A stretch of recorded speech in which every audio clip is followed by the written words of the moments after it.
At the beginning of the story, we are taken to a snowy mountain. We see an injured man resting in a cave. A man called this person a fool. He asked him if he believed that he will be able to escape the inescapable encirclement. The man asked the injured person to tell him where the ancient relic is hidden. The injured man smiled when he heard this. He called the man in front of him an idiot. He asked him if he would give up the location if he was in the same position as him. The injured man appears to have lost both of his arms. His arms were lying next to him and his sword was on the ground. The man's partner was annoyed to hear his response. He called him an arrogant bastard.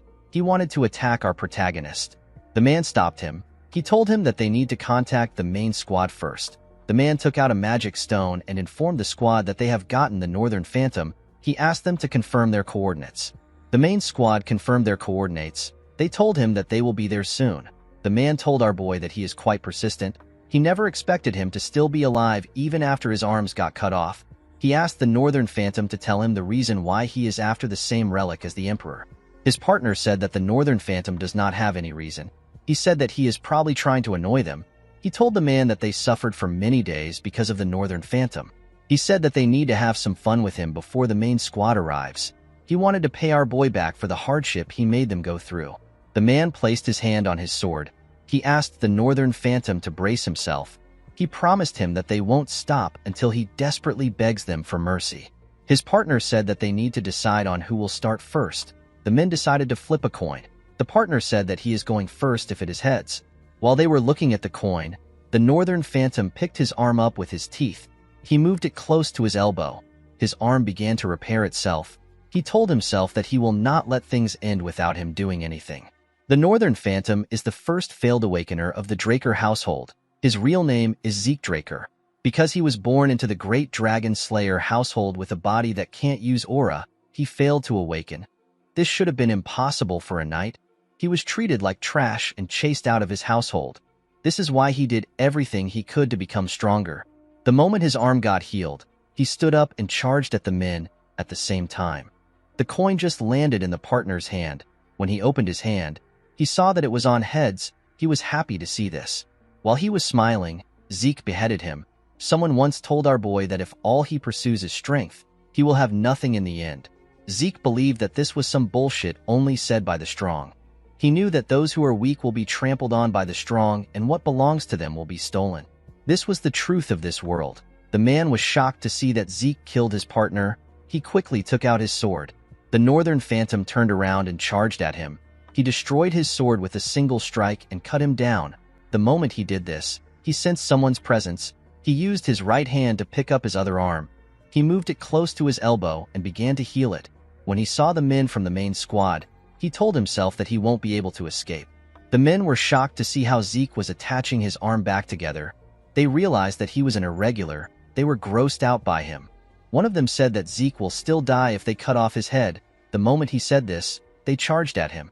They surrounded the Northern Phantom and attacked him from every angle. By the time the fight was over, Zeke had multiple swords sticking out of him. Fortunately, he managed to eliminate every single person from the main squad. Our boy spat out some blood. He realized that he was going to die soon. Even though he couldn't take his revenge, he still managed to steal something the Emperor was after. He believed that this was an achievement. He put his hand into his clothes and took out a small sculpture of a dragon. With a smile on his face, Zeke said sorry to someone known as Alicia. While he was smiling, blood from his head dropped on the sculpture's head. The moment this happened, the sculpture released a bright golden light. A huge golden dragon appeared behind Zeke. Someone was underneath this dragon. The person stood behind our boy. A status window appeared and said that the soul of the Elder Dragon has been engraved upon the will of the one who persists. It said that an urgent measure has been activated. It asked Zeke if he agrees. Our boy believed that he was hearing random noise now that he was about to die. The system asked him again if he agrees. Zeke asked the system to keep quiet. He asked it to do as it pleases. The system took this as Zeke agreeing to its measures. It said that an irreversible promised power is being activated. It said that a countdown will begin now. The system began to count down from 5. This was the last thing Zeke remembered before he woke up in the body of a little boy. He wondered if he went back in time. He took a look at a mirror. He could not believe that he had returned to his younger body. He could still vividly feel the sensation of the sword stuck on his body. Zeke fell on the bed. He noticed that the place looked familiar. He quickly realized that he was in the cradle. The cradle is the Draker household training institution. The Draker family is the Dragon Slayer family. It is one of the top 3 great transcendent households. Tarakan Draker was the hero who saved the continent by killing the evil dragon Bahamut in the war 1,000 years ago. His descendants founded the current Draker household. Perhaps it was because they were descendants of the Dragon Slayer. But all the descendants of the Draker bloodline had the blessing of aura. They were able to easily awaken their high-level aura. They became knights. All of them were able to do this except Zeke. While he was resting, the administration system told him that it was restarting. Zeke quickly stood up. He wondered if he was hearing things. The system said that his soul has been confirmed. It said that his soul has been 100% aligned. It said that the soul of the Chosen Awakener has received the will of the Elder Dragon and has completely merged. Zeke was shocked to hear this. The system told him that he has the authority to a part of it. It welcomed our boy and activated the status window. It showed him several windows. Zeke was surprised to see the magic video-like things. He wondered if an artifact got activated. The system opened the status window and displayed Zeke's information to him. It showed him a low-rank administrator status window. It displayed his name. It showed his class, which was healer. His class was rare. The title he had was the one who received the blessing of the ancient dragon. He had class skills, normal skills, and draconian skill. Our boy noticed that he could push his hand through the status window and he could also navigate through it in the same manner.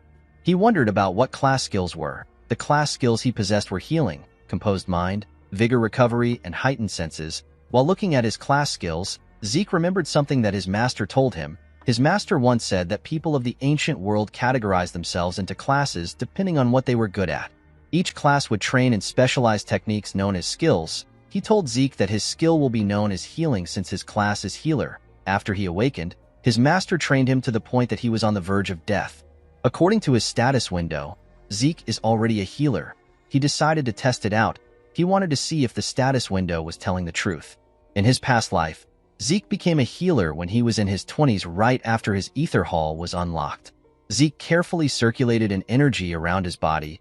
He was happy to see that his ether hall is already unlocked. Thanks to this, he was able to understand his situation. Even though his trained body no longer exists, he returned to the past with his skills and memories. Compared to who he was before his regression, Zeke was in a much advantageous position.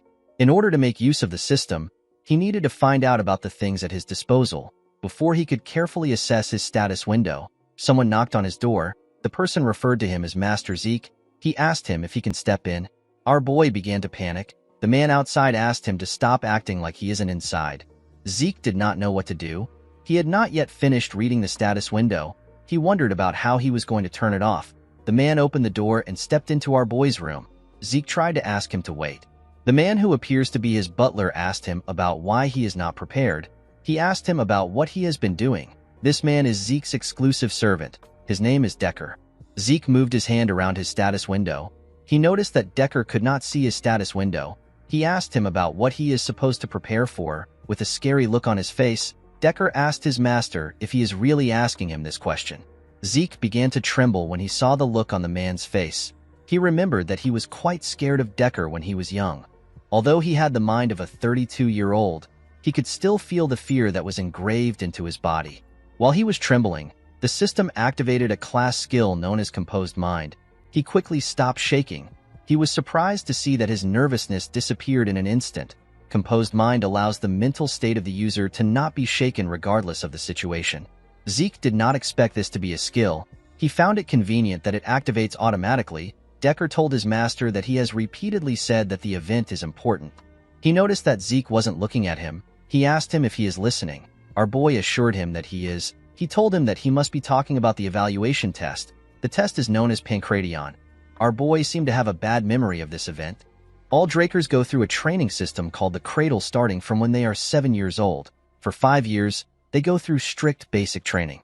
The instructors evaluate the incoming students each year through competitions of swordsmanship as well as combat of Pancration without rules. The opponents are chosen by the instructor, but there are occasions where the students choose who they want to fight. Both combatants must consent to the fight. Because there are no rules, there are people who come out of the fight with injuries. In some cases, some don't make it out alive. Because this competition is what chooses the class the students are placed into within the academy, the children have no choice but to fight with all they have. The scene shifts, and we see the students gathered at the training ground. Their instructor was speaking to them. He told them that this is the last part of their evaluation. The man is the head instructor. His name is Mark. Mark told them that they will start right away. He asked them to prepare themselves. The students accepted his order. While Zeke was standing in line, the other students spoke about the humiliation he faced last year. They wondered why Zeke would come there after facing such a terrible humiliation. They said that they would have ran away if they were him. The students questioned if our boy was really from the direct bloodline of the family. Zeke could not believe that they were openly speaking about him. A boy known as Aaron was asked to get on the stage. He and his opponent took a stance. Mark swung his hand and asked them to start the fight. Aaron charged at the boy. The boy saw Aaron's hand coming towards his face. He believed that he could dodge it. While he was distracted, Aaron used his leg to hit him on his chin. The boy fell to the ground. Zeke was not surprised to see how the boy lost. He believed that it was expected because the boy did not get into a proper defense position. Since the boy known as Gata was unable to fight again, the instructor announced that Aaron won the fight. Zeke could not believe that he was terrified of this stupid match when he was younger. The students were nothing to him. He yawned because he found the match boring. On the other side of the arena, a student watched our boy. With an evil smile on his face, the boy cracked his knuckles. The scene shifts and we see Zeke and his opponent on the stage. His opponent was the boy that was cracking his knuckles. The boy's name is Leon. The instructor asked the two of them if they are ready. They both said that they are. Zeke did not like the fact that his opponent was Leon. With a smile on his face, Leon asked our boy about why he is back. He asked him if he didn't get enough of his attention last year. Zeke remembered how he begged for his life from Leon when he was younger. The boy beat him up badly. He had to beg him to spare him. Our boy was not surprised to see that Leon was his opponent. The boy is always his opponent every year. He knew that Leon must have pulled some strings from behind the scenes. Our boy knew that his household would tell him that he needs to be able to overcome such dirty tricks in order to be a true dragon slayer. Zeke found this to be bullshit. He could not believe that this piece of shit was his cousin. In his past life, the 4 siblings of the direct bloodline never had the chance to meet. However, there were more than a dozen cousins who were more than willing to bully him. Leon commended Zeke for coming back out after getting beat up. He told him that he is really brave. He asked him if he did not learn his lesson because he is so inferior. The system activated the composed mind skill to calm our boy. He realized that it had been a while since he last heard his cousin's stupid insults. With a serious look on his face, he told Leon that he won't be nice if he calls him inferior again. Leon placed his hand on his head. He asked Zeke about what he is going to do. He called him an inferior piece of shit. The moment he said this, Zeke gave him a punch on his face. The attack pushed him back. When our boy punched his cousin, critical strike was activated. The skill inflicts critical damage on the enemy. It may be countered if the attack failed to hit the person. Leon screamed out in pain. Zeke took a look at his hand. He only wanted to knock Leon out. He did not expect a skill to be activated when he punched in his normal style. The instructor asked Zeke about what he is doing. He quickly ran to check on Leon. He told our boy that he attacked before he asked them to start. Zeke told Mark that no one says ready, set, and go on the battlefield. With a smile on his face, he said that the person who hits first has the advantage. Mark became nervous. He noticed that he could sense bloodlust from Zeke. Leon told the instructor that he is fine. He pushed himself up and asked Mark to begin the fight. With a look of anger on his face, he said that he will kill the inferior piece of shit. Zeke smiled when he heard this. He told his cousin that he is too stupid to learn his lesson. The instructor swung his hand and asked them to start. Leon quickly charged at our boy. When he got close to him, Zeke attacked him with multiple punches. Leon was able to block it by putting his guard up. He noticed that Zeke's punches did not have a lot of power to them. He was scared because of the punch our boy gave him earlier. He could not believe that Zeke's fist didn't hurt at all. He was certain that our boy was not a threat to him as long as his guard was up. The only thing he was cautious of was Zeke's left hand counter. When Zeke swung his left hand at his cousin, he dodged it by going low. He could not believe that our boy would use such an obvious attack. He grabbed his leg and tried to push him down. He called him an inferior piece of shit and asked him to die. Before he could push Zeke down, he felt some pain in his head. He quickly moved back. The instructor was shocked to see what just happened. He could not believe that a 12-year-old had this level of combat sense. The moment Leon dodged Zeke's counter and tried to take him down, Mark assumed that Leon was going to win. However, Zeke punched Leon's chin and got out of his grasp. It was Leon's fault that he let his guard down thinking that he had our boy. However, Zeke was different. He was still composed despite the fact that his counter failed. The concentration and precision needed to inflict such exact and effective damage is crazy. Mark wondered if this is the same Zeke that he knows. Leon was trembling. He had not recovered from the damage. He knew that he needed to create some distance between himself and our boy. Before he could move, Zeke closed the gap between themselves. He hit him in his leg. Leon was shocked to feel the pain in his leg. He wondered about how Zeke was so strong when his body is so small. He charged at him out of anger. Our boy realized that he was able to control his strength when he hit Leon in his leg. When Leon's fist got close to his face, another class skill got activated. The skill is known as Heightened Senses. It heightens his senses temporarily.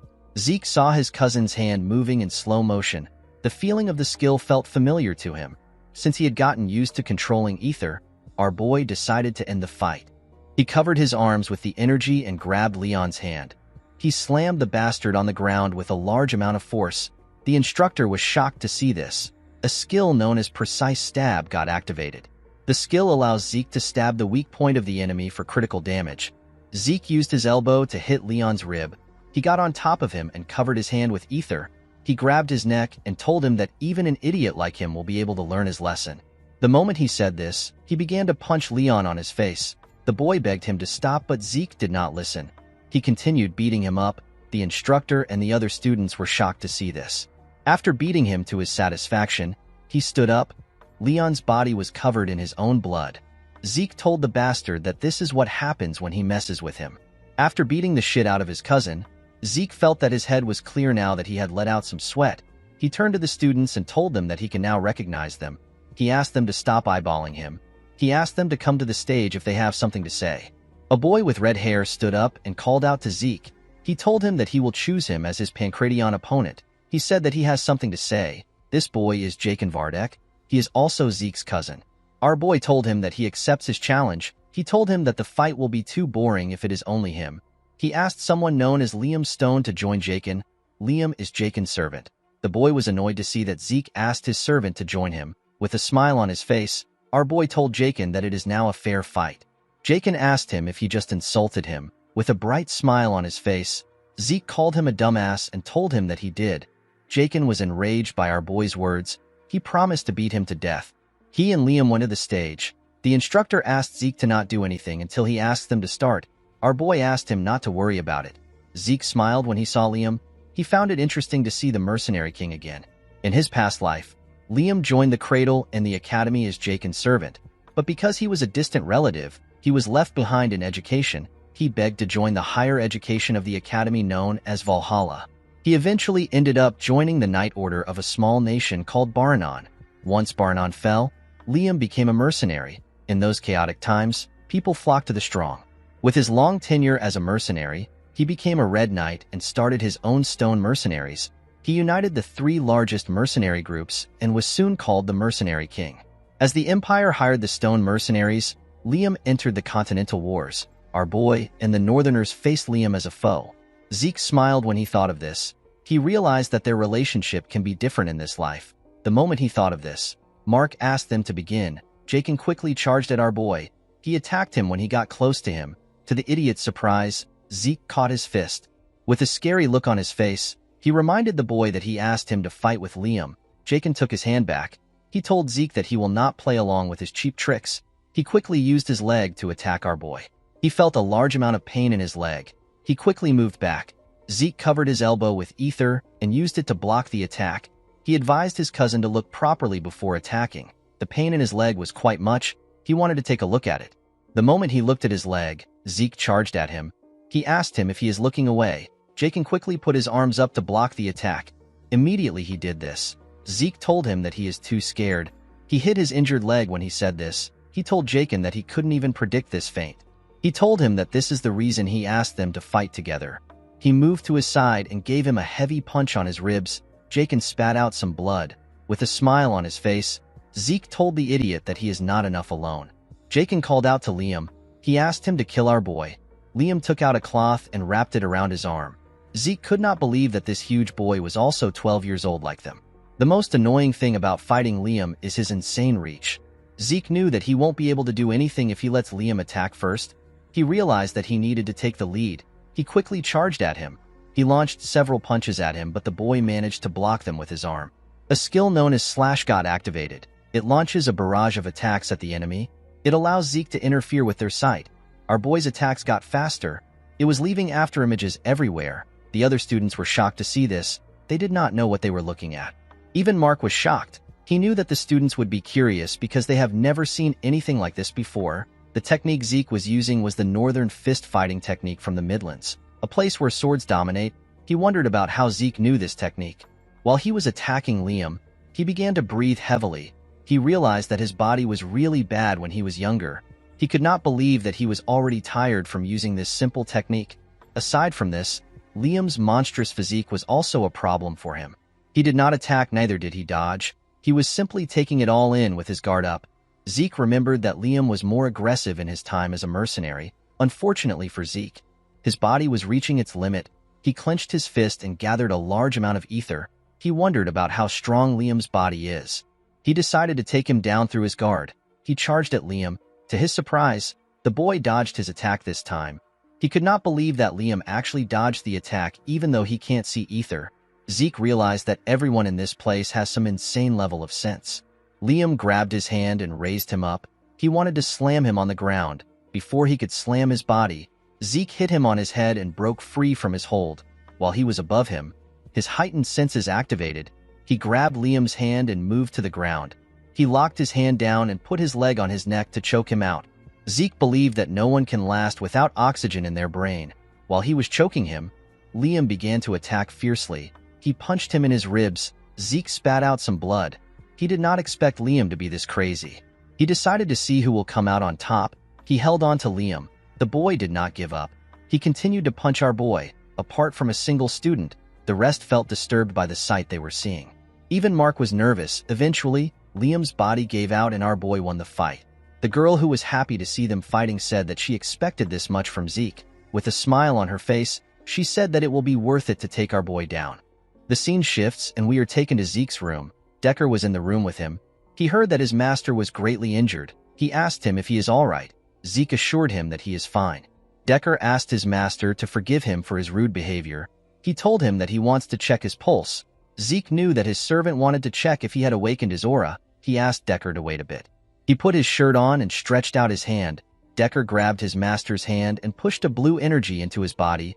Zeke was shocked to feel his energy. He did not expect Decker to be a blue knight. In order to check if someone has awakened, people take a look at their dantian. However, Decker was really thorough with the process. He was checking every part of Zeke's body. Imbuing someone else with aura is already quite difficult, yet Decker was able to precisely control his aura. Our boy was certain that he had to be a blue knight. Not all knights are the same. They are classified in accordance to their martial prowess and aura manipulation proficiency. The white swordsman is the novice level. Most children before the blessing rite are white swordsmen. Yellow swordsman is the level where a person has awakened aura and opened their dantian. All students of the cradle become yellow swordsmen after the blessing rite. Once they have learned to freely control aura, they receive the title of knight. The next level is purple knight. At this level, a person can reinforce their sword with aura. Blue knight is the next level. At this level, a person can manifest an aura blade. The realm for those who have transcended their limits. The realm which the mercenary king was in and the realm which our boy reached before his regression is known as Red Knight. There is another realm above this. It is the realm of Black Knights. There are very few monsters on the continent that are at this level. Zeke wondered why someone who is skilled enough to become a commander was babysitting him. Our boy knew that Decker won't be able to sense his ether. This is something only 2 people in the entire world can use. Decker let go of his master. He asked him if he is hiding anything from him. Zeke asked him if something is wrong. He asked him if he is also hiding something from him. Decker did not know what to say. Our boy told him that he was simply joking. Decker asked his master about the reason why he suddenly changed. Zeke told him that he is asking the wrong question. With a scary look on his face, he told his servant that he should be asking him why he changed now. He assured him that many more things will change from now on. He said that things are simply going to be in their rightful place. He told the man that he simply needs to follow him. Decker bowed his head and told his master that he understands. He revealed to him that he has already prepared the training room he asked for. Zeke told the man that he likes the fact that he is always fast. Decker told his master that he will see him later. Our boy stepped out of the room and asked the man to rest. Zeke realized that he needed to keep Decker close in case he was ordered to keep an eye on him. He wanted to get some information out of the man. The problem our boy had was that he did not know who ordered Decker to keep an eye on him. He was certain that it was not someone from his mother's family. He believed that it must be one of his siblings. When Zeke arrived at the training room, he took a look around. He was surprised to see how big a personal training room is. He said that his household really lives up to its name. He decided to check out the system before he starts training. The system presented his information to him. Zeke noticed that his slash skill is now at the proficient stage. He wondered if his skills go up the more he uses it. He remembered that the skill was naturally activated based on his actions. He wondered if he already had the skill before his regression. He wondered if another skill will be added if he learns something new. He was also curious about the difference between skill and class skill. He knew that the two of them were activated in the same way. He noticed that the draconian skill was locked. The system told him that he is unable to view the skill. It told him that he needs 10 points to unlock it. When he tapped on karma points, the system informed him that he can earn karma points by killing monsters. He currently had 0 karma point. Zeke remembered that there are a large amount of monsters in dungeons. Unfortunately, he has to be on the level of a purple knight before he can get into a dungeon. Zeke was more curious as to why he regressed to the past and what the system is. The skills and the class made him realize that his current situation is related to the ancient relic. However, he had very little information about the relic. Our boy decided to not think too much about it. He picked up a sword and said that he is willing to use anything to become stronger, whether it is the system or a draker. There are 2 known powers in this world, the aura of the knights and the mana of the mages. Knights reinforce their aura in their dantian, while mages handle their mana through circles. The 2 powers are on opposite ends of the spectrum. If you awaken one, you cannot awaken the other. Unfortunately for Zeke, he was not able to awaken neither his dantian nor his circle. He was abandoned by his household. He met his master during his vagabond days. His master taught him a lot of things, but the most useful thing he taught him was healing in the Ether Hall. Through the Ether Hall, which his master developed, Zeke was able to handle the energy of nature, which is known as ether. Zeke and his master are the only ether users in the world. After training for 2 hours, our boy's hands were covered with blood. He felt like he was going to collapse. He decided to end his training for the day. The moment he thought of this, his class skills, which are known as healing and vigor recovery, activated. Zeke's body was healed. His hands stopped bleeding. Healing is a rare skill that our boy did not even know existed until he met his master. If he were to use this skill in front of people, they would treat him as an irregular. This is why he was unable to use it during his fight against Liam. He had to quickly return to his room in order to heal himself. Since he had recovered, Zeke decided to keep training. In the evening, we see our boy covered in sweat. He realized that it was already dinner time. He took a look at the training room. He had destroyed the ground with his sword slashes. He wondered about what he was going to tell Decker. A week later, we are taken to the Cradle's cafeteria. We see the students talking about how Zeke has become a completely different person. Some of them could not believe that the loser had changed. They wondered if he dabbled in black magic. One of them said that he hopes Zeke humbles the other strong students. In another part of the cafeteria, we see a large amount of food on a table. This part was quite fancy. We see the crazy girl from before eating steak. The girl is known as Raina Torrent. A boy known as Owen Zimmons advised Leon to eat even if he doesn't have an appetite. He told him that he needs his energy for the swordsmanship duel. Leon asked Owen if he is trying to piss him off. Owen told him that he was just trying to be nice. He told him that his inferiority complex is really bad. Leon slammed his hand on the table. He asked him to repeat what he said. When he hit the table, he made Raina drop her steak. The girl glared at him. The boy became nervous when he saw the look on her face. Jakin asked the group about what they're going to do. Although he didn't mention Zeke's name, they all knew that he was talking about our boy. Owen said that the Pancratian was impressive even though it was savage. He told them that Zeke will be terrible at swordsmanship. With a smile on his face, he asked his friends about what Zeke will do when he can barely hold up a sword. Leon agreed with Owen. He remembered that Zeke was so weak that he had to get a customized sword because the basic ones were too heavy for him. He said that it doesn't make sense that he lost to an inferior piece of shit. Jakin and his other friends were already tired of the idiot's inferiority complex. Leon told his friends that Zeke won against him in Pancratian by luck. With a serious look on her face, Raina asked him if he believed such nonsense. Leon became quiet. Raina stood up and told the boys that they do not have the right to be knights in the Draker household if they believe in trash like that. She walked away after saying this. A sword duel is different from a Pancratian. Real swords are used in the duel.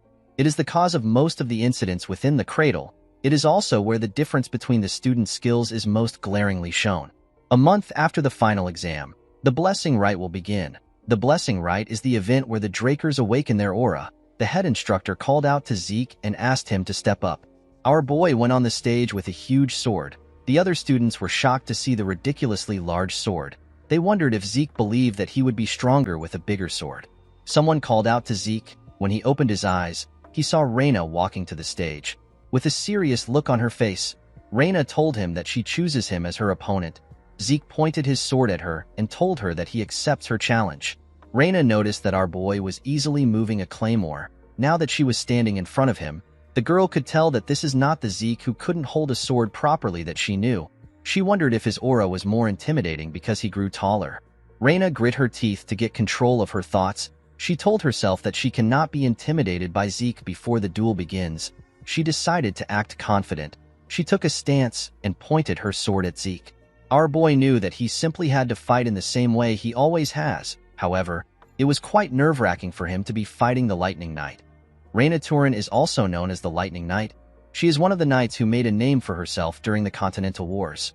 She was also noted to be one of the greatest of the next generation of Drakers. This is because she was the one who awakened her aura even before she went through the blessing rite. Zeke realized that Reina must have already awakened her aura at this point. However, she didn't use her aura in the cradle.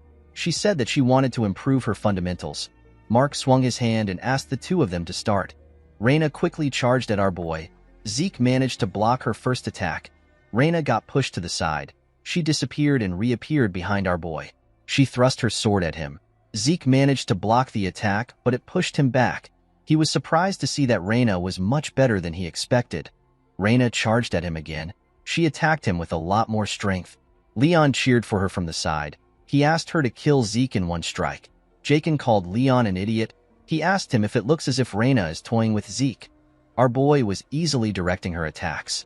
Even though it was narrow, Reina could still sense the gaps in Zeke's defense. However, no matter how hard she tries to take advantage of the gaps, Zeke's sword always blocks her. It was as if Zeke was applauding her for her attempts. Immediately, he blocks her attack. Another gap opens up. It was almost as if Reina was in a training duel that was meant to teach her a lesson. Zeke blocked her attack again and pushed her back. The girl began to breathe heavily. Our boy looked like he was disappointed. He could not believe that this was how the Lightning Knight fought when she was in the cradle. Her swordsmanship was honest. Zeke expected this from someone who was obsessed with their fundamentals. It was this fundamentals that were holding her back. Zeke took a low stance. He decided to help the girl break out of her shell. Reina was surprised to see his extremely low stance. She believed that Zeke intends to close the gap in one go. She knew that her speed was nothing to scoff at. She decided to face Zeke head-on. Before she could take a stance, Zeke appeared in front of her. He made a huge swing. Reina managed to dodge the attack. His sword hit the ground and destroyed it, since there was some distance between them. Reina believed that it was possible for her to react to Zeke's moves. Our boy raised his sword and swung it at her. The attack missed her body. Reina's eyes followed the movement of his sword. The moment she looked at the sword, some rocks got thrown into her eyes. Zeke was able to raise the rocks when he lifted his sword from the ground. Reina quickly used her hand to clean her eyes. When she opened her eyes, she saw Zeke in front of her. Our boy swung his sword at her neck. The girl quickly realized that she was done for. Somehow, she managed to knock Zeke's sword out of his hand. The cadets were happy to see that Reina won. They said that the girl won even though she did not use aura. The head instructor knew that the cadets were wrong. As Zeke's attack closed in on Reina, she used the faintest amount of aura. It was an amount that was barely noticeable. Mark couldn't believe that the girl who promised to never use aura until she got into the academy was forced to use it. Zeke forced her hand. Reina was feeling bad for what she did. While she was thinking, Zeke appeared in front of her with his fist. He asked her about what she is doing. He told her that the fight isn't over. He gave Reina a heavy punch in her throat. The girl fell to her knees and spat out some blood. Leon was annoyed to see this. He said that they won't stand for such cheap tricks in a duel. The other cadets agreed with him. They said that Reina won the duel. They pointed their fingers at Zeke and told him that he doesn't have what it takes to become a knight. They asked him if he has no shame. Our boy did not care about what they were saying. While Reina was struggling to get up, Zeke asked her if she wants to continue. Reina realized that she hasn't lost yet. She understood that Zeke only struck her because she let her guard down. The girl realized that Zeke would have killed her if he was using a dagger when he attacked her. She told him that it is her loss. The other 3 boys were annoyed to hear what she said. The head instructor announced that Zeke won the fight. The cadets could not believe that someone who used to be called a human scum a few days ago achieved victory against one of the most talented children among the famed houses. In the next scene, we are taken to a ruined town. We see the town burning and the castle ruined. Some soldiers were dumping the corpses into a large hole. They had dumped several bodies into the hole. Inside the castle, we see a man wearing glasses talking to a red-haired man. He asked the red-haired man, whose name is Abel, about how he can drink tea in this situation. The man told Abel that the bastard known as Zeke defeated Reina. Abel placed his tea on the table and told the man that he is always serious. He stood up and asked the man about the amount of time they have before the blessing rite. The man told him that they have until the next full moon. Abel said that this is the right moment to pay the family a visit. The man was shocked to hear this. He asked Abel if he is really going there by himself. Abel placed his hand on his sword. He said that the situation has piqued his interest. With a smile on his face, Abel said that he is interested in knowing the kind of awakening their youngest is going to go through. Although Zeke's victory left the entire cradle in shock, he simply returned to the training room and resumed practice. A month later, we are taken to the day of the blessing rite. Zeke was in his training room. He used a cloth to clean his sweat. He wondered about how he became a red knight in his previous life with this terrible body. He opened his status window to see the state of his skills. Zeke noticed that once his mastery surpasses the expert level, the skill ranks up and resets. Our boy managed to raise the mastery of his swift steps. This was a skill he gained during the duel. While he was looking at his status window, Zeke asked Decker about what he wants. The man was at the entrance. He informed Zeke that they will be leaving in 2 hours. Our boy told him that he will join him soon. He asked him to get everything prepared. In the next scene, we see the students in carriages. They were all going to the same place. While he was inside the carriage, Zeke realized that it had been a while since he was at the main estate. The estate belongs to the Draker family, and it is situated in the Duchy of Troy. Although the family's main residence is located in the heart of the continent at the Four Seasons Fortress in the Midland, the blessing rite must be held at the main estate where the legend of the Dragon Slayer began. The main estate is known as the Dragon's Nest Lair. The cadets gathered inside the building. While looking around, Zeke realized something. All the onlookers were famous people that you hear about from the Continental newsletter. Our boy knew that his family must have also sent some informants to keep an eye on him. Zeke did not really care about what their intentions were. He knew that they would ignore him once they see him fail his awakening. The moment he thought of this, he saw something shocking. He was quite angry to see that a certain bastard came to the blessing rite. The person he was looking at greeted the other people around him. The person was asked about why he came to the blessing rite. He was asked if someone in the class caught his eye. The man said that he is there for other reasons. With a smile on his face, he said that his adorable youngest brother is in this class. This man is the second son of the Draker family. His name is Abel Draker. He is also known as the Lion Blade. Zeke glared at his elder brother. He referred to him as the Butchering Knight. He quickly turned his head away. He knew that there was nothing he could currently do to Abel. Zeke knew that Abel would have never come to see him during the blessing rite in his past life. He wondered if his actions changed the future. Our boy clenched his fist. He realized that this might be his chance to achieve something. The head instructor announced that they will now begin the blessing rite. He asked the cadet known as Aaron to step out. The boy moved close to a huge bowl containing some glowing water. Behind the bowl was a large knight statue. Aaron placed his hand into the water. He reached out to a pin in the water. He allowed the pin to prick him. The moment his blood got mixed with the water released some energy that flowed into Aaron's hand. The energy moved into the boy's body and began to circulate inside him. Through the blessing rite, every member of the Draker bloodline awakens their sealed aura when it is time for them to graduate from the cradle at 12 years old. Compared to ordinary knights who awaken at the age of 20, this method was incredibly fast. After Aaron left, another cadet was called to awaken his aura. Among the cadets, there are a few rare cases where someone awakens something else along with their aura. They awaken a trait of the Dragon Slayer known as mana inhibition. They will become at least as strong as Yellow Knights. There are even some who rival Red and Black Knights. These cadets undergo a pure blood awakening. Everyone in the building wondered why the mana lamps went out. They noticed that the statue's sword was releasing a red bright light. It turns out that Reina had undergone a pure blood awakening. Mark asked someone to bring the gloves for him. Those with mana inhibition will require special gloves made by their family or else they won't be able to live a normal life. When one is able to prove that they are of pure blood descent, they are conferred the Draker name. They are also provided with the unimaginable support of the family and countless benefits. After Reina's awakening, the nobles became excited when they saw who was next. They wondered about how the person would awaken. One of them said that it will be a pure blood awakening since the person beat Reina. The person they were talking about was Zeke. Our boy smiled when he saw the statue. He never expected that he would be standing in front of the statue again. The last time was horrible for him. Even though the blessing rite was the only thing that pushed him through the cradle, he failed to awaken and was subjected to mockery. However, things were different in this life. Not only can he heal, but he can also manipulate ether. On top of this, he didn't give up and surrender.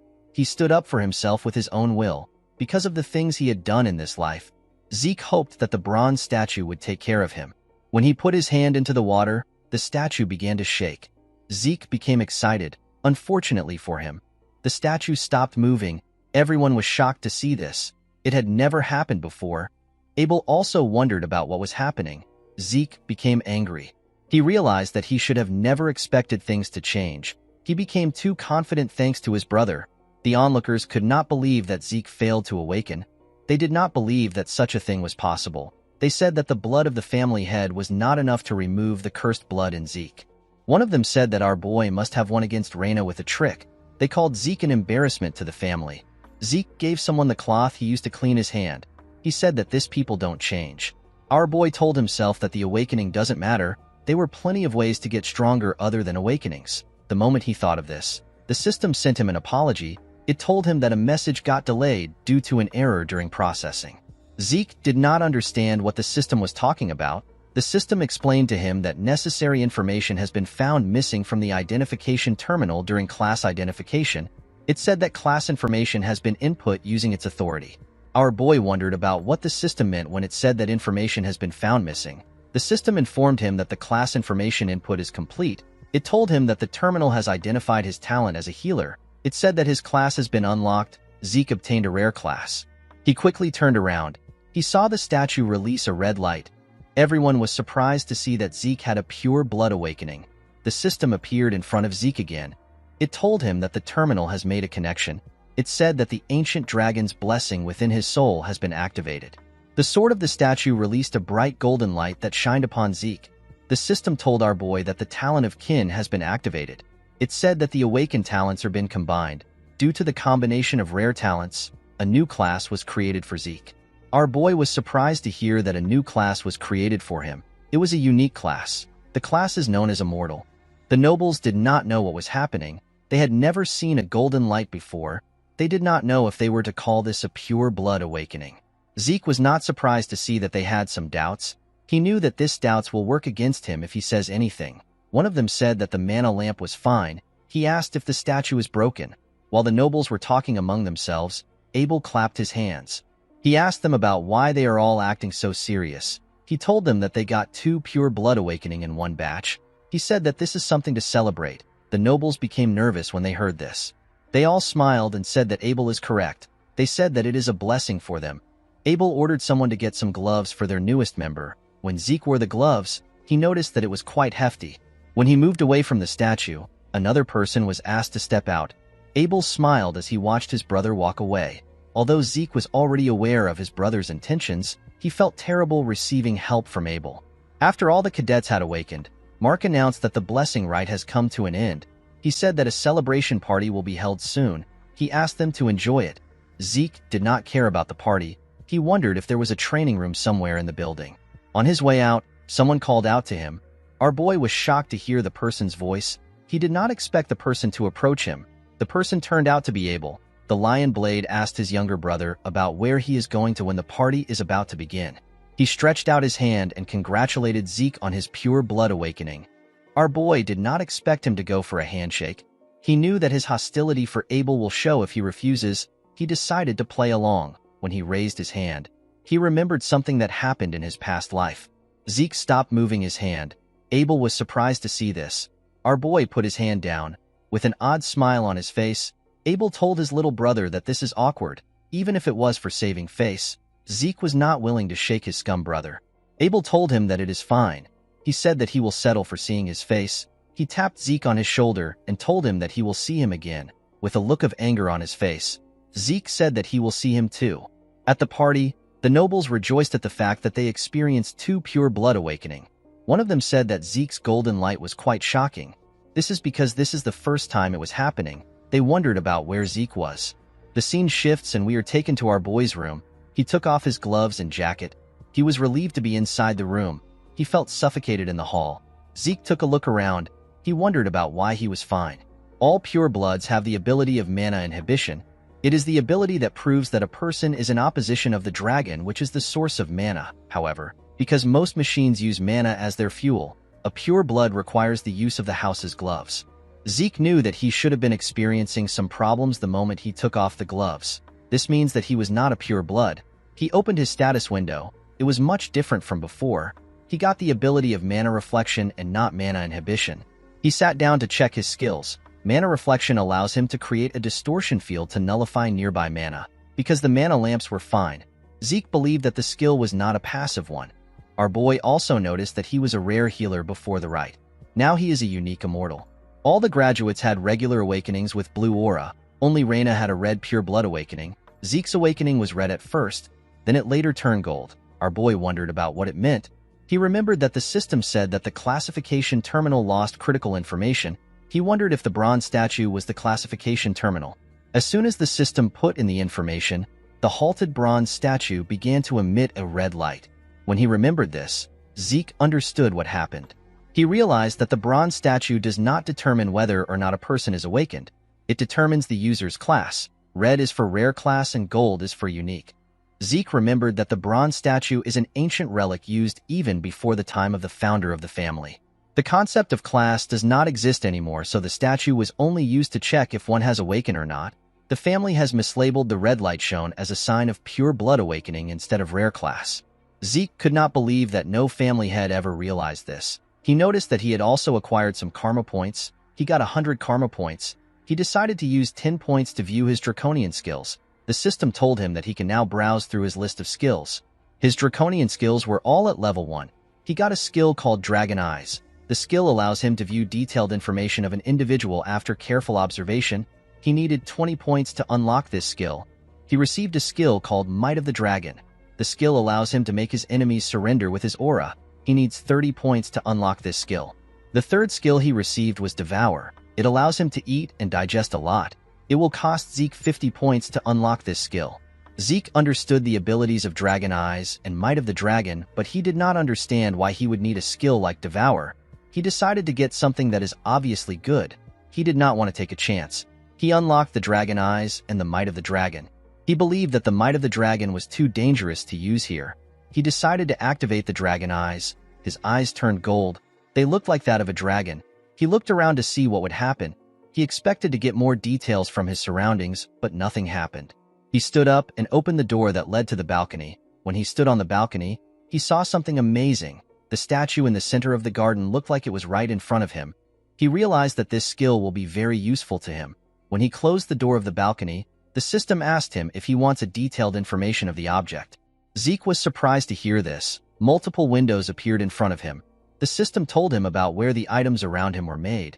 His carpet was made from the Room Empire and his drawer was made from the Merc Empire. While he was looking around, Zeke became tired. He quickly sat down. While breathing heavily, he wondered if all draconian skills are like this. He couldn't use them for a long time. While he was breathing heavily, the system activated his healing factor and vigor recovery. Zeke was surprised to see this. He never intended on using the skills. When he opened his status window, he noticed that all his class skills have changed into passive skills and their levels have increased by 1.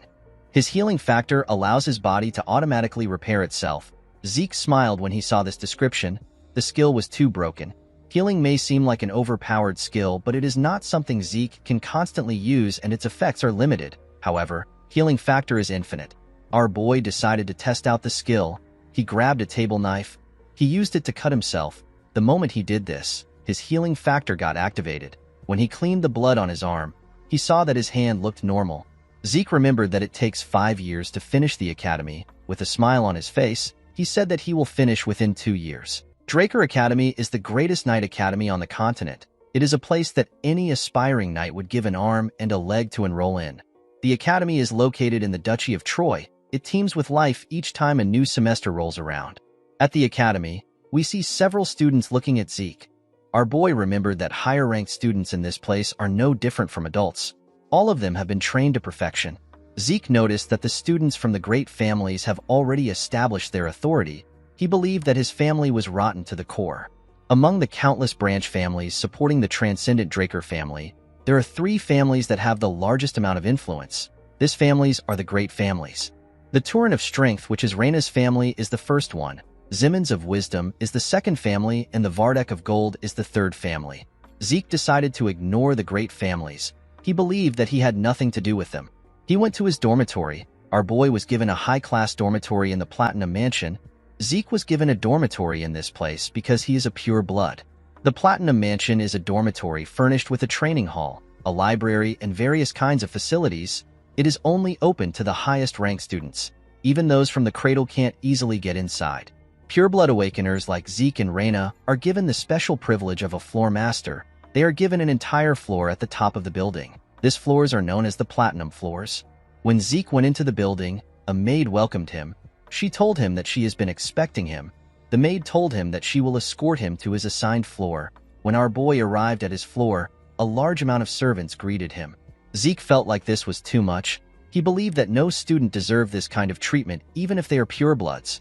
An older servant informed him that Decker is waiting for him in his room. When Zeke stepped into his room, Decker bowed his head and greeted him. Our boy asked the man to tell him what happened. Decker told his master that he has something to deliver to him. He presented Zeke with a box. When our boy opened the box, he found some gloves inside.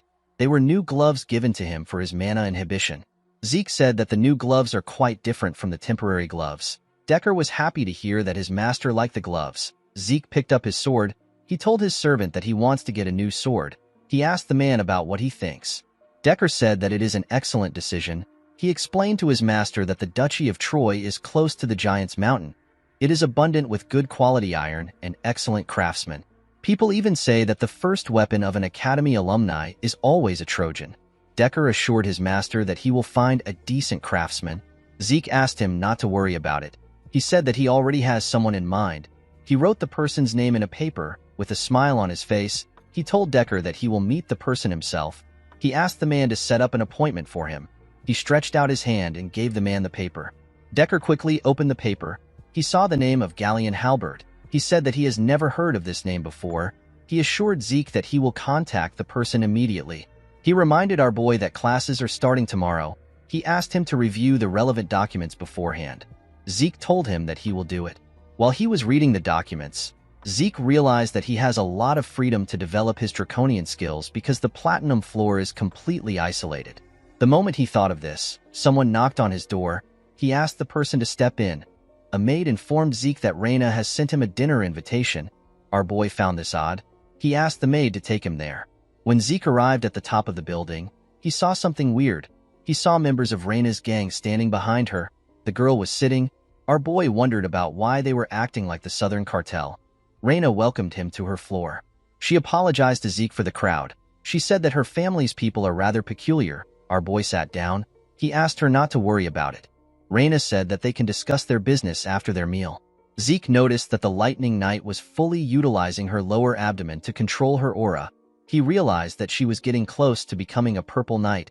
He wondered why her swordsmanship was stuck in a rut. He believed that this was a waste of her potential. After they were done eating, Zeke could only laugh in a nervous manner. He always knew that he was a big eater, but Reyna was beyond his expectations. The girl basically devoured her food. Since they were done eating, Reyna suggested that they get down to business. She asked Zeke to accept the Turin family's support. Our boy reminded the girl that they are both pureblood awakeners. Reyna believed that Zeke had a misunderstanding about pureblood awakeners. She explained to him that although they receive a lot of privileges, they don't receive any help when it comes to their growth. The centuries of academic and practical know-how accumulated in the academy and a personal instructor to effectively raise your abilities are things necessary to grow. A person who doesn't have any of this will fall behind regardless of how well off they are. This is why support families are necessary. Even Abel, who is a pureblood awakener like them, received support from his maternal family, which is the Zimmons. Thanks to their support, Abel became the youngest person to attain the title of White Knight. He is also a Black Knight. Reina told our boy that the patriarch of her family told her that he is not receiving any support from his maternal family.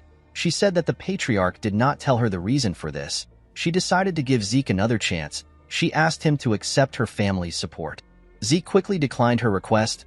Reina was shocked to hear this. She asked our boy for his reason. She told him that it will be good for him to receive her family's support. Our boy stood up. He told her that he does not need any other things than the benefits he is receiving as a pureblood awakener. He walked towards the exit. He placed his hand on a tree. He told Reina that he will give her a piece of advice to thank her for the meal. He told her that her sword has too much strength behind it. Reina did not understand what Zeke was saying. He told her that she is too conscious of the men who were behind her earlier. Zeke used his hand to shake the tree. It let out a lot of leaves. He explained to Reina that her greatest strength is the fluidity that arises from having a flexible body. He advised her to not receive attacks head-on and to not crush her opponents with her strength. He told her that fluidity will allow her to cast her opponent's attack aside and land a single delicate strike. Zeke gently controlled the leaves with his movements. He told her that she will be able to grow several times stronger if she follows his advice. Reina was surprised to hear this. After saying this, Zeke walked towards the exit. He thanked her for the meal. Reina slammed her hand on the table. She was annoyed to hear the advice Zeke gave her. The Turin family is the herald of strength. Reina believed that she was simply following her family's tradition. She told herself that she was not being conscious of others. The moment she said this, she realized that Zeke was right. Because she has always been obsessed with becoming a person fitting of the Turin name, she unintentionally projected her logic into her sword. She could not believe that Zeke saw right through her. Reina picked up a leaf that landed on her table. She remembered that everyone praised her as a genius when she was younger. Nobody advised her. Reina wondered about who our boy truly was. In the next scene, we see Zeke stretching his body. He realized that all his changed class skills have insane performances. He could not believe that he was fine even after training all night. Zeke was fine because of his class skill known as infinite stamina. Any fatigue will be offset quickly by an infinite amount of stamina. The skill is a passive skill. In his past life, Zeke saw the academy as hell itself. But now that he is a pureblood awakener, this place is like heaven to him. Although money and power wasn't everything, they were still nice to have. While our boy was walking, someone called out to him. The person turned out to be Owen. The boy asked him if he is also part of the special class. Owen Zimmons is the third son of the Zimmons family. Plans and schemes are the specialty of this family. Owen used others to bully Zeke and cunningly maintained his own image. The boy told Zeke that he invited him for dinner last night, but he didn't reply. He asked our boy if he did not receive his invitation letter. Zeke wondered why Owen was trying to act friendly. With a smile on his face, our boy told him that he must be referring to the letter he saw on his desk. Owen asked him about why he did not reply. Zeke told the boy that he is funny. With a serious look on his face, he asked Owen to tell him why he needs to reply to every single letter. A huge boy stepped out. He told Zeke that he is being rude even though his master is showing him kindness. Zeke asked the boy for his identity. The huge idiot laughed. He could not believe that Zeke didn't know him. He said that those from the cradle aren't worth much. Our boy immediately understood that he was talking to an idiot. He turned around and told the boy that he understands he is trying to look good in front of his master. He asked him to remember who he is talking to. Before Zeke could leave, the idiot attacked him. Zeke managed to block the attack with his hand.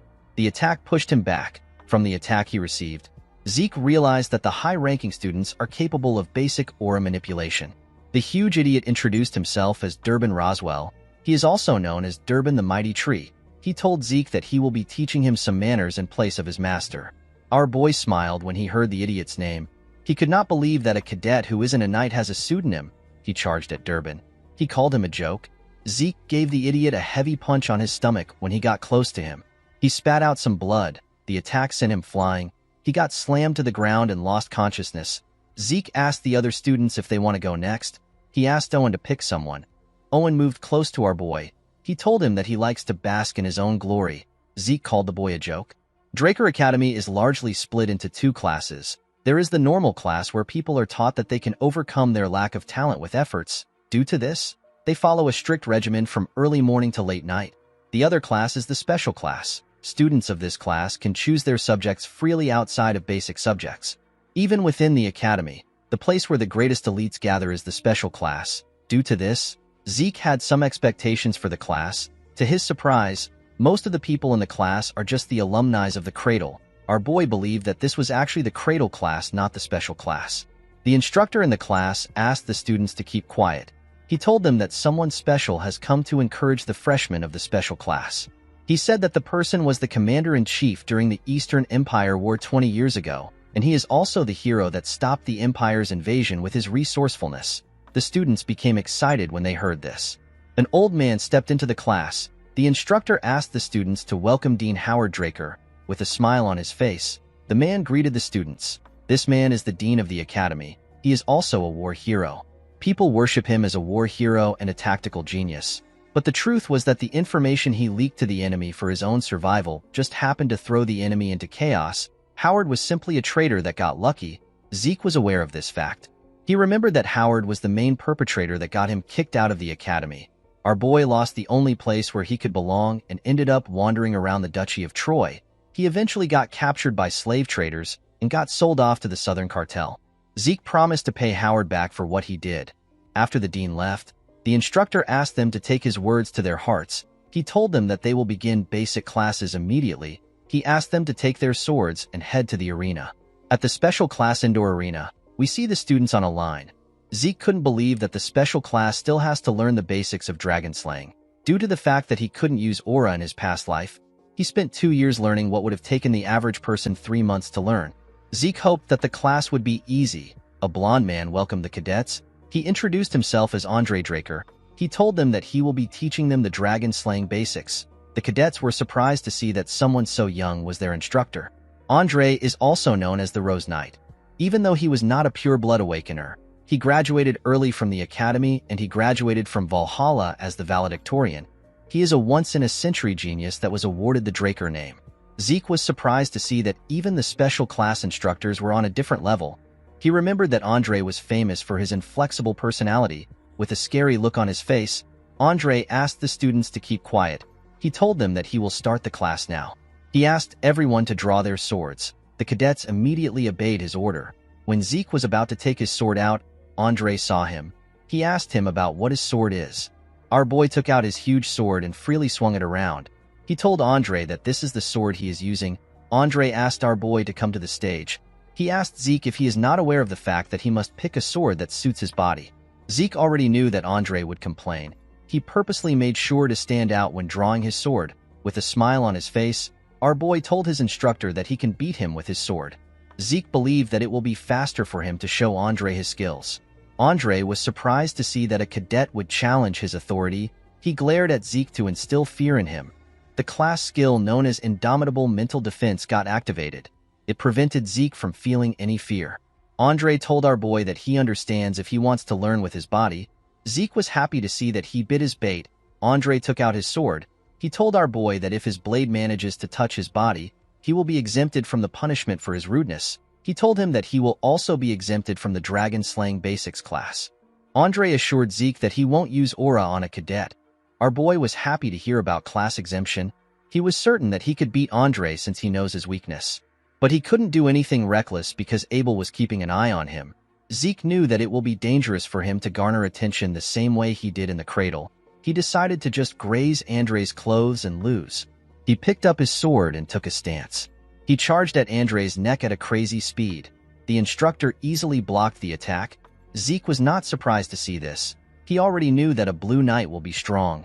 He realized that this fight wasn't going to be as easy as he wanted.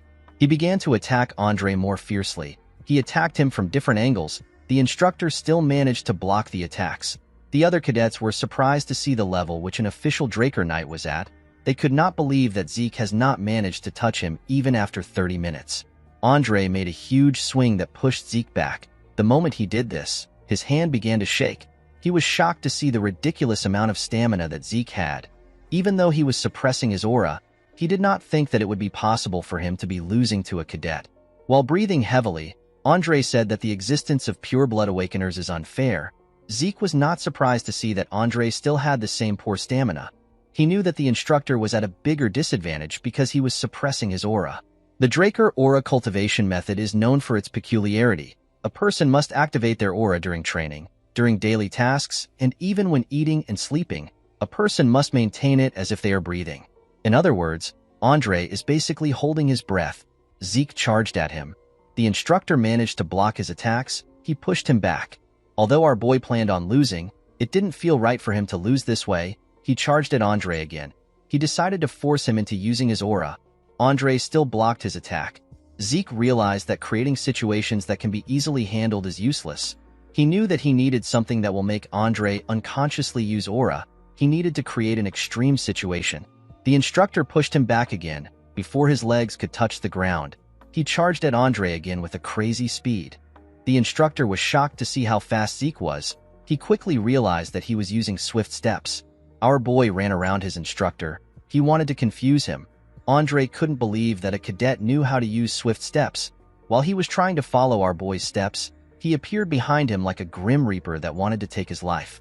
His critical strike got activated. The moment it got activated, Andre sensed his presence. He quickly turned around. Unfortunately for him, it was too late. The sword was about to cut him. Andre quickly took a step back in a skillful manner. He raised his sword. He decided to use the dragon-slaying arts. He used the first verse of Chapter 1. The skill is known as Sky Slice. Zeke smiled when he saw this. He quickly raised his sword to block the attack. Andre's attack pushed him back. Aside from Reina, the other members of the three great families were happy to see what happened. Although he managed to block the attack, his sword got broken. The pain was more than he expected. Our boy still had a smile on his face. His healing factor got activated. Zeke threw away his sword. He decided to collapse now. Andre put his sword away. People from the infirmary quickly went to check on Zeke. With a look of anger on his face, Andre announced that our boy no longer needs to attend his class again. He asked the cadets if there is anyone among them who also wishes to be exempted. The cadets kept quiet. They knew that they were screwed if they raised their hands up. With a scary look on his face, Andre told them that he will assume that no one wants to leave. At the infirmary, we see Zeke resting on the bed. He commended himself on his performance. Although he didn't graze Andre's clothes, he got him to use aura and acknowledge his abilities. Our boy considered the situation a win-win because Andre got disciplined and he obtained free time. While resting, he remembered Andre's last attack. The technique is the most basic move of the dragon-slaying arts. However, because the technique was used by a blue knight, the force was ridiculously powerful. Although Andre was powerful, Zeke was still certain that he could beat a blue knight, especially since he had limitless stamina and healing. Even though he was already strong, Zeke did not believe that it was enough for him to live freely. He wanted unrestrained power to live a life where he was not restricted. He wanted the power that won't let him submit to anyone. While he was thinking, someone holding a bottle of liquor asked him if he is Arthur's youngest son. Our boy was shocked to see the man. He did not know who he was.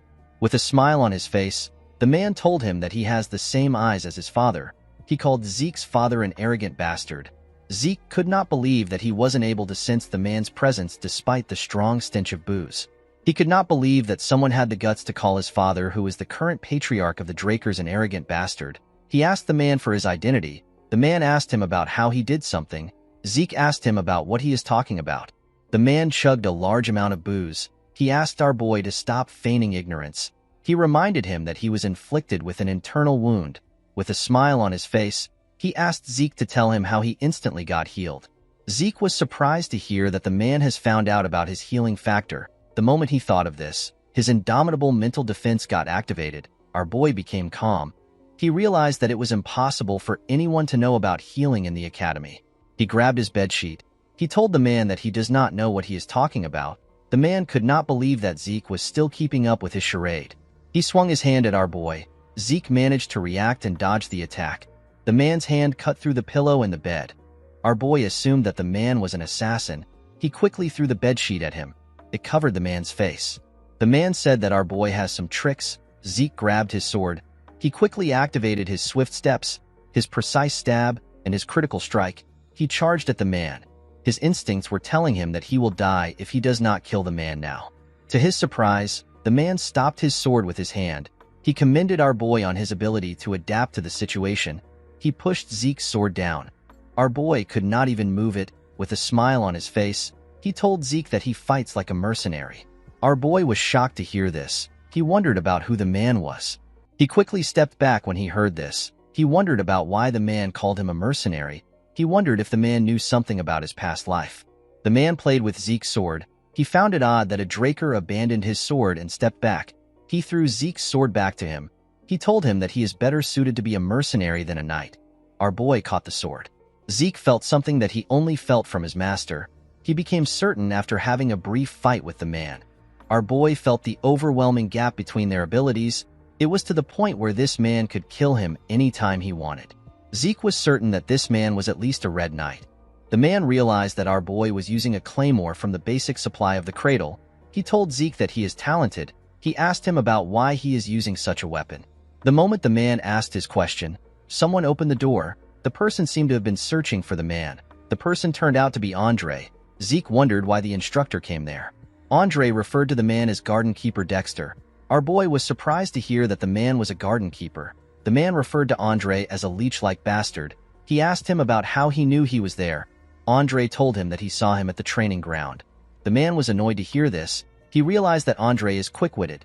Andre asked Zeke to leave since he is done getting his treatment. Our boy quickly went to the door. Before he left, the man asked him to visit the Academy Western Greenhouse if he has some time. He told him that he will teach him something useful.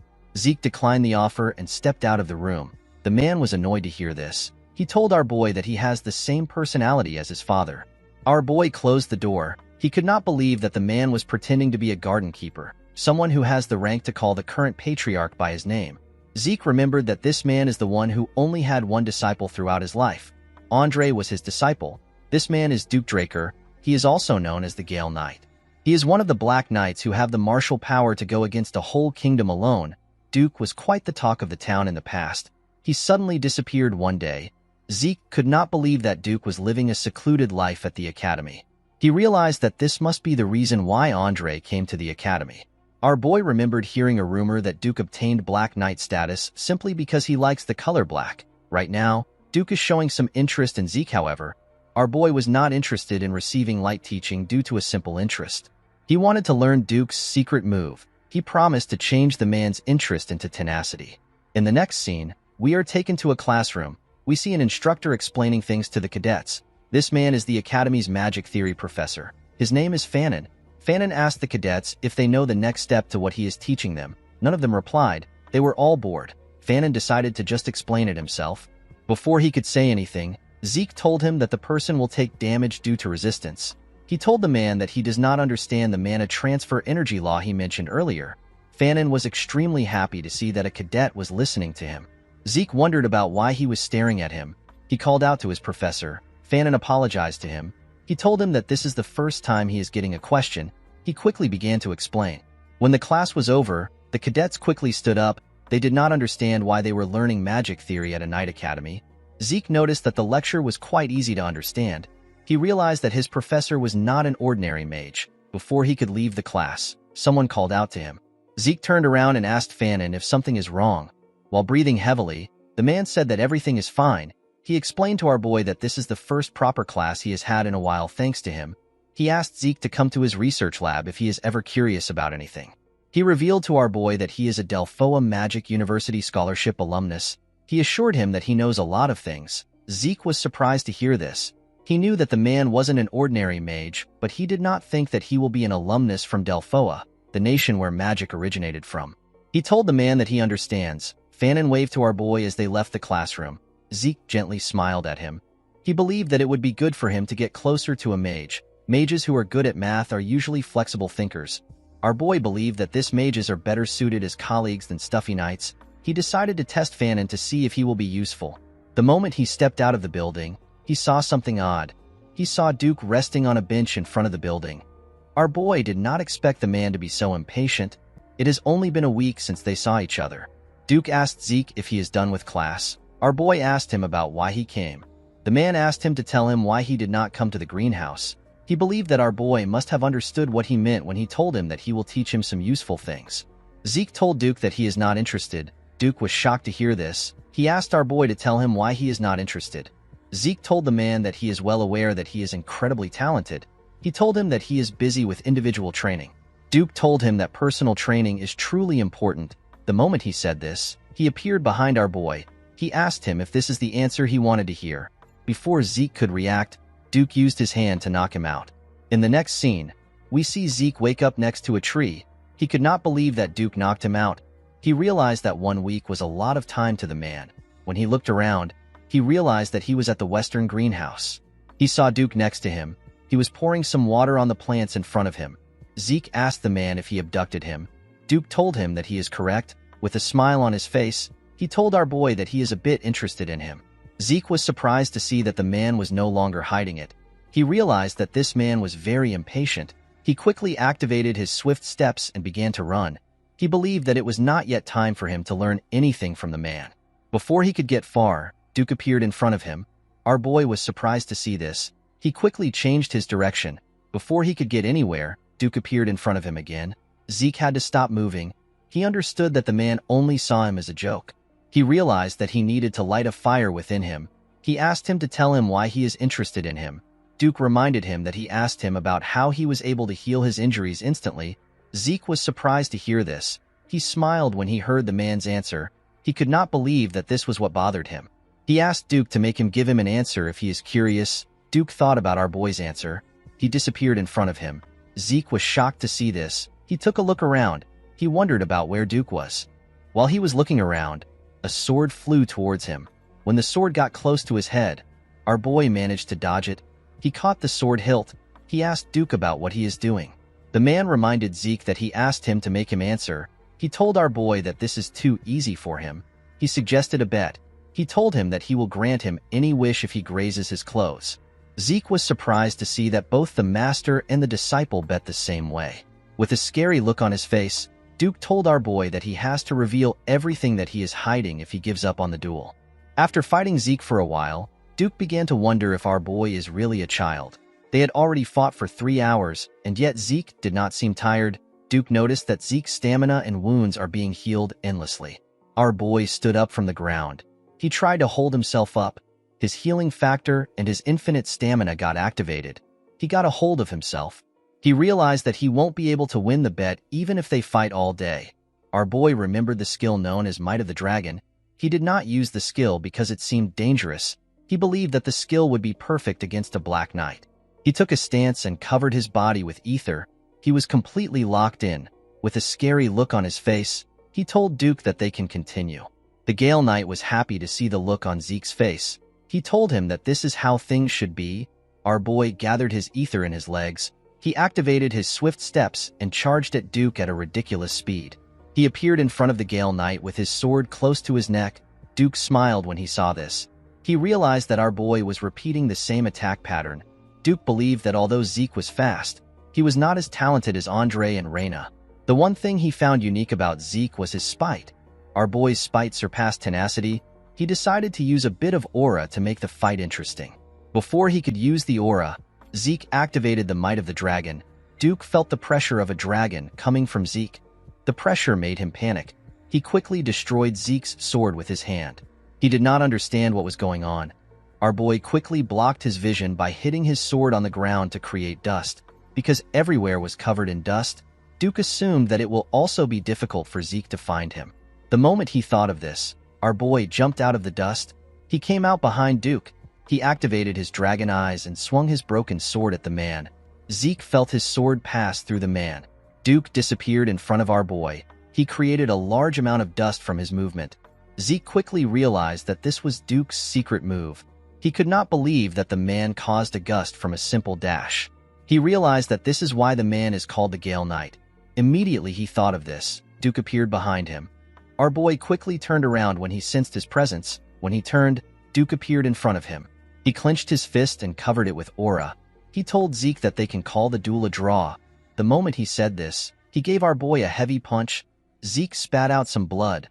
The punch sent him flying. Due to the excessive usage of his skills, his fatigue surpassed the acceptable limit. The system decided to forcefully shut down his consciousness for his own safety. Before he lost consciousness, Duke said some things to him. When our boy woke up, he found himself in his room. He wondered if Duke brought him there. He laughed when he thought about the fact that he almost won. Although he lost, he wasn't annoyed because he fought against a Black Knight. Zeke knew that he had done everything that he can do with his current abilities. He tried to get Duke to let down his guard by repeating the same attack 100 times over. At the decisive moment, he used the Might of the Dragon. He even used the dragon eyes, but it wasn't enough. Zeke was certain that the skill Duke used at the end was his secret move. Although he got knocked out for using the draconian skills too excessively, he was able to see Duke's secret move. He witnessed the nonsensical high-speed movement arts which Duke used with his extremely trained body. Zeke realized that this secret move must have been what allowed Andre, who has a weak stamina, to rise to the position of a Red Knight. Our boy felt bad that he lost the opportunity to learn the secret move, but he believed that the fight was worth it. He remembered how the might of the dragon had the pressure that made a Black Knight hesitate. He was certain that most small fries would submit the moment they are exposed to the skill. While he was thinking, a status window appeared above him. It told him that he has an unopened message. When he opened the message, he saw that the Swift Steps has changed into a rank C skill known as High Speed Movement. The system told him that his soul has developed due to the demonstration of strong will. Along with the development of his soul, his system functions got activated. The system told him that it is possible to activate the next function using karma points. Our boy was surprised to see this. The mini-map function got opened. The geographical terrain features can be seen through the form of a map. Zeke needed 20 points to unlock this function. Another function known as inventory got activated. It allows Zeke to save as many items as it can accommodate. Our boy needed 20 points to unlock this function. The last function he activated is the Elementra level quest book. This function involves tutorials and missions for the effective development of low-ranking administrators.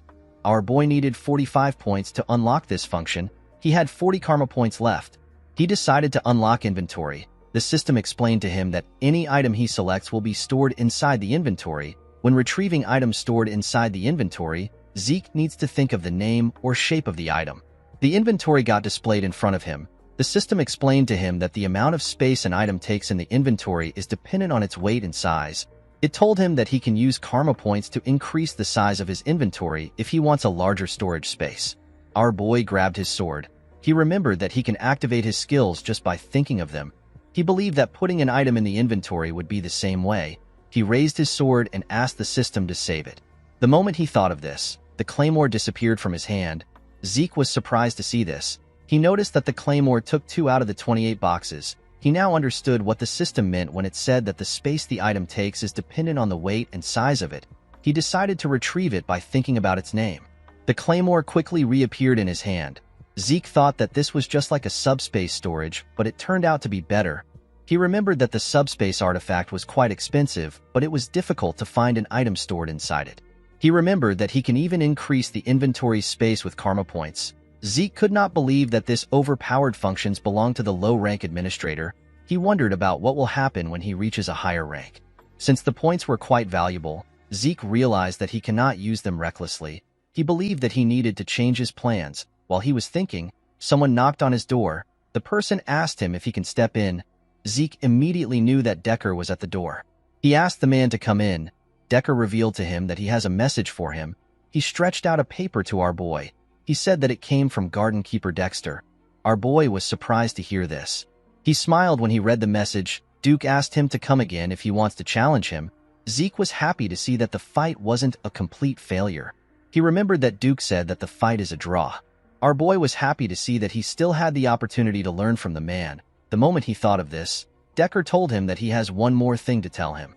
He revealed to his master that he found the blacksmith he was looking for. Our boy became excited when he heard this. He asked the servant about when the appointment is. Decker told his master that there is a problem. He said that the blacksmith refused the appointment. Zeke was shocked to hear this. He asked Decker for the reason. Decker revealed to his master that the blacksmith doesn't make weapons anymore. In the next scene, we see Zeke arrive at a shop called Papner's Breath. Our boy found the name to be too grand for a workshop. He stepped into the workshop and asked if anyone is inside. The Sword of Radiance known as Graham is the masterpiece that Galleon forged. He gave it to Zeke as payment for saving his life. He is a man who deserves to be called the blacksmith of the soul. It was said that he can read the souls of the users before making their weapons. He lived up to his name by creating a sword that possessed the ability that Zeke needed the most. The sword had the ability to replace ether with aura. Galleon was the greatest blacksmith in the continent. When Zeke stepped into the forge, he saw a man drinking a bottle of wine. He did not expect to see Galleon in this state. Galleon was surprised to see a kid in his workshop. He asked Zeke to get out. Although Galleon has always been someone who has a moody temperament, it has never been this extreme. Our boy wondered about what happened to Galleon before he met him. Zeke picked up a bucket of water and poured it on the man. He threw the bucket on the floor. With a smile on his face, Zeke asked him if he is awake now. He told him that he wants to know the reason why he rejected his commission. Galleon quickly noticed Zeke's gloves. He realized that he is a Draker. He quickly slammed his head on his table. He begged our boy to forgive him for his discourtesy. He told him that he is not taking any commission at the moment. He said that a bastard cannot create what someone wants when he can't even create what he wants for himself. Zeke never expected Galleon to have a stage in life where he also doubted himself. He remembered that Galleon was already the greatest blacksmith in the continent before he met him. Galleon never told him about the life he lived. He realized that the blacksmith never shared his embarrassing past with him. Our boy was not ready to wait 10 years for Galleon to come around. The blacksmith was already having a serious mental breakdown. Zeke called out to him. The man quickly put himself together. He apologized to him for his disgraceful behavior. Our boy asked him not to worry about it. He told him that he wants to see some of his failures. Galleon told him that it is at the back. Zeke decided to guide the man back to the right path. The scene shifts, and we see them at the back of the building. Galleon apologized to Zeke for making everywhere clustered. Our boy assured him that it is fine. He told him that it actually looks charming. He moved forward and picked up one of the swords. Galleon asked him to be careful. He told him that the swords are still very sharp, even if they are failures. Zeke picked the swords and threw them aside. He could tell that none of these swords were failures. Each of them are of similar quality to the things he forged when he was named the greatest blacksmith on the continent. He activated his dragon eyes and took another look at the swords. He asked Galleon if there is a problem with his brazier. The man was shocked to hear this. He asked our boy about how he knew. Zeke reminded him that he asked him a question. He asked him if he utilizes his own style of smelting. Galleon was shocked to hear this. Our boy said that the man has mixed several metals to create a lighter and exquisite material. Unfortunately, the durability of the items is poor. The moment he said this, Zeke used one of the swords to hit another sword. The two swords broke. He told the blacksmith that things like this happened because the impurities weren't properly eliminated during the heat treatment process. Galleon could not believe what he was hearing. He did not expect Zeke to make an accurate analysis of everything. He did not think that our boy would be able to immediately recognize his smelting method. He even analyzed the major flaw and its cause. Galleon realized that the person in front of him is different. He clenched his fist and called out to our boy. He told him that he has something to show him. He took Zeke back inside. He asked him to take a look at something. The moment he said this, he spread a large blueprint of something on the table. Zeke immediately recognized what he was looking at. He knew that this was Galleon's secret blueprint that will be revealed years later. It is the blueprint of a magic brazier. In the past, Galleon showed our boy his brazier. He said that there is no point in hiding something from his savior. He explained to Zeke that it is a brazier where the temperature can be freely adjusted with magic. In the present, our boy told the man that his smelting method will work perfectly with the brazier. Galleon was happy that Zeke was able to understand his idea. Our boy asked him about why he is not making it when he has the blueprint. Galleon explained to him that the most important part of the brazier is the mana energy laws. However, the Magic Tower's commission fee is 10,000 gold. Zeke was shocked to hear this. The monthly expenses of a normal family is 10 gold. 10,000 was a ridiculous amount.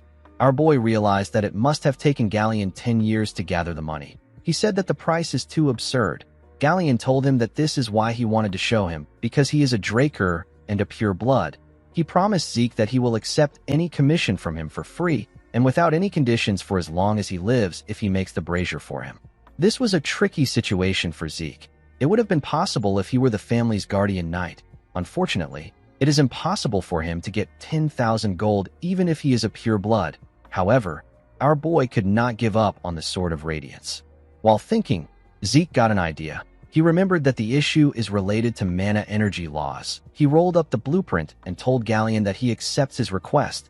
The man was surprised to hear this. Zeke explained to him that he will ask for a favor from a mage he knows. He told Galleon that he will let him know when he gets an answer. He advised the man to stop drinking. The moment he said this, he saw Galleon holding his leg. With tears in his eyes, the blacksmith thanked our boy. He promised to serve him for the rest of his life as his savior. Zeke asked him to let go. He assured him that he will contact him once it is complete. The scene shifts, and we are taken to the professorial research buildings. We see Zeke walking somewhere. He wondered why the Magic Tower's commission fee were so high. The structure of the brazier itself was quite simple. Our boy was on his way to meet Fanon. He remembered that the instructor's major is the design of mana energy laws. While thinking, our boy hears a sound. He turned to the side. He noticed that the noise was coming from an alley. When he went to check it out, he saw a boy getting beat up in the alley. The boy was begging his bully to forgive him. The bully turned out to be Leon. Leon asked the boy to repeat what he said. He saw the boy as Zeke. The poor boy referred to him as Sir Leon Conrad. He apologized to him for putting his lowly hands on him. The bastard referred to the boy as Zeke and told him that he said it well. He slammed his head on the ground with his leg. He told him that he will give him the opportunity to clean up the land that he messed up. The poor boy had no choice but to thank him. Our boy felt sick when he saw this. He decided to leave. Leon continued to beat the boy up. He told him that his existence is an hindrance. He said that Zeke is also an hindrance. He could not accept the fact that Zeke got a golden light during his awakening. He did not like the fact that he had a pure blood awakening that was better than others. He kicked the boy repeatedly and asked him not to mess with him. The idiot believed that his loss against Zeke could not be helped because our boy attacked him before the fight started. He referred to Zeke as a stupid bastard and wondered about how he became a pure blood awakener. He said that it was all luck. While he was beating the boy up, someone called him Freckles. Leon quickly recognized the voice. He stopped hitting the boy. With a smile on his face, Zeke asked his cousin if he has found someone to replace him. With a horrifying look on his face, he told the boys that he will give them 3 seconds to plant their heads in the ground. Leon told our boy that his arrogance has gone through the roof ever since he went through his pure blood awakening.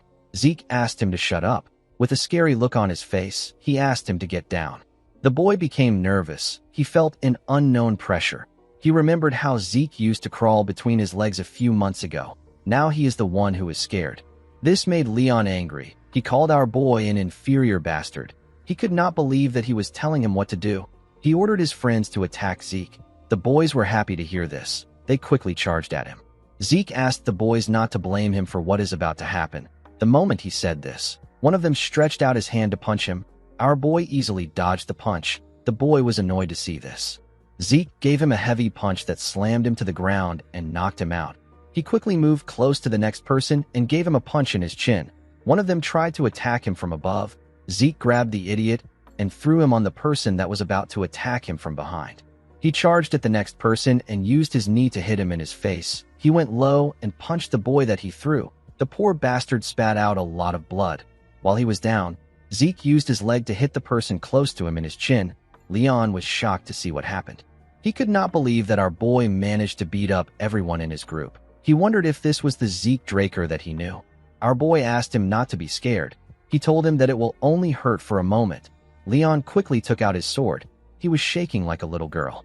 He told Zeke that he will cut him if he comes closer. Our boy told him that it was not smart for him to draw out his sword. He asked him if he knows what this means. Leon became more scared. Zeke announced that he needs to draw out his sword in order to face the murderous intent of Leon Conrad, who has unsheathed his sword outside the holy training arena. He pulled out his sword and said that he will retaliate in the name of honor. He released a terrifying energy when he said this. Zeke said that the battle will end once one of them is faced with death. Leon began to tremble when he heard this. Our boy reminded him that the opponent will take no responsibility for the outcome to follow. He asked the boy who Leon was beating up to be their witness. The boy turned out to be Liam Stone. After saying this, he told Leon that they can begin. The idiot quickly dropped his sword on the ground. He said that he is sorry. He actually peed himself. He referred to our boy as Sir Zeke Draker and begged him to let him leave. He begged him to let him go. When Zeke saw this, he remembered how he used to beg Leon to let him leave. He called Leon a foolish bastard. He attacked him with a quick slash. He put away his sword and told his cousin that he will be taking his ear as payment. The boy began to scream when Zeke said this. His hand was covered in his blood. Zeke grabbed his head. He told the boy that he will take something else if he sees his ear reattached when they meet again. With a scary look on his face, he told Leon that he will be taking his head next time. He slammed his head on the ground after saying this. He stood up and turned around. Before our boy could leave, Liam stood up and asked him about why he helped him. Zeke asked him not to worry about it. He told him that he wasn't helping him. Our boy was just helping his past self. As he walked out of the alley, he wondered if Galleon's nature rubbed off on him. He could not believe that he almost said something that embarrassing out loud. The scene shifts, and we are taken to Fanon's research lab. Zeke asked the man if it is possible for him to make the brazier. Fanon said that it should be. Our boy told him that he wants him to take care of it. The man asked Zeke to wait. He told him that it is better he listens to his explanation. He told our boy that he is correct about the overall structure being simple. However, the problem is the core in charge of power output. The core is considered the heart of the machine, but the circuit has an extremely tricky restriction. Even though it is small, it requires enough power. They will also need a way to adjust output without delay. Fanon said that something like this is unprecedented. Zeke asked him if it is possible. Fanon said that it is. He explained to our boy that they have two options. He said that he can personally adjust the design with the core in mind. He told him that it will take at least 15 years to redo the design for the core. Zeke was shocked to hear this. The instructor said that it really takes a long time. He told our boy that they still have another method. He said that they can avoid designing the core and use an alternative material. Although this would save them a lot of time, the material needed is a high-compression mana stone. Zeke could not believe what he was hearing. He reminded the instructor that this is an ancient artifact that can't be made with modern technology. Fanon told him that he is correct. He said that it is extremely hard to find an artifact in the ruins. To come across a mana stone that can withstand their design, it will cost them over 3,000 gold. Zeke was shocked to hear this. The situation was not looking good for him. He knew that he will get kicked out if someone finds out that he can't use aura. 15 years was too long for him to wait. Unfortunately, he did not have 3,000 gold, but he was still not ready to give up on the Sword of Radiance. Most people think that Zeke is an aura user thanks to the events that occurred during the Blessing Rite. They did not know that it was merely a reaction created from ether and healing. The fact that he is unable to use aura still remains the same. Ether is considered to be a difficult power to be controlled by humans. However, excluding the skill known as the Spirit of the Soul, which his master taught him, Zeke can't use any sword skill that utilizes aura. Even with the skill, our boy can only reinforce and swing his sword around. Compared to ether, aura is easier to use and more versatile. This is why Zeke needs Graham. Our boy wondered about how he was going to get a high-compression mana stone. Fanon said that the creator of the blueprint is amazing. Even if they took the complicated core into account, it is still an efficient design. He said that this brazier will be difficult to create even more than the Golden Age relics. The moment Zeke heard about the Golden Age relics, he got an idea. He could not believe that he did not think of this idea earlier. He stood up and asked his professor to take care of his design until he is back.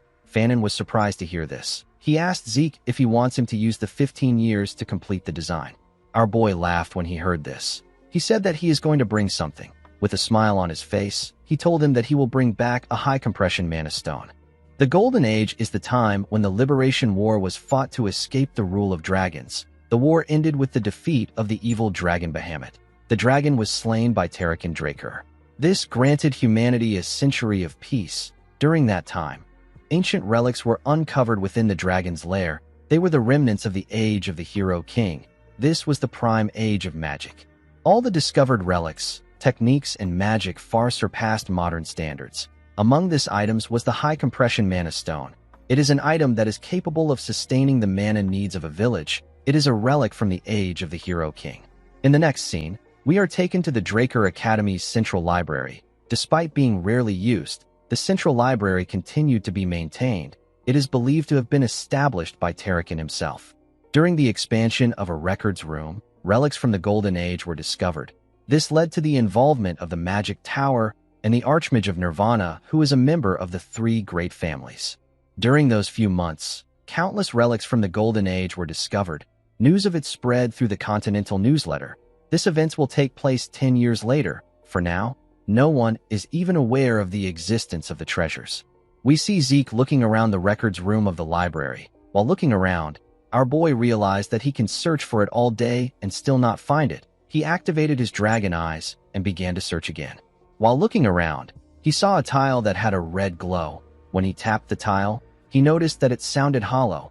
He activated the soul of the spirit and formed a blade made out of ether with his hand. The technique is known as cut. This was the only ether application for the soul of the spirit skill, which he learned from his master. Zeke used the skill to cut the tile in a clean way. Since ether materializes a user's will, It is possible to apply certain properties like cut and use it in different scenarios. However, the skill has its drawbacks. The user must expend a large amount of ether to perform any action. Zeke immediately got a headache after using the skill. It was too much for his body. He opened the tile and jumped inside. In the next scene, we see Zeke holding a torch underground. He did not remember the newsletter saying that the place was this deep. The moment he thought of this, he sensed the presence of something. He quickly put out the torch and hid himself. He remembered that it should take at least a decade for people to discover this ruin. He wondered if someone was already there. He activated his dragon eyes to see in the dark. He found two skeletons holding a shovel and a pickaxe. He was able to tell that the monsters were not made by a lich. This means that the fight should be easy. He took out his sword from his inventory and rushed to attack them. Critical Strike got activated when he attacked the skeleton with the pickaxe. He easily destroyed the skeleton with the shovel. After he defeated the skeletons, the system informed him that he has obtained 2 karma points for defeating the 2 skeletons. His current karma points was now 22. Zeke was happy to see that he can gather karma points by killing monsters. He remembered that the system once said he can do this. He forgot, because he was focused on the artifact.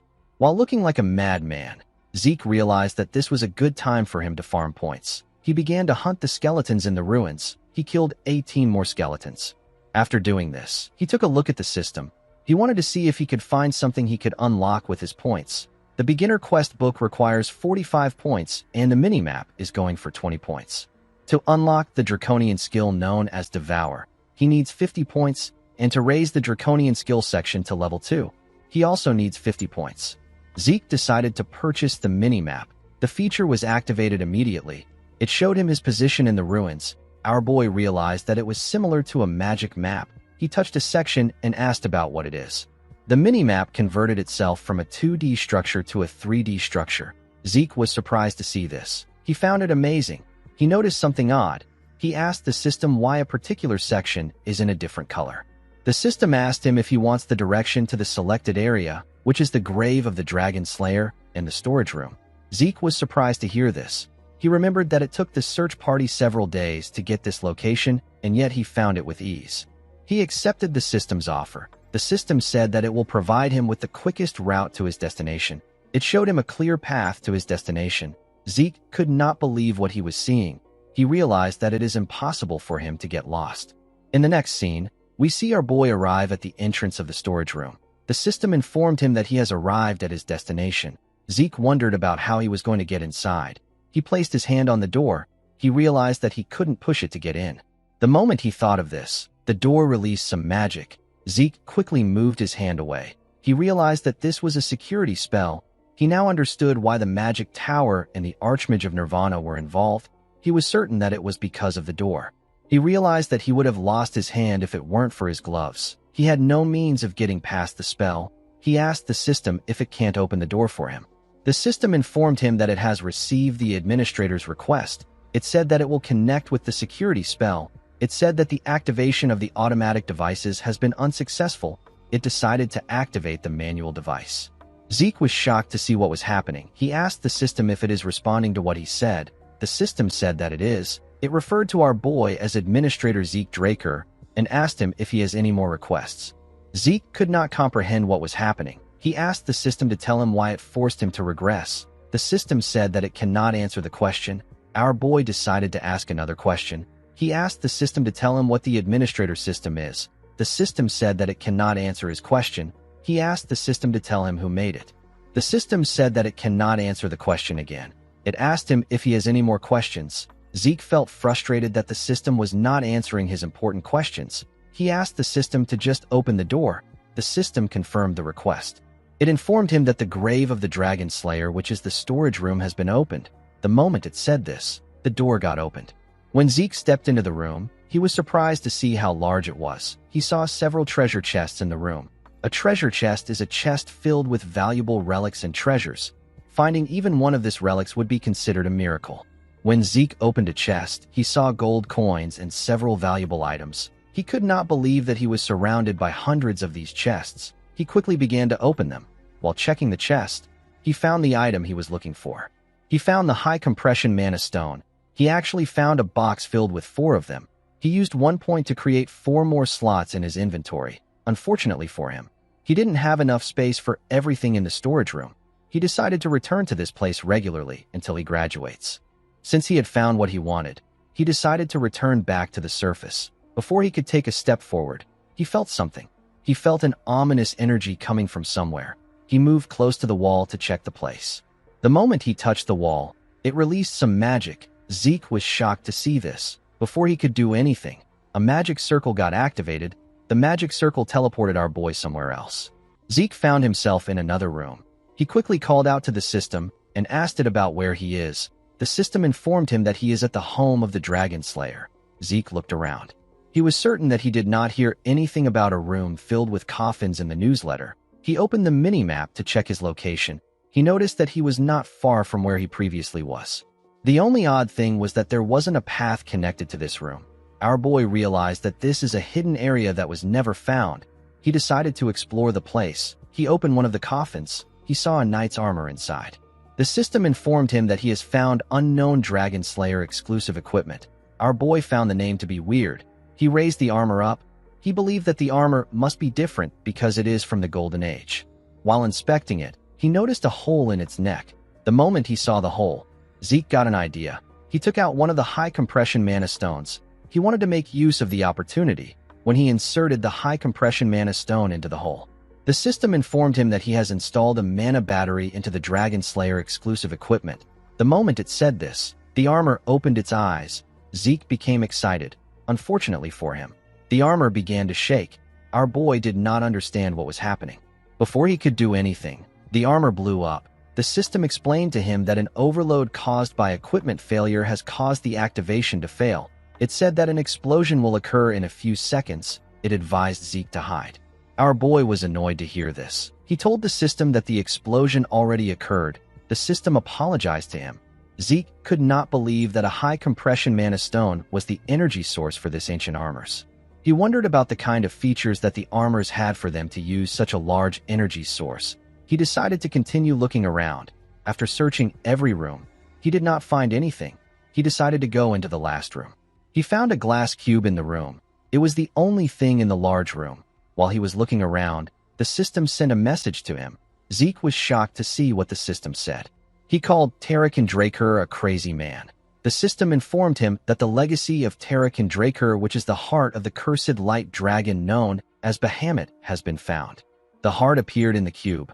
Our boy did not expect his ancestor to leave the heart of the dragon he defeated as a dying gift. He now understood the ominous feeling he got when he was in the storage room. However, what he was feeling now was different. Zeke slowly walked towards the cube. The system informed him that the heart of Bahamut is reacting to him. Our boy placed his hand on the glass. He told the heart that he can hear it. He said that he understands. He said that he will kill everyone. Our boy was slowly losing himself. Before he could completely lose himself, his indomitable mental defense got activated. He grabbed his hair. He wondered about why he wanted to kill everyone. The moment he thought of this, he felt something weird. He took a look at his hand. He saw that a dark energy had covered it. One of his eyes had turned black. The energy surrounded him. Zeke became nervous. He did not understand what was happening. He began to panic. The system informed him that he is about to take Tarakan Draker's test. He was asked to defeat the strong curse from Bahamut's heart. He was told that he will receive Tarakan's dying gift as a reward for clearing the mission. The moment the system said this, it slowly got removed. It tried to activate the indomitable mental defense, but it failed. Our boy fell to his knees. The curse asked him to kill everyone thousands of times. Zeke grabbed his head. He tried to resist the thoughts. The curse asked him to accept it. It said that he will be free when he accepts it. Fortunately, our boy is strong-willed. He hit his head on the glass cube. He asked the curse to stop mumbling. He told it that it is so annoying. As blood gushed down from his head, Zeke smiled at his cursed self. He called it a dumbass and told it that freedom is something to be won. The glass shattered after he said this. The system informed him that he has won against the Light Dragon's curse. It told him that he will receive ownership over Tarakan's dying wish. Zeke was relieved that the quest was over. He knew that things could have gotten worse. He did not expect a skill activation to fail. While he was thinking, his healing factor and infinite stamina got activated. The system informed him that he has started to absorb the heart of Bahamut. When our boy raised his head up, he saw the heart glowing. It fired a large amount of energy at him. The energy pushed him back. Zeke could not comprehend what was happening. A pure and dense source of mana was flowing into him. Unfortunately, Zeke did not have any circles in his body to accept the mana into. Without a place to store this mana, his body was getting destroyed. He realized that he had to do something. He released his ether and activated the spirit of the soul. He put his hand together to form a hole. He used a technique known as seal. He decided to use ether to cover the mana and seal it in an ether hole. He grit his teeth and forcefully put his energy together. While he was struggling, an explosion occurred. The explosion was quite large. Our boy was pushed down. When the smoke cleared up, we see Zeke struggling to stand. He let out some smoke from his mouth. He did not expect to actually survive. We see a mark of the dragon on our boy's chest. Zeke moved close to the glass. He noticed that the heart was gone. He realized that the mana must have really come from Bahamut. While looking at the glass, our boy noticed something. He saw a reflection of his chest. He saw the dragon's mark on it. He wondered if this happened after he sealed Bahamut's mana. While he was thinking, the system informed him that he has absorbed Bahamut's mana. It told him that the absorbed mana has changed his body. It told him that his constitution has changed to divine body. The system informed him that it has detected that he is unable to control the power. It told him that 95% of the power has been compressed and sealed. It told Zeke that he has the right to open Terrakin's secure library as the herder. It revealed to him that the beginner quest book has been unlocked. It said that tutorial for the low-level administrator has been provided. Zeke did not understand anything the system was saying. He told the system that he will check it later. He asked the system to get rid of them. The moment he said this, he asked the system to wait. He asked it to keep one status window open. He smiled when he saw what was written on the window. He said that his ancestor must have felt generous. Our boy was asked if he wants to open Terrakin's other dying gift. He asked the system to open it. The system accepted his request and told him that it will open Terrakin's gift. When the gift was open, Zeke saw something shocking inside. The scene shifts, and we are taken to the Platinum Mansion. Our boy put away his clothes. He decided to take a look at his status window. The system informed him about a draconian skill known as incantation. It told him that the skill has been added. The skill allows his words to be filled with power. The skill was currently locked because he lacks experience. Zeke noticed that authority, constitution, and several other things were added. He realized that he can only use incantation once he becomes stronger. Under authority, our boy was given a skill known as dragonic control. It gives him control over dragonkind. Dragons under his control can be summoned and will follow his orders. Under constitution, Zeke was given the skill known as divine body. It allows his body to perform at the highest level. His rate of learning techniques and his transfer rate of ether in his body will increase. The descriptions were not really helpful to Zeke. He went into a training ground. He remembered that there was another status window related to Terrakin. He asked the system to open the status window related to Terrakin. The system informed him that an information update is needed in order to open Terrakin's secure library. It asked him to move to a location where an information update is possible. It asked him if he wants to see the location on his minimap. Our boy did not expect that he would have to go somewhere. He asked the system to show him the place. When the system showed him the place, our boy immediately recognized it. He referred to the place as Valhalla. Valhalla is the most prestigious knight training institution. People who are not administrators like him are unable to view the place, let alone enter it. Even Zeke would have trouble entering Valhalla. He never planned on joining the institution. Since it was something related to Terrakin's dying gift, our boy decided to adjust his plans. He realized that he has to continue being a part of his family. The system informed him that the beginner quest book has been activated. It told him that his tutorial will soon start. It told him that a quest will be given to encourage his growth once the tutorial is over. Once the quest is over, he will be given a reward. Zeke realized that this is similar to the mission from an adventurers guild. It is like a mercenary assignment. The only thing he didn't know was what a tutorial is. While he was thinking, the system informed him that the tutorial will begin now. The moment it said this, the ground began to transform. Zeke was shocked to see this. He was dragged into a different place. He wondered if he got teleported like earlier. He quickly realized that this was different. He could tell that the entire area has changed. While he was looking around, monsters appeared in front of him. These monsters were orcs. The system asked our boy to defeat the monsters within the given time frame using 2 or more different skills. He will be given points, and the system store will be unlocked as a reward. Zeke was given 60 minutes. He took out his sword. The situation felt weird to him. Monsters suddenly appeared, and an appropriate reward is given. Our boy wondered if the tutorial is trying to create situations where he can take advantage of the system. He wished that he had gotten the tutorial earlier. While he was thinking, the monsters rushed to attack him. Before they could hit him, Zeke activated swift steps and continuous slash. He tore through the monsters in one attack. He noticed that his claymore was as light as a feather. He realized that this was thanks to the divine body. With his current body, he could easily defeat a purple knight. The system informed him that he has completed the tutorial quest. It sent him back to his dimension.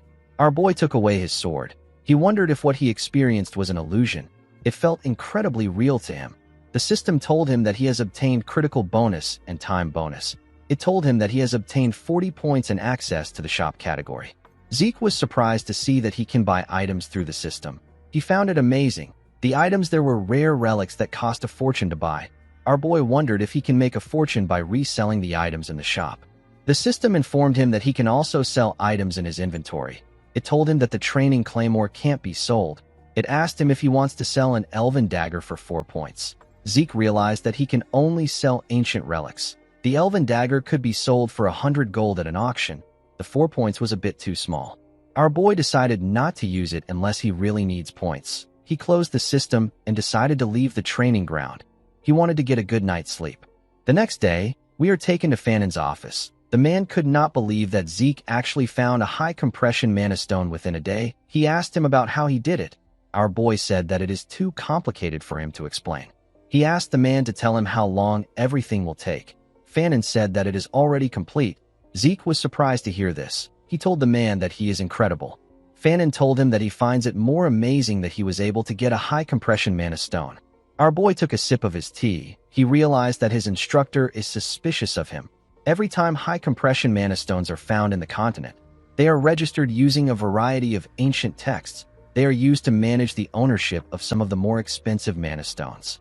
By checking the registration number, a person can confirm where and when the mana stone was found, as well as the current owner of the mana stone. However, there is no way the mana stone Zeke has is registered. Fanon looked through the Central Continent high-compression mana stone registration encyclopedia. He was not able to find anything because Zeke is the first person to find it. Our boy liked Fanon's ability to suspect him rather than just blindly trust him. His judgment and skills were very good. He believed that his instructor is too talented to rot in a place like this. He moved close to him and asked him if he has now confirmed the registration number. Fanon was shocked to see that our boy knew. In the next scene, we are taken to Galleon's workshop. We see the blacksmith activate the brazier. He wore some gloves and used his hand to control the magic in the brazier. Galleon was extremely happy to test the brazier. Fanon was happy to see that the brazier worked. He told Zeke that he has a lecture to attend. He told him that he will see him later. Zeke thanked his professor.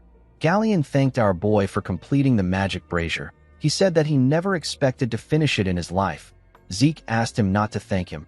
He reminded him that it is part of their deal. He asked him if he has not forgotten his part of the deal.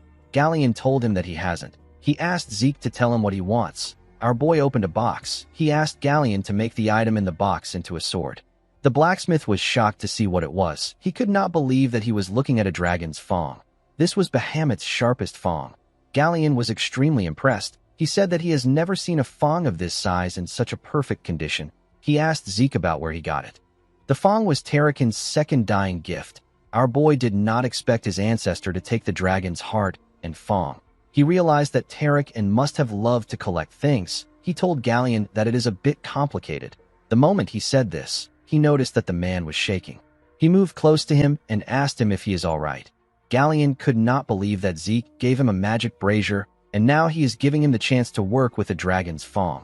With a look of determination on his face, Galleon promised Zeke that he will exceed his expectations.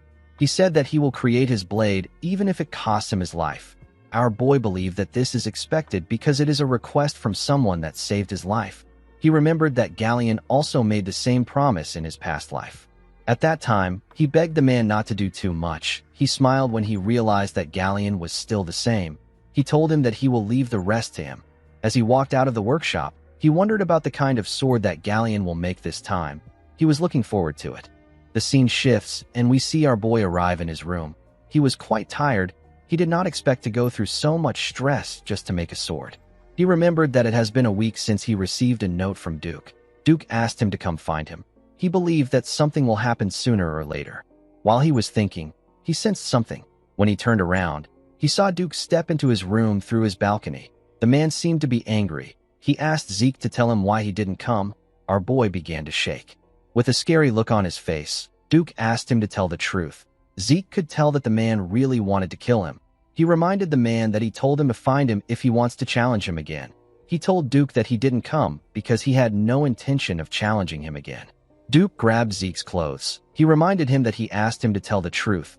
The moment he said this, he threw Zeke out through the balcony. Our boy was shocked to see himself in the air. He noticed that he was in a really high place. He realized that he will die before he gets the chance to heal. He quickly reached for the balcony. Before he could touch it, Duke grabbed his neck. He asked Zeke if he really has no intention of challenging him again. He told our boy that it is impossible for him not to be aware of his intentions. He realized that Zeke didn't come even after reading his message on purpose. He did the same thing when they met at the infirmary. The man realized that Zeke was trying to irritate him. He told him that he will give him 5 seconds. He advised him to tell the truth this time. Zeke smiled at him. He told him that he is funny. The man started counting down. Our boy reminded him that he has not yet even revealed his true identity to him. He reminded him that he is known as Garden Keeper Dexter. Duke smiled when he heard this. He threw Zeke back inside the room. Our boy slammed his head on the wall.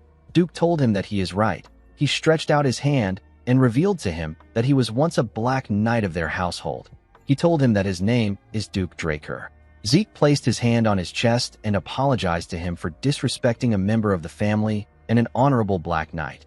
Duke was surprised to see how fast our boy accepted the truth. He asked him if he was planning this. Zeke said that he wasn't. He reminded Duke that he said he was once a Black Knight. The man said that it is not a big deal. He said that he is no longer a Black Knight. Our boy was surprised to hear this. He wondered if this is possible. He knew that it was normal for people to rise in ranks, but he has never heard of anyone who dropped in ranks. Duke asked Zeke to stop talking about it. Our boy noticed that the man's hand was shaking. He decided to drop the matter. He told the man that he will tell him the truth since he also did the same. He revealed to Duke that he was already aware of his identity. The man asked him if he bothered him so that he can become his official apprentice. Zeke told him that he is correct. Duke smiled when he heard this. He told our boy that he likes his boldness. He told him that he will accept him as his apprentice. Zeke was shocked to hear this. He did not expect it to be so easy. He decided to make it official before Duke changes his mind. He went on one knee and referred to Duke as the honorable knight among knights. He declared his intention to become his apprentice. He said that he will gain wisdom and power to bring honor to his master's name under his orders. Duke did not expect Zeke to know the apprentice's vow. He said that most people don't use it anymore. Zeke said that culture is a necessary virtue of a knight. Duke called him a sly snake. Our boy said that he will accept it as a compliment. Zeke referred to him as master and told him that he has a question for him.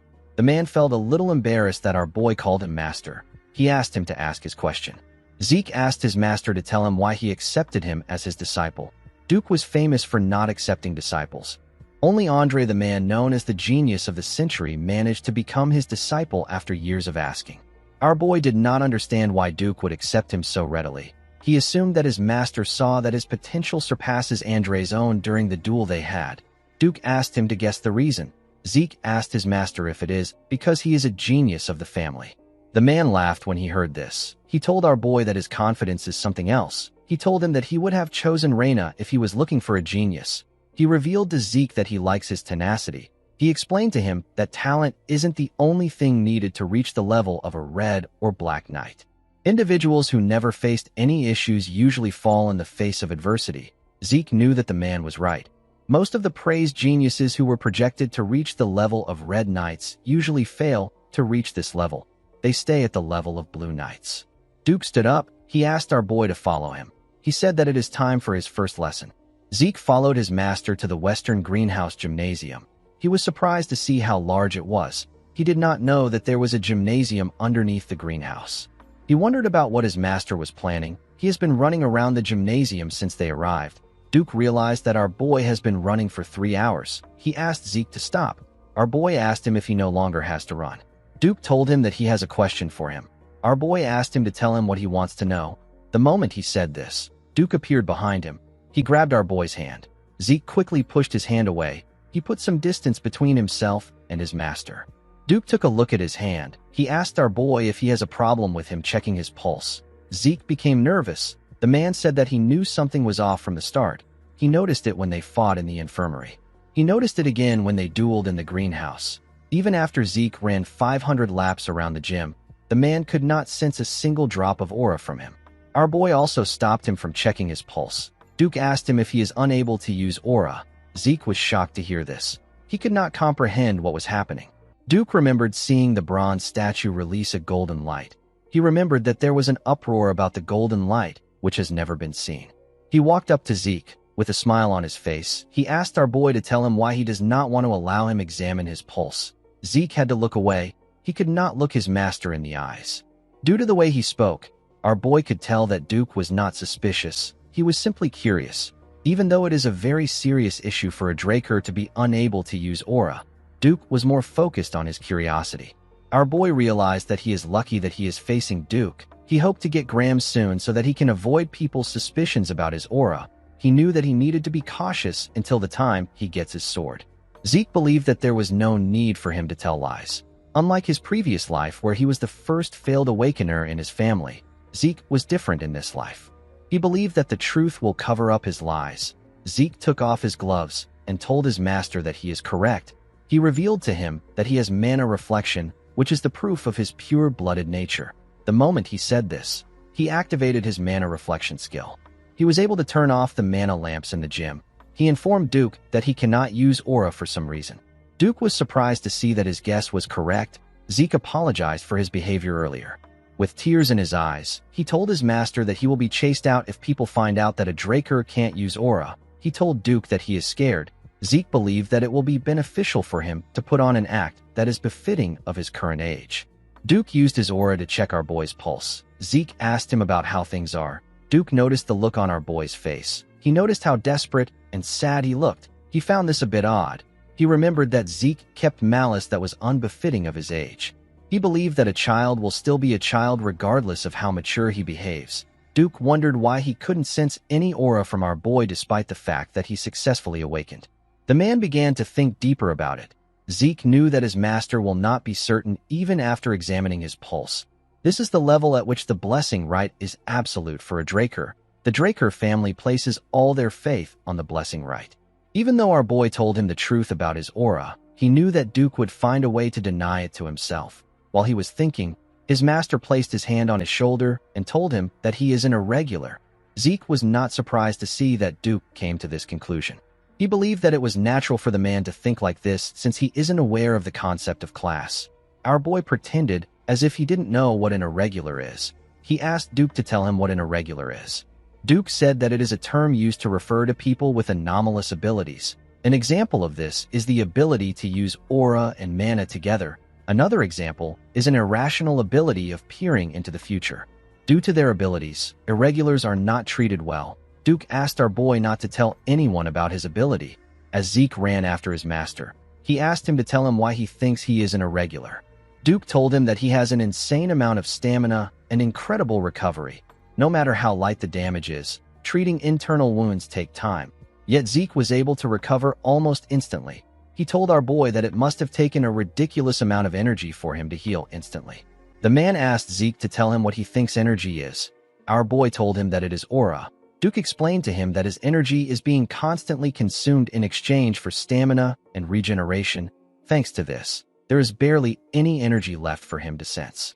He told Zeke that this is just his own theory. Our boy realized that his theory actually makes sense. It was quite plausible. He asked Duke if he will never be able to use aura. He told the man that he won't be able to meet his expectations. Duke laughed when he heard this. He walked up to the stage. He asked Zeke not to worry about it. He revealed to him that his Gale art is a special art that doesn't use aura. Zeke joined him on the stage. The man explained to him that a special art is a special skill personally developed by a knight who has reached great heights. Normally, the special arts is a specialization of dragon slaying, so it would be proper to use aura. However, the Gale arts uses only a trained body. Duke told Zeke that he will show him a demonstration. He asked him to pay attention.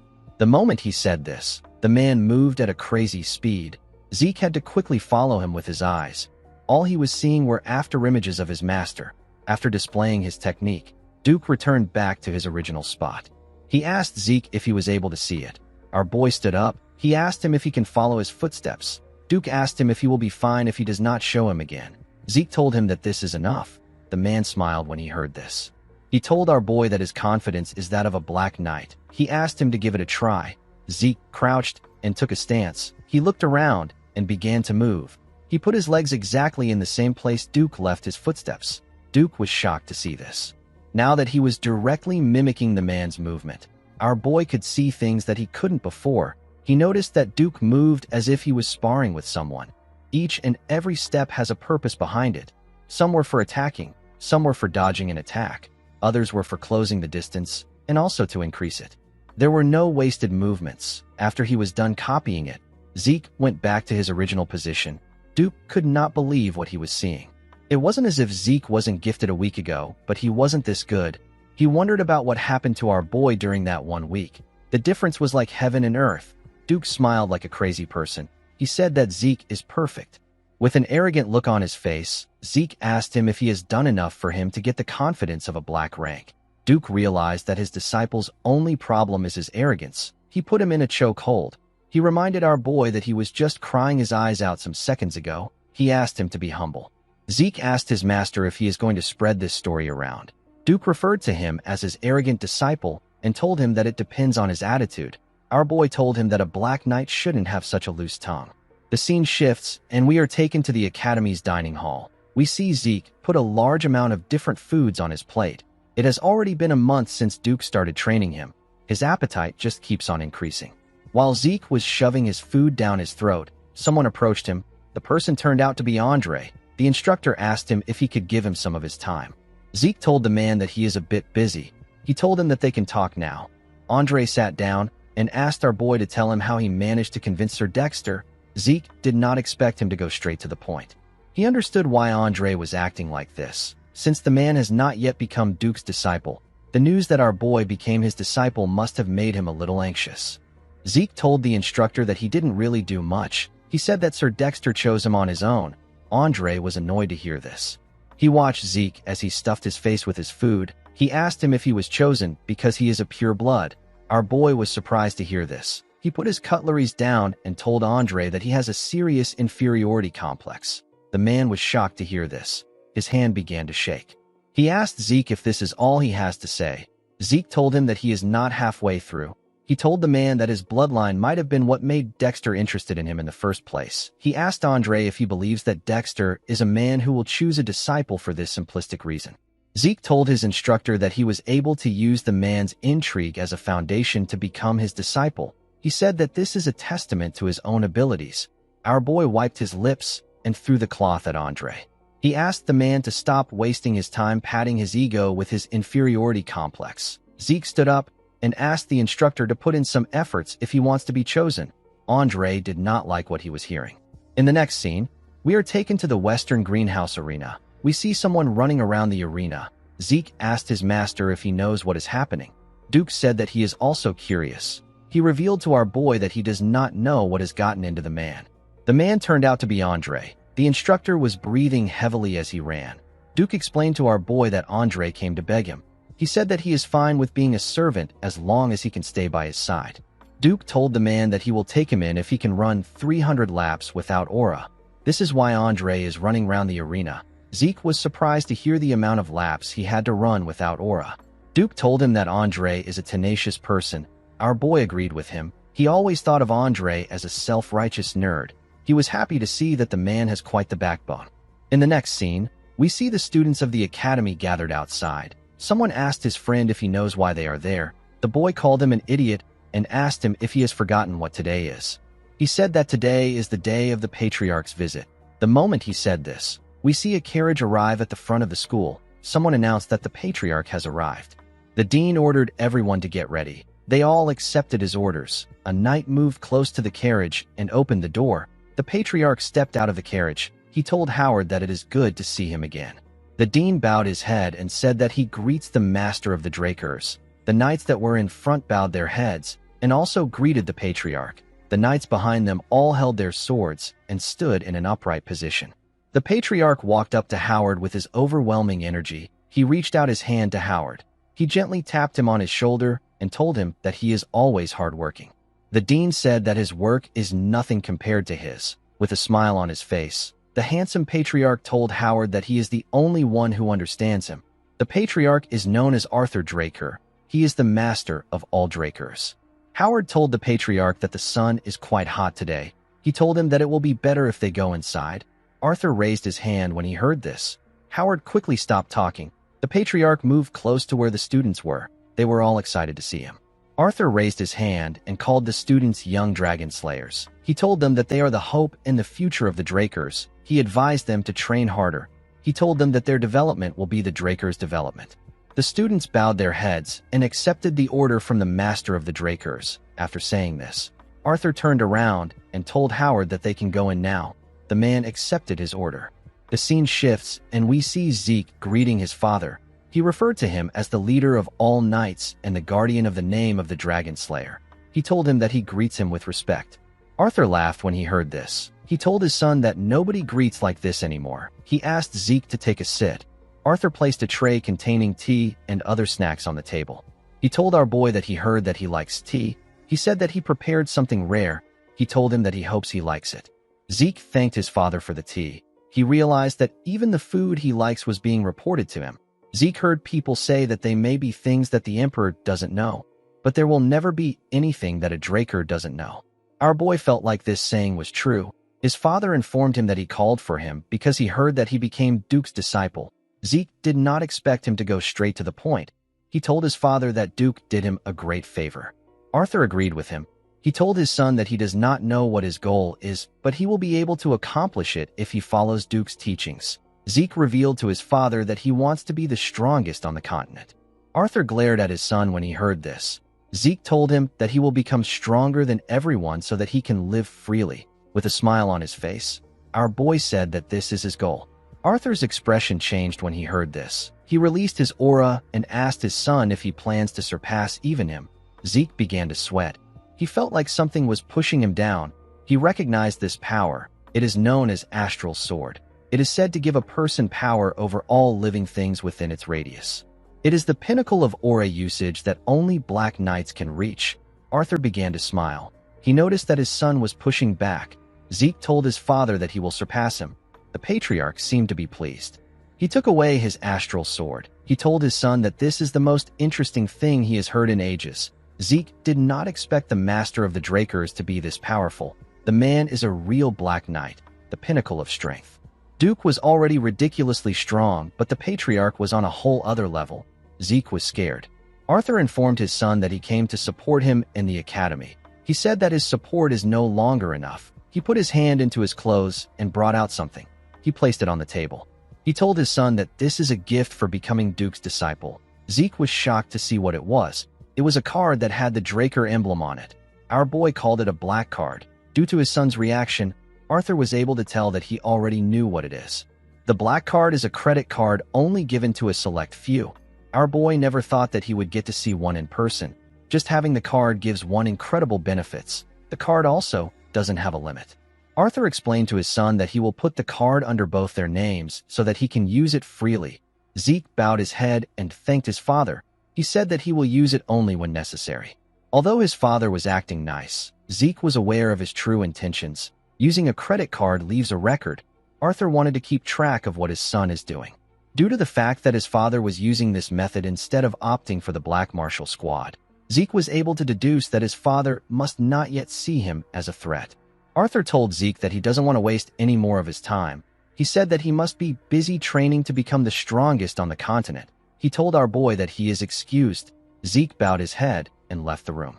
The patriarch rested his head on his chair. The moment he did this, Duke told him that he is sickening. Arthur asked Duke to tell him why he is so angry. Duke told Arthur that he is suddenly playing father to his son after he neglected him for a long time. The patriarch told the man that he had no choice as the head of the household. He told him that what he just said counts as defamation of his character. Duke sat down on the chair and asked Arthur to take him away. The patriarch smiled when he heard this. He told the man that he is the only one that he can talk to without worries. The moment he said this, he put his hand into his clothes and brought out something. He showed Duke a bottle of liquor and told him that they can have a drink to go with their conversation. Duke became very excited. He referred to the drink as the dragon's breath. The patriarch poured his friend a drink. He asked him if he knows that the atmosphere in the continent has been very strange lately. Duke said he cannot know anything because he has been cooped up in the academy. He asked Arthur to tell him how he is supposed to know. The patriarch reminded his friend that he has eyes and ears all over the place. Duke called the patriarch a snake. He told him that he asked a question when he already knows his answer. Duke told his friend that he heard that the emperor has gone crazy over the idea of immortality and is looking all over the continent. Arthur asked his friend if he thinks that it is possible to be immortal. Duke told him that magic can make a person look younger, but it can't grant them immortality. The patriarch agreed with Duke. He asked the man if it will be different when the relic the emperor is looking for is related to the elder dragon. Duke was shocked to hear this. While the patriarch and Duke were talking, we see Zeke in another room. He activated his ether and used the spirit of the soul, which is also known as soul manifestation. He used a skill known as hearing. He was able to spread his senses around the floor. Zeke began to listen to what his father and Duke were talking about. Duke told the patriarch that it might be possible if it is related to the elder dragon. He asked Arthur if the emperor has already located the relic. The patriarch said that it is possible that he has. He revealed to him that the Order of Black Knights has already reported to him. He said that the relic is most likely within the northern continent. Duke asked Arthur if the Empire's people have gotten this information. The patriarch said that they haven't. He said that it is only a matter of time before they find out. Duke was reminded of the past. He reminded his friend about the time the crazy emperor first ascended to the throne. He started a war to unite the continent.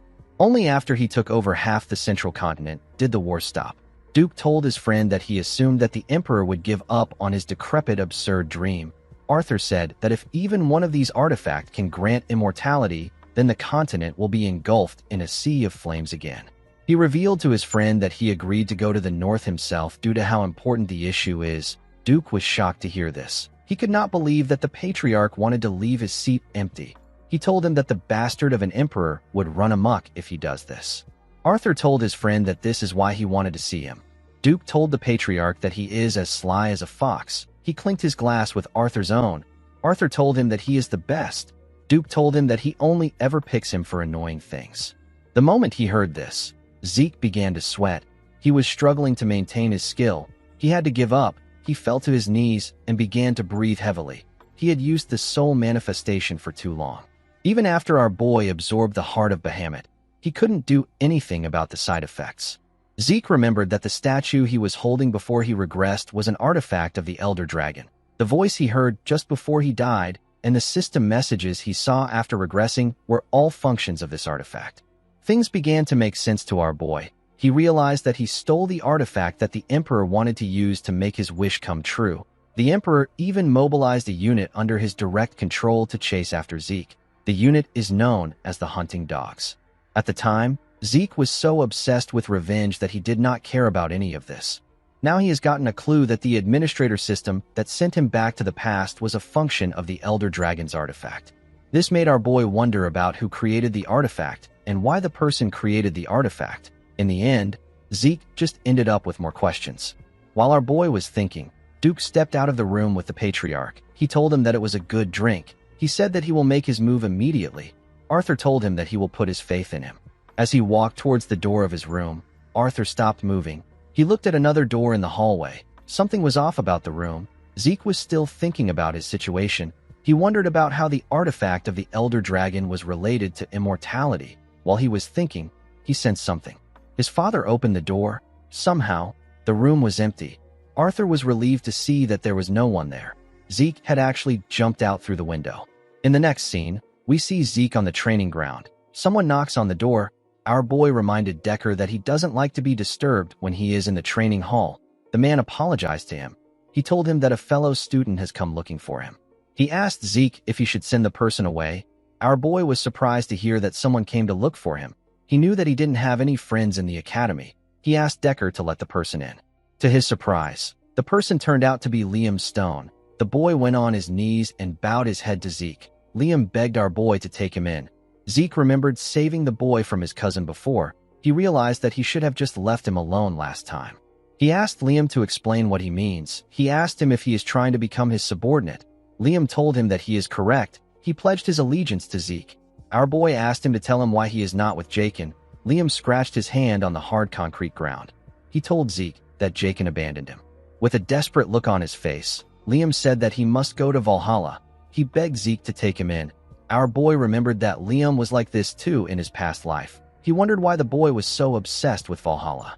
Zeke asked Liam if he is stupid. He asked him to go to the Turin or the Zimmons. He turned around and told Liam that he is not a support family.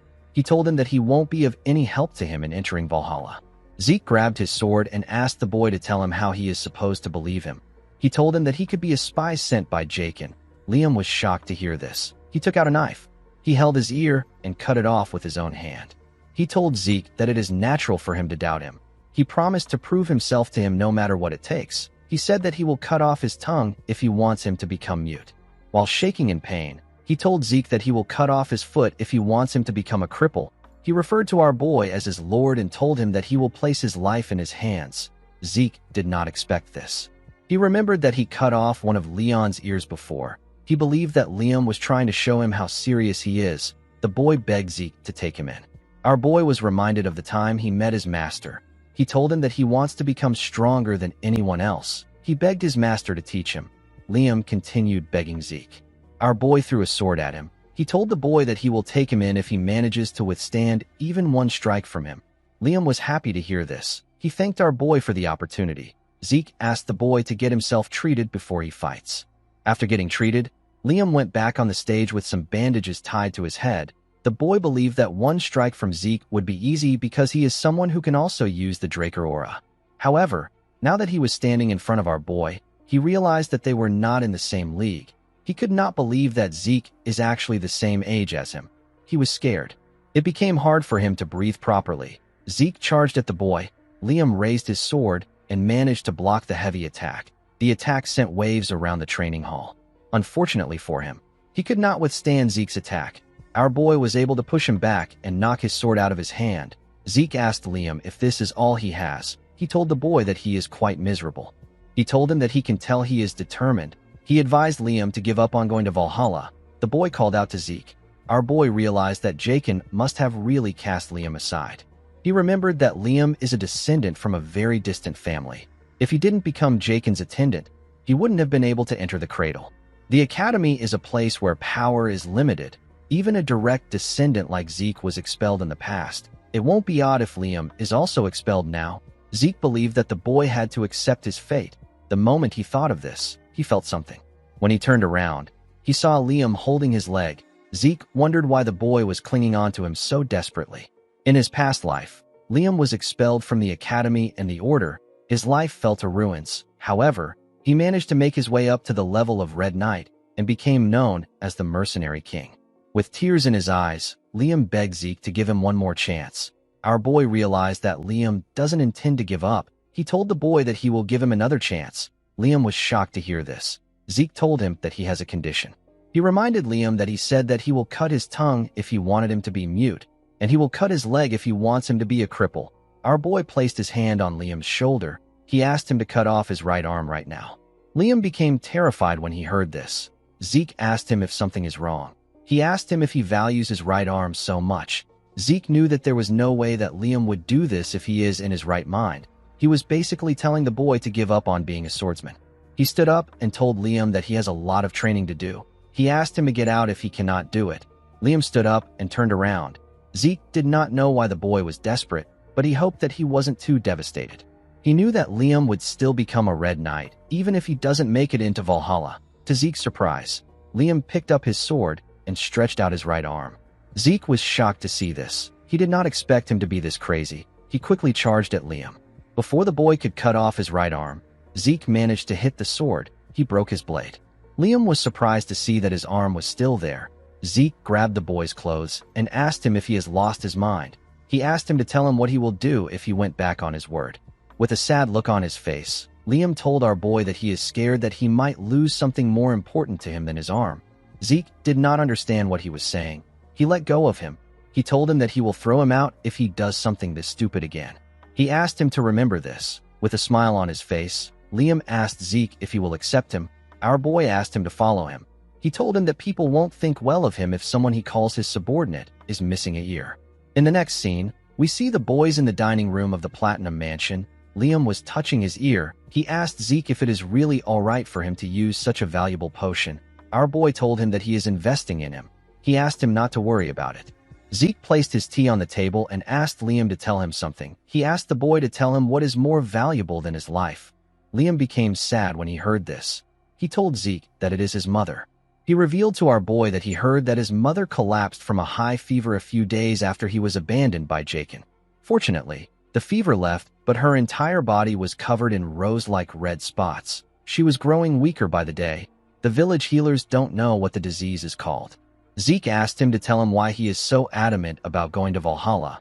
Liam said that Valhalla students and their families are offered the greatest medical treatments available on the continent. Zeke took out a pen and added some ink to it. He started writing on a paper. Periodic high fevers and rose-like red spots are symptoms of a certain disease. 5 years from now, the entire central continent will be plagued by the rose disease. It is a highly contagious disease with a high fatality rate. Countless people will lose their lives to this disease. Fortunately, a radical treatment will be invented, and it will put an end to the spread of the disease. When he was done writing, Zeke gave Liam the paper. He told him that it contains the method for producing the medicine that can heal his mother's illness. Our boy told him that it is not very difficult to make. He assured him that his village healers will be able to make it. Liam was shocked to hear this. He accepted the paper and thanked Zeke. He asked him about how he knows a cure when the healers didn't even know the name of the disease. The cure was invented by the genius alchemist brothers known as Al and Jeff. They invented it to cure the disease plaguing the central continent. However, the greedy Alchemist Association took advantage of the desperate people's lives to make profit. Upon learning this, the brothers publicly revealed the production method. The production method quickly spread across the continent to the point that even a warrior like Zeke got to know it.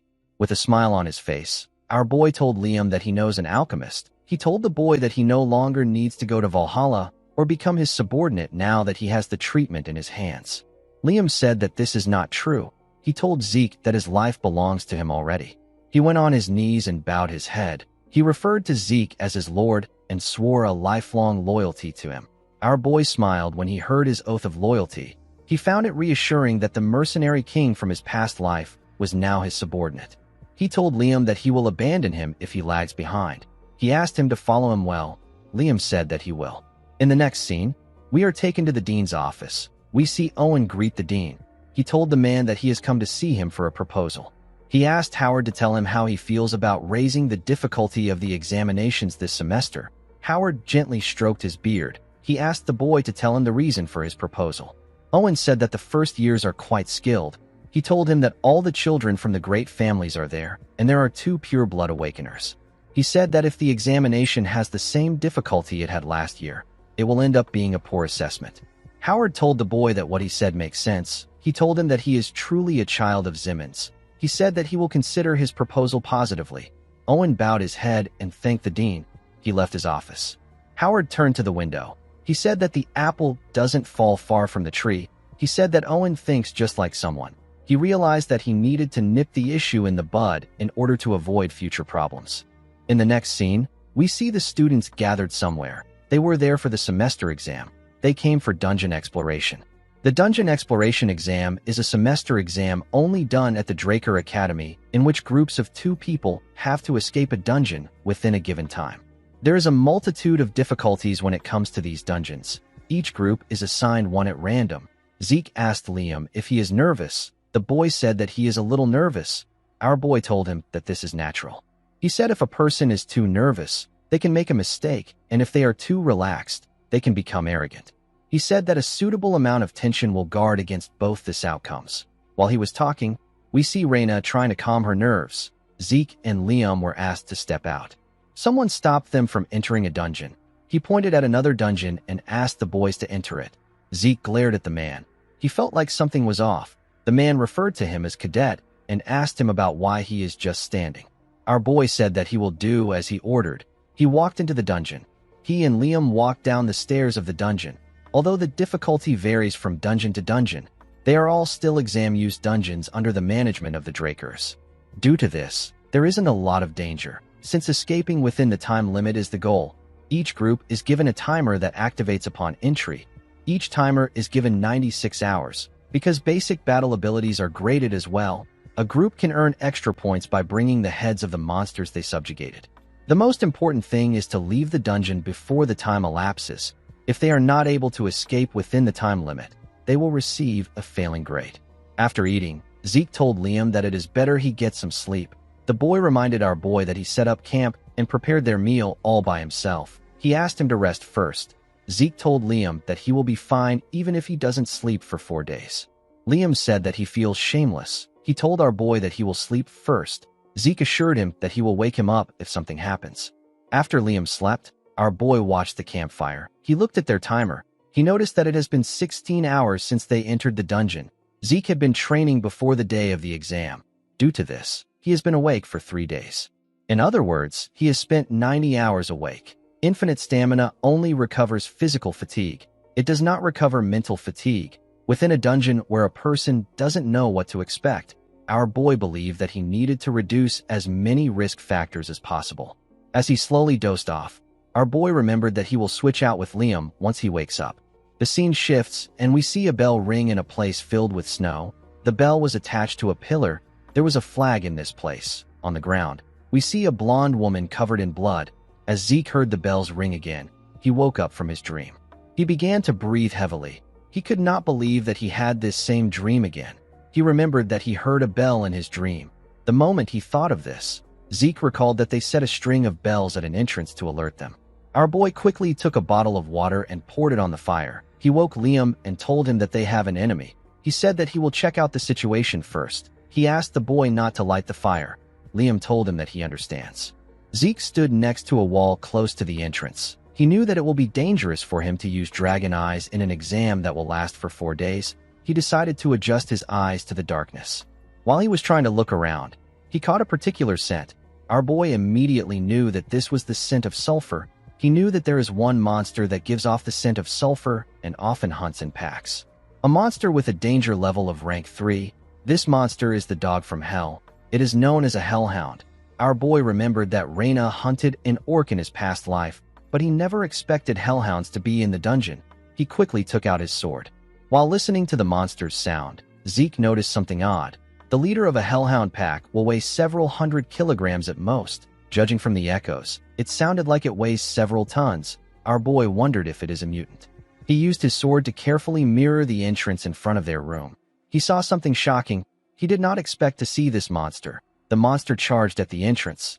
Our boy quickly jumped back. Liam grabbed his sword and took a stance. Zeke managed to stop himself when he got close to Liam. The boy asked Zeke if he is all right. Our boy remembered that the instructor who asked them to step into this dungeon had the emblem of the Zimmons on him. He called the Zimmons crazy bastards. He wondered about what they were planning. The head of the hellhound leader stepped into the room. It turns out that another monster was holding this head. The monster threw away the hellhound and screamed loudly. It was holding a giant club. Zeke realized that the Zimmons are out to kill him. Liam was surprised to see a troll. Trolls are rank 1 monsters. They are dangerous to the point where they can casually eat orcs and hellhounds. Liam moved in front of Zeke. He told him that he will act as a decoy. He asked him to use the opportunity to flee. Our boy smiled when he heard this. He asked Liam to not say something so depressing. He stood up and told him that he is not a lord who abandons his subordinate. Zeke asked Liam to not believe in him. He asked him to believe in his own efforts. He told him that he is not weak. He asked the boy to do whatever he likes. He assured Liam that he will support him. The boy smiled when he heard this. He thanked his lord. The two of them charged at the troll. They both landed several slashes on the monster. Our boy attacked the troll from the air, while Liam attacked it from below. While he was in the air, Zeke took a look at Liam. He realized that the boy is very good.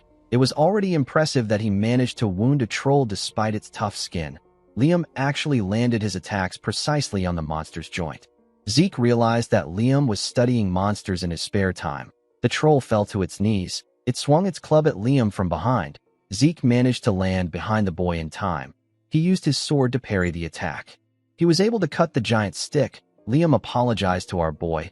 Zeke told him that it is fine. He told him that he is doing well for his first real battle. He told him that he made a good decision by aiming for the comparatively soft joints. However, he overlooked the troll's regenerative ability. The troll was annoyed to see that Zeke broke its club. Our boy explained to Liam that trolls are able to instantly heal small cuts. A person cannot keep up with their regeneration with proper attacks. While Zeke was explaining to the boy, the troll raised its hand. Zeke told Liam that this monster is too much for him. He took a stance and said that he will finish things up. Zeke easily killed the troll. The system informed him that he had subjugated the troll. He received 30 karma points for this. He asked Liam to dissect the troll. He told him that this should get them a lot of extra points. While Liam was cutting the troll, Zeke received another message. He was given a quest known as 2 birds, 1 stone. He was asked to hunt 100 monsters of 10 different species in the dungeon. The time limit for the quest is 72 hours. The karma points gotten during the mission will be doubled as a reward for completing the quest. Zeke was happy to see the reward. He took a look at his watch. He realized that he had 79 hours left before the exam comes to an end. Hunting 100 monsters wasn't a problem for our boy. However, hunting 10 species was quite troubling to him. No matter how large this dungeon may be, it is still an exam-use dungeon. This means that there should be about 4 species inside.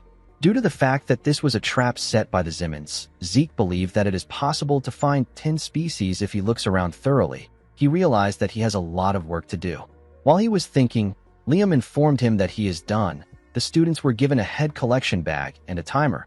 The bag is far inferior when compared to a subspace pocket, but it is good enough to carry the drops. Zeke told the boy that they are moving forward. He asked him not to fall behind. When the timer was at 60 hours, we see the boys fighting hellhounds. At 47 hours, we see them taking the drops of goblins. At 39 hours, we see them defeat a huge bat.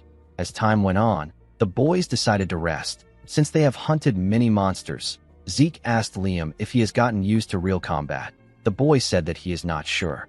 Zeke told him that this is normal. He told him that it normally takes a while to get used to it.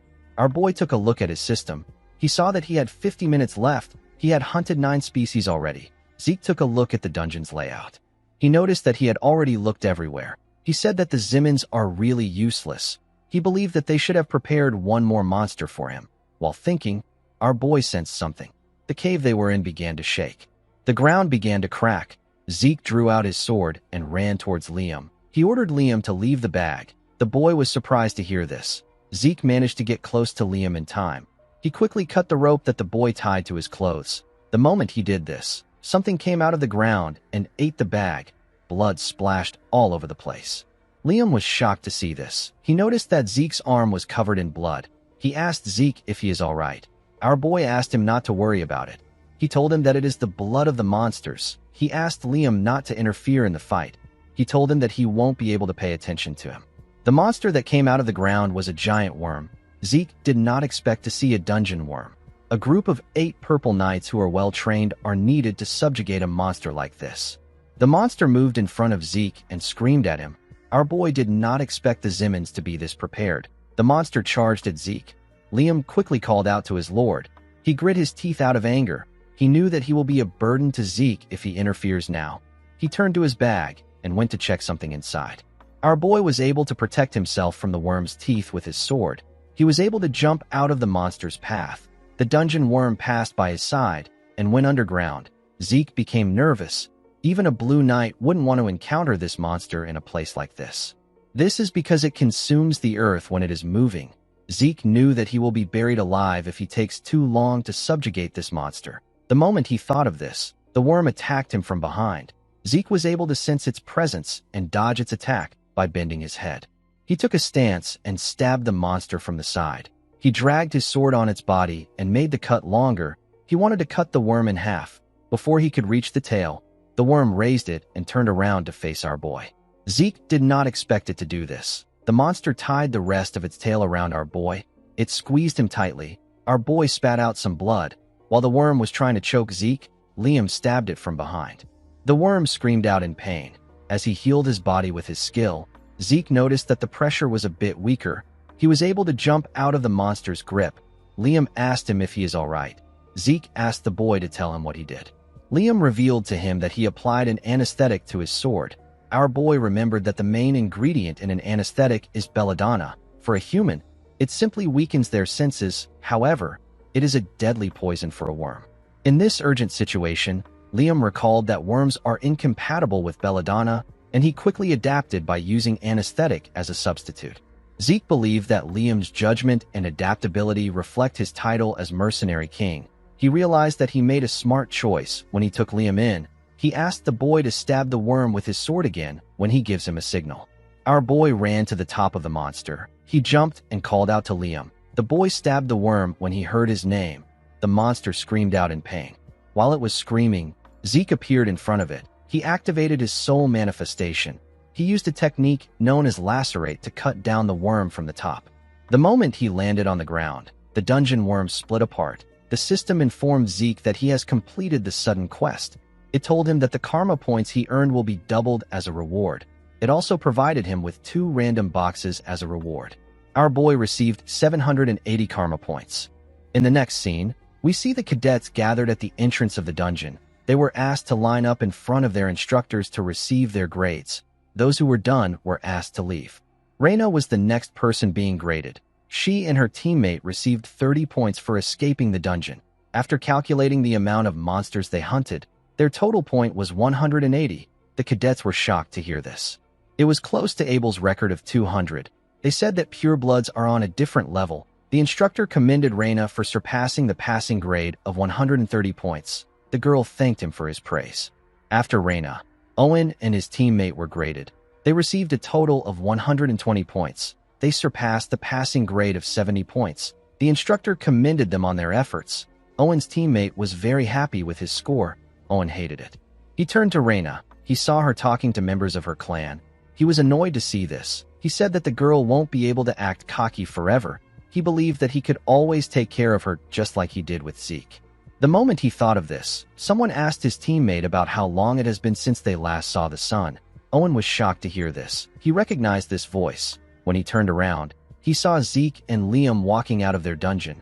Liam was dragging the head of the dungeon worm. Owen did not understand what was happening. The other students were shocked to see the head of the worm. They believed that orcs were supposed to be the highest scoring monster. Liam dropped the worm in front of the instructor. Zeke moved close to Owen. He told the boy that he looks pretty surprised. He asked him if he is so happy to see him. Owen was annoyed to hear this. He frowned his face out of anger. He could not believe that Zeke was taunting him. Our boy asked him about why he is no longer maintaining his poker face. He told him that this look suits him more. Owen turned around and began to walk. Our boy asked him if he is leaving already. Owen was annoyed to see that the 2 pure bloods surpassed him. He promised to make them pay for looking down on him. Zeke watched Owen as his squad members ran to him. He said that the boy is merciless. While he was looking at him, an instructor asked him if he is done fighting. Our boy quickly recognized the instructor. He told Andre that it has been a while since they met. Andre said that he will begin the grading. Zeke told the man that this is the only monster he has. He asked him if there is a need for him to be graded. Andre put on some gloves. He explained to our boy that he cannot carelessly gloss over things as an instructor. He asked him if the monster ate the bag containing the heads of the monster they killed. Zeke told him that it did. Andre put his hand into the monster's mouth. The cadets were shocked to see this. Our boy realized that he got lucky. They lost all the heads they gathered in the last 4 days because of the dungeon worm. Since they couldn't afford to receive a failing grade, they had to take the head of the dungeon worm with them. Zeke knew that no other instructor would inspect the flesh and skin stuck between the teeth except Andre. After he was done inspecting, Andre confirmed that they hunted gremlins, goblins, hellhound, hobgoblins, orcs, and a troll. The other cadets were shocked to hear this. They could not believe that Zeke and Liam fought a troll. Andre was able to tell that there were dozens of heads. He said that he can't count the dozens of heads because it would be unfair. He said that he will count each monster species as 1 head. Although the troll and dungeon worm are not included in the examination criteria, records state that a troll is as strong as 3 orcs and a dungeon worm is as strong as 6 orcs. Andre decided to give the boys 90 points for the troll and 180 points for the dungeon worm. After calculating everything, their total point was 368. The boys were told that they pass. An instructor moved close to another instructor. He asked him about the amount of points they got when they were cadets. The man told him that hellhounds were not even included in the exam criteria at that time. The other students could not believe what they were hearing. One student belonging to the Zimmons family said that this isn't fair. He told the instructor that Zeke's only proof is the head of the dungeon worm. The instructor reminded him that the dungeon worm alone is worth 180 points. The boy asked him about what this means. The instructor asked the other cadets to think about things carefully. He asked them if they would have been able to fight against a dungeon worm or a troll. The cadets wondered if Zeke was always this strong. Our boy did not like the fact that they were making a lot of noise. It was different from how he used to be mocked in the past. Zeke didn't feel bad, but he did not like the fact that he had done something to stand out again. He could not believe that the Zimmons went as far as to manipulate the exam use dungeon just to eliminate him. He wondered if this was Owen's decision alone. He quickly realized that the boy was not powerful enough to mess with the Academy's examination. He understood that it was the Zimmons as a whole that made this decision. Our boy realized that he was being observed more than he thought. He decided to try to adapt and keep an eye on the situation. While he was thinking, someone called out to him. The person turned out to be Reina. The girl walked past him and told him that he wins this time. Zeke watched her as she walked forward. He did not understand what she was talking about. He did not know what he won. The scene shifts and we see Zeke on the training ground. He decided to check his system. He took a look at a draconian skill known as gluttony, which allows him to eat a lot and digest a lot. Zeke had been ignoring this skill because it looked useless. However, now he has 780 points. He could easily invest 50 points. The system asked him if he will activate the skill. Our boy told it that he will. He noticed something shocking. The skill description had changed. The system explained to him that when he is in a state of gluttony, he will be able to eat and digest anything and convert it into energy. If he consumes a monster with bloodline abilities, he will be able to absorb that monster's ability. Zeke smiled when he saw that he could absorb the ability of a monster. He realized that he should have activated this skill before he went for the exam. He decided to test the skill. He wanted to see what energy conversion is like. He brought out a piece of meat from his inventory. The moment he did this, the skill got activated. Something pulled the meat from his hand. Our boy was surprised to see this. When Zeke turned around, he saw a dark, shadowy entity arise from his shadow. The shadow was swallowing the meat. Our boy did not know what he was looking at. It was as if the jerky was being swallowed by a bog. While he was looking at the shadow, the system informed him that he has recovered energy from the energy he absorbed. A small golden light shined around him. Zeke noticed that his migraine was gone. It was as if he took a nap. Although it was small, he could feel that his mental fatigue has been reduced as well. He also felt like his whole body has been rejuvenated. His mental fatigue, physical fatigue, and even his ether has recovered a little. Zeke reactivated the skill. He began to pour more meat into the shadow. He realized that it was worth the 50 points. With this one skill, he will be able to reduce the risk of all his other skills. He can recover his mental fatigue with gluttony, and thanks to his infinite stamina, he can't feel physical fatigue. Our boy realized that he can train for 24 hours without the need for food or sleep. He decided to start right away. Before he could do anything, someone knocked on the door. He told Decker that they already spoke about this last time. He reminded him that he asked him not to disturb him when he is in the training hall. The man informed him that he has brought some important news. He revealed to Zeke that his sword has been completed. Our boy became excited. In the next scene, we are taken to Galleon's shop. Zeke told the man that he heard his sword is complete. Galleon asked him to give him a moment. In his past life, Galleon gave our boy something made of mithril and pure iron. This was the Sword of Radiance. It is a famous sword that anybody would recognize its excellence with just a glance. Even though he gave him a dragon's fang as material for the sword, he still thought that Galleon would give him something that has a similar appearance to Graham. Unfortunately for him, the blacksmith gave him something else. This new sword was dark and it did not look anything like Graham. It had a unique energy around it. Zeke picked it up to check it out. Only judging by its appearance, it was not a very pretty sword. He asked Galleon if he did not sharpen it on purpose. The blacksmith told him that it is supposed to be like this. Zeke placed the sword down. He asked the blacksmith if this is the sword that he believes suits him best. Galleon told him that he is correct. He found Zeke to be weird. Most people would have been bewildered at his words, but our boy easily understood what he was getting at. Galleon realized that Zeke was the only one fitting to do something. He revealed to our boy that the sword doesn't have a name yet. He said that he has tried to name it, but no matter how hard he tries, he can't think of a good name. He asked Zeke if he can name the sword. Our boy was surprised to hear this. He did not expect Galleon to ask him to do this. In his past life, Galleon came up with Graham the Sword of Radiance by himself. Our boy found it odd that Galleon can't think of a name. He believed that this sword was Graham in a different form because he provided Galleon with a dragon's fang. Our boy realized that he has to think of this sword as something entirely different from Graham. He put his hand into his pocket and took out something from his inventory. Galleon was shocked to see what Zeke took out. He was shocked to see our boy holding a dagger. Our boy used the dagger to cut his hand. Galleon asked him about what he is doing. The moment he cut his hand, his healing factor activated. His healing factor is a skill that is active at all times. Regardless of this, it is still Zeke's skill. Our boy believed that he should be able to control it. The system confirmed his request. It told him that the passive activation of his class skill has temporarily been delayed. Zeke's arm stopped healing. He placed it above the sword and let his blood drip on it. Galleon quickly realized that this is the sword naming ritual. The sword naming ritual is a traditional dwarven rite in which one grants a weapon a name. The owner will infuse his blood with his energy and aura or mana and have it drip onto their sword to initiate the ritual. Once the ritual has begun, the initiator will enter into the depths of their unconscious mind and spend time there endlessly until they pick a name. Galleon took a look at the sword. He could not believe that Zeke knew about this ancient dwarven ritual that has long been forgotten because of how dangerous it is. He did not know how this was possible. Zeke fell into his mind. Hundreds of characters appeared in front of him. Of the countless names whirling around him, he must pick one name that will stay with him. For the sake of his new sword, he must pick a new name. As Zeke fell deeper into his mind, he saw more names. When he reached a point in his consciousness, our boy found the perfect name. He named the sword the Stygian Blade Bahamut. When he opened his eyes, the system informed him that it has registered Bahamut as an item. Bahamut and thousands of other blades appeared before him in his consciousness. Zeke could not believe that he chose the name of an evil dragon. He wondered if his mind is okay.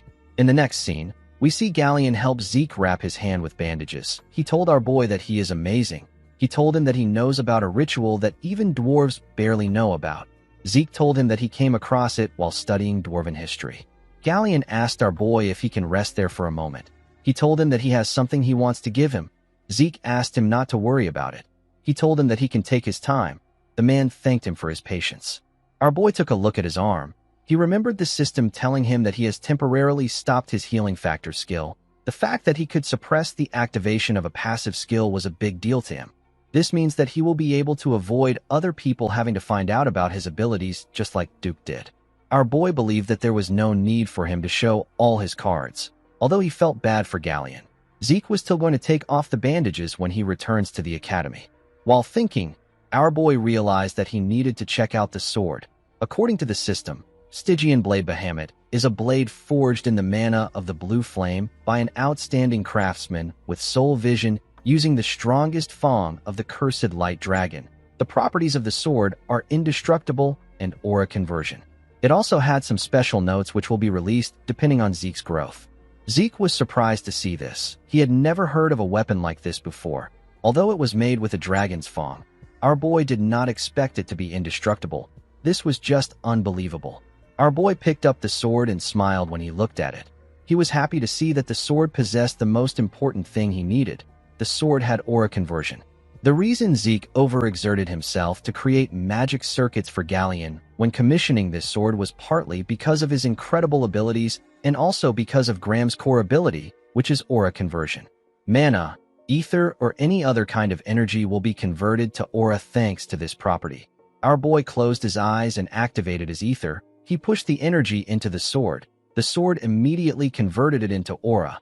As someone born without the ability to use aura, this is what allowed him to reach the level of Red Knight. While Zeke was circulating his energy, Galleon stepped into the room with something. He apologized for spending some time to find it. The man was surprised to see our boy's aura. Zeke welcomed him back. Galleon noticed that the sword is wrapped around a clear aura. He could not believe that our boy has already overcome what Purple Knights struggle with. Zeke told the blacksmith that he has made a truly absurd sword.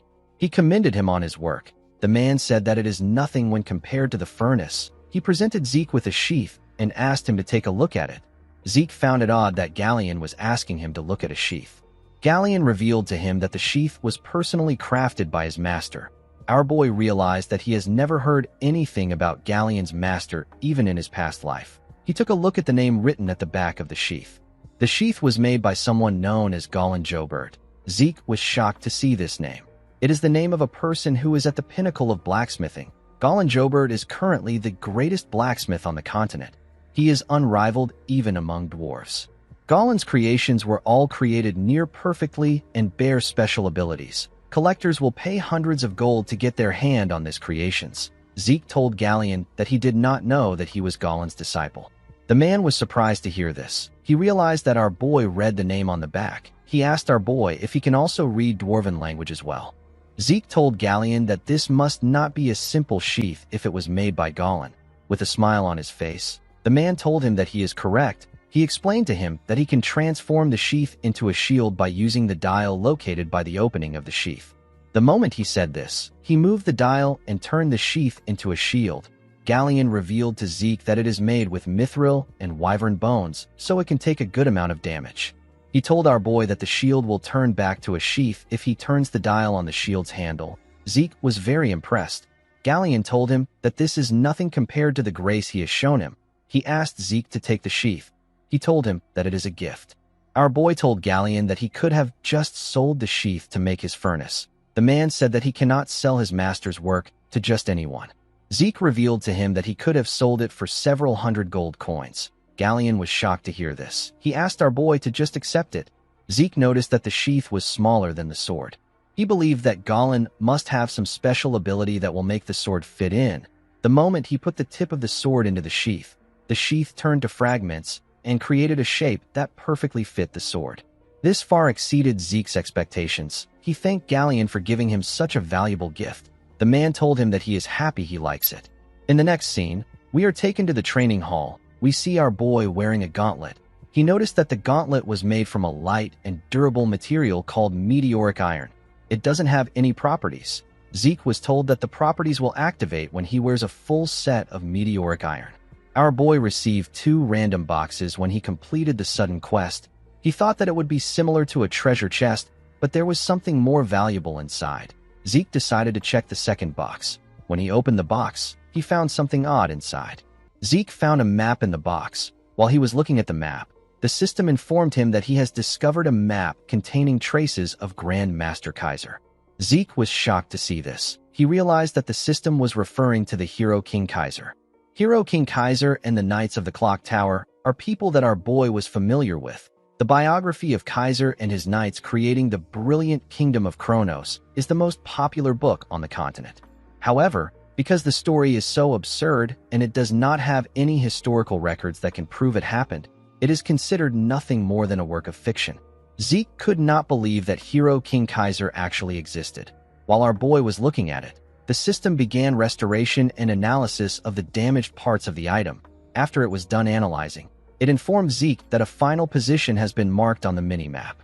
The system opened another status window and presented Zeke with some coordinates. Our boy recognized the location. He referred to it as the Giant Mountains. This place is the territory of the barbarians. Our boy realized that he will be able to resolve this issue quickly. While he was looking at the map, another status window popped up. The system informed him that the tutorial will be concluded due to his skill. It told Zeke that he has discovered a potential quest item. The quest is known as the Hero King Kaiser's secret technique. The system asked Zeke to acquire Kaiser's secret technique at the ruins containing traces of him. There was no time limit for this quest. Zeke's system administration authority will be elevated as a reward for completing the quest. He will be taken from elementary administrator to intermediate administrator. Our boy realized that a tutorial is a system designed to raise him up to a certain level of skill. From now on, he is no longer allowed to take baby steps. The real game was about to begin. Our boy noticed that the reward for this quest was on another level compared to the tutorial. He stood up from the floor. He promised to claim every reward that comes his way. He decided to use up the points that he has been saving.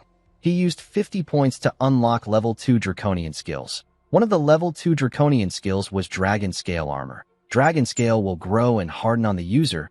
It provides incredibly effective magic resistance. Our boy needs 80 points to unlock this skill. The other skill is Dragon Claw. It summons a powerful Dragon Claw to strike down the user's enemies in a single attack. Zeke also needs 80 points to unlock this skill. Our boy still had a lot of points left. However, he didn't know if he would get the opportunity to amass this amount of points again. He decided to buy the level 2 draconian skills and invest his points into a few things. He wanted to save 400 points. He decided to test the 2 skills. He activated the Dragon Claw.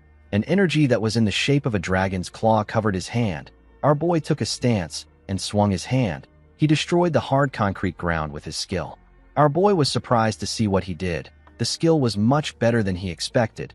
He decided to test the other skill. He raised his sword and activated the dragon scale armor. An energy that had the shape of scales covered his hand. When Zeke hit his sword on his hand, it bounced away. Our boy was surprised to see this. He didn't use aura, but he had the intent to cut through his hand. He realized that this was no different from wearing a full plate armor even when he is entirely unarmed. The dragon claw was for attacking and the dragon scale armor was for defense. Our boy decided to continue training since he has tested the skills. In the next scene, we are taken to the central training hall of the academy. We see the cadets gathered at the hall. An instructor informed them that a practical aura exam will take place before the semester exam. He decided to explain things to the cadets. He told them that the things behind him are basic training use dummies. The dummies were specifically made so that it will be difficult to even scratch it with plain physical force. However, if the cadets use aura, they will be able to destroy it. The instructor informed them that they will fail if they are not able to dent it.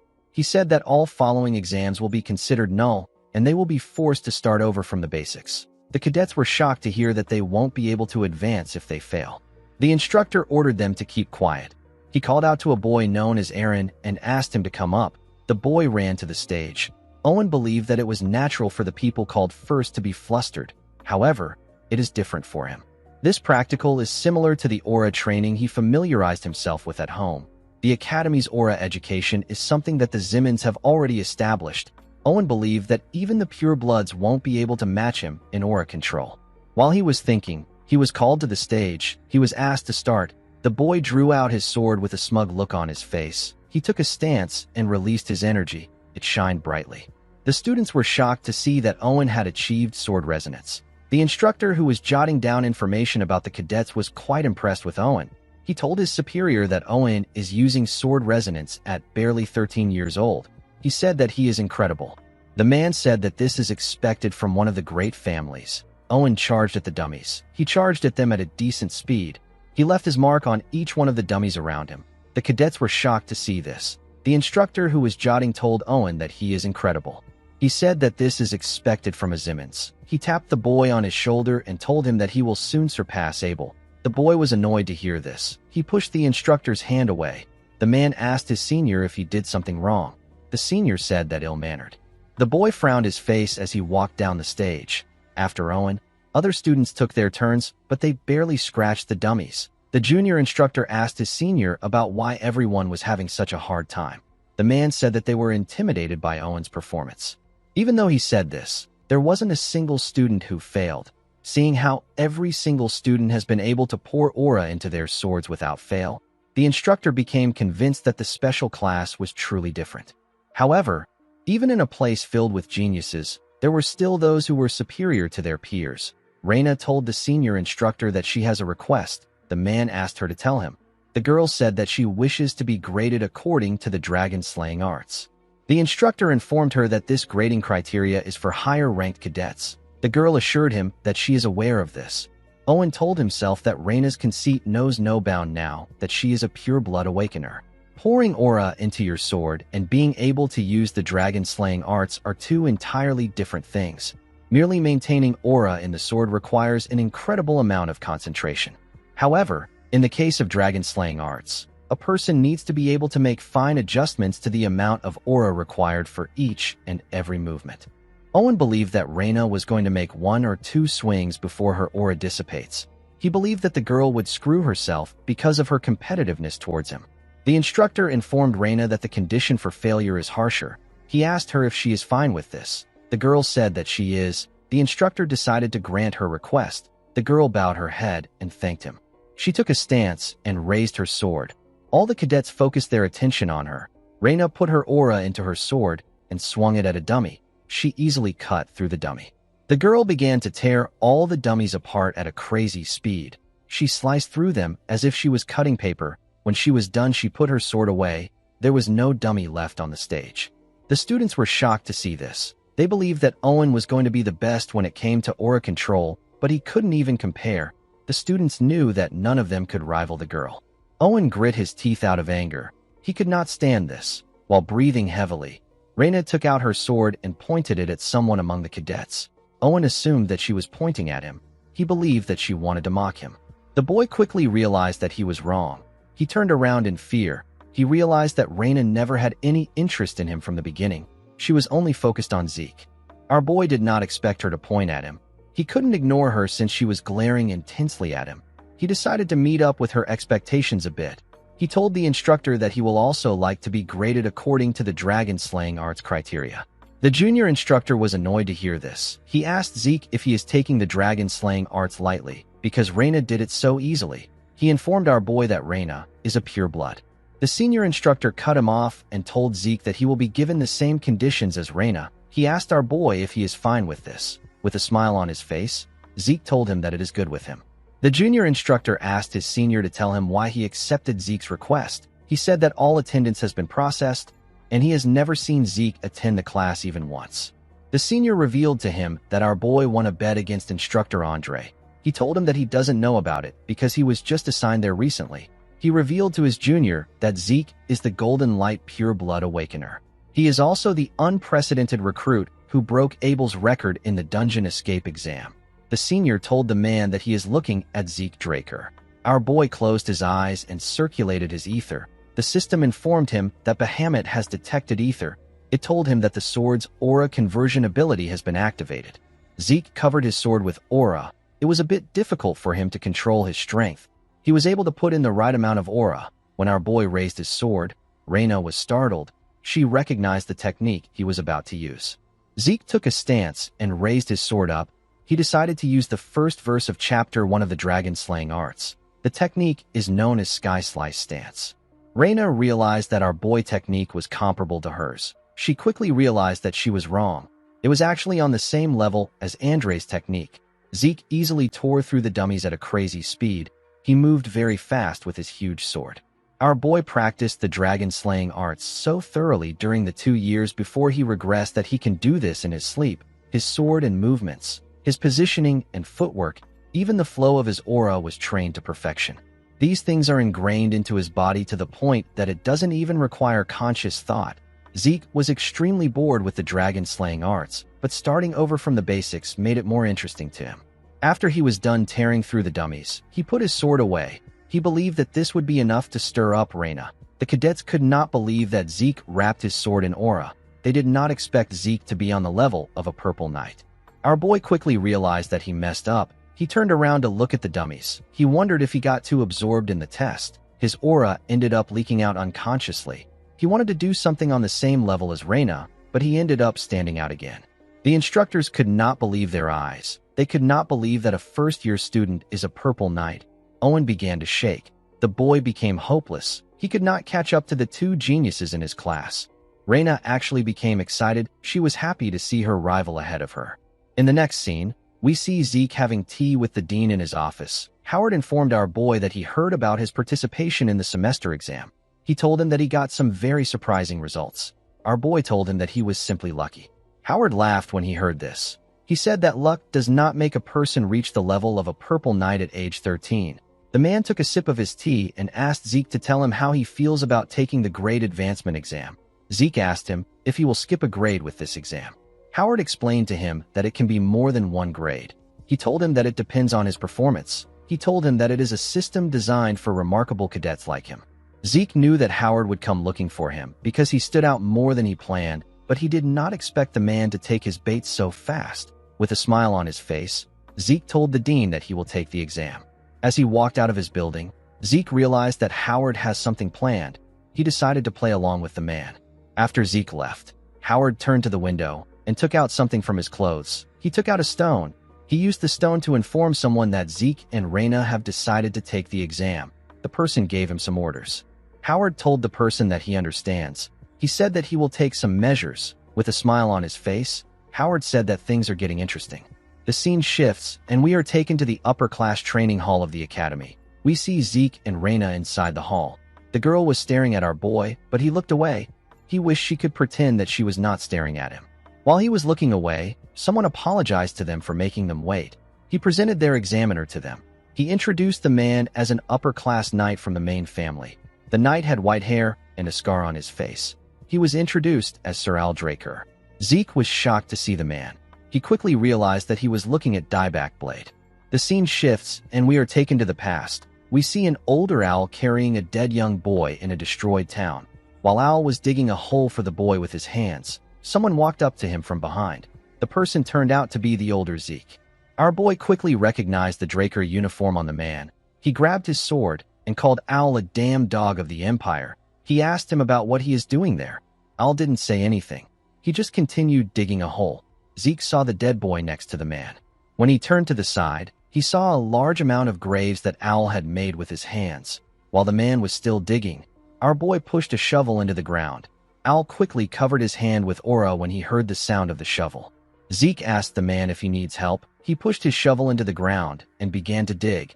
He told Owl that he will help him even if he says no. Owl did not expect this. Our boy introduced himself as Zeke Murray. He said that he is a member of the Northern Allied Forces. He asked Owl if he is a Draker. The man said that he is no longer a Draker. He said that he left. Zeke revealed to him that he also did the same. He asked the man to tell him what he wants him to call him. Owl asked him to call him Dieback Blade. In the present, Zeke was surprised to find out that his real name was Owl. He believed that it fit the Kurt Dieback Blade perfectly. Our boy and Reina bowed their heads to greet the man. Zeke did not expect them to bring an upper-class knight for a first-year grade advancement exam. The supporting pillars of the Drakers are the upper-class knights. One must possess power and experience equally in order to be granted this title. It is a high-ranking position. An instructor explained to Zeke and Reina that the examination method is one that is familiar to the alumni of the Cradle. It is a swordsmanship battle. He told them that they can continue as long as they don't lose consciousness or give up. He advised them to do their best. Reina placed her hand on her sword. She said that she will go first. Owl declined her request. He told her that there is no need to fight separately. With a serious look on his face, he asked Zeke and Reina to fight him together. Reina was annoyed to hear this. She wanted to charge at him. Zeke placed his hand on her shoulder and asked her not to get too heated up. He told her that she should be aware of the difference in their skills. He revealed to Reina that the test has already began.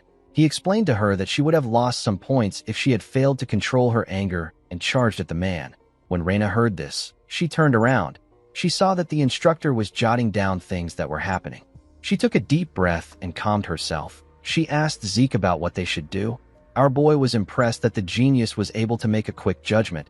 He revealed to her that there is a perfect strategy that they can use in this situation. He said that they have to get one strike in. The two of them surrounded the man. Owl drew his sword. Zeke found his sword to be weird.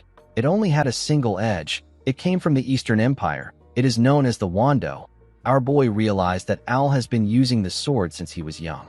He noticed that Reina was looking down a bit. He realized that her pride has been hurt. However, Zeke didn't care because pride and honor is worthless to the weak.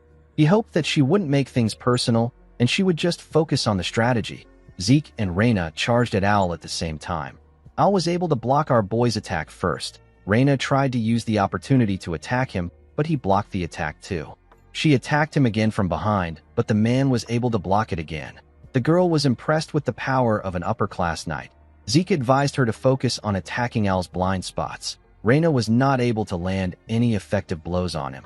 She was not even able to scratch him. She decided to attack the man with the intent to kill. She covered her sword with aura and used verse 1 of Chapter 3 of the Dragon-Slaying Arts. The technique is known as Half-Moon Slash. She swung her sword in a clean and swift manner. Owl was able to dodge the attack by moving his body to the side. While Reina was still in the air, the knight gave her a kick in her throat. The girl spat out some blood. She was sent flying. She crashed into the wall. Two attendants in the room moved to the wall to check on her. They asked her if she is all right. Reina stood up from the rubble and told them that she is fine. She advised them to step back because it is dangerous. For a moment, the girl lost consciousness. She realized that she had no hope of creating an opening in Owl's defense. Even Zeke was getting pushed back. Reina wondered if it was really possible for our boy to create an opening. Earlier before, when Zeke was explaining his plan to Reina, the girl said that she cannot participate in such a shameful strategy. She asked our boy if he intends to tarnish an honorable duel. Our boy asked her if honor puts food on the table. He tapped her on her shoulder and reminded her that this isn't a match between knights. He said that it is an exam. He told Reina that they are testing their ability to kill. The girl told him that she understands. She knew that she was the one who asked Zeke for his help. She asked our boy if he really believes that his strategy will work. She reminded him that Owl is an upper-class knight. Zeke explained to her that they have to create a situation where the plan works. He reminded her about the fight that they had when they were in the cradle. He asked her if she knows why she wasn't able to dodge the rock. Reina said that it is because she didn't expect him to use such a method. Zeke told her that she is correct. He said that it is the same thing with Owl. He asked her to just wait for his signal. He assured her that it will work. He told her that a small opening is all they need. Our boy charged at the man again. He used the Gale Art's shadowless step to charge at Owl. He created several afterimages of himself. Owl looked around. He quickly realized that this was Duke's technique. He was actually able to sense Zeke and block his attack from the side. With a smile on his face, our boy told Owl that he has to get serious from now on. The moment he said this, the lights in the building went out. Owl did not expect this. He immediately realized that they were taking advantage of a pure blood's trade of mana interference. He knew that Reina was the one responsible for this. He pushed Zeke back. Our boy charged at him again in the darkness, but the man was still able to block his attacks. He believed that this was a childish ploy.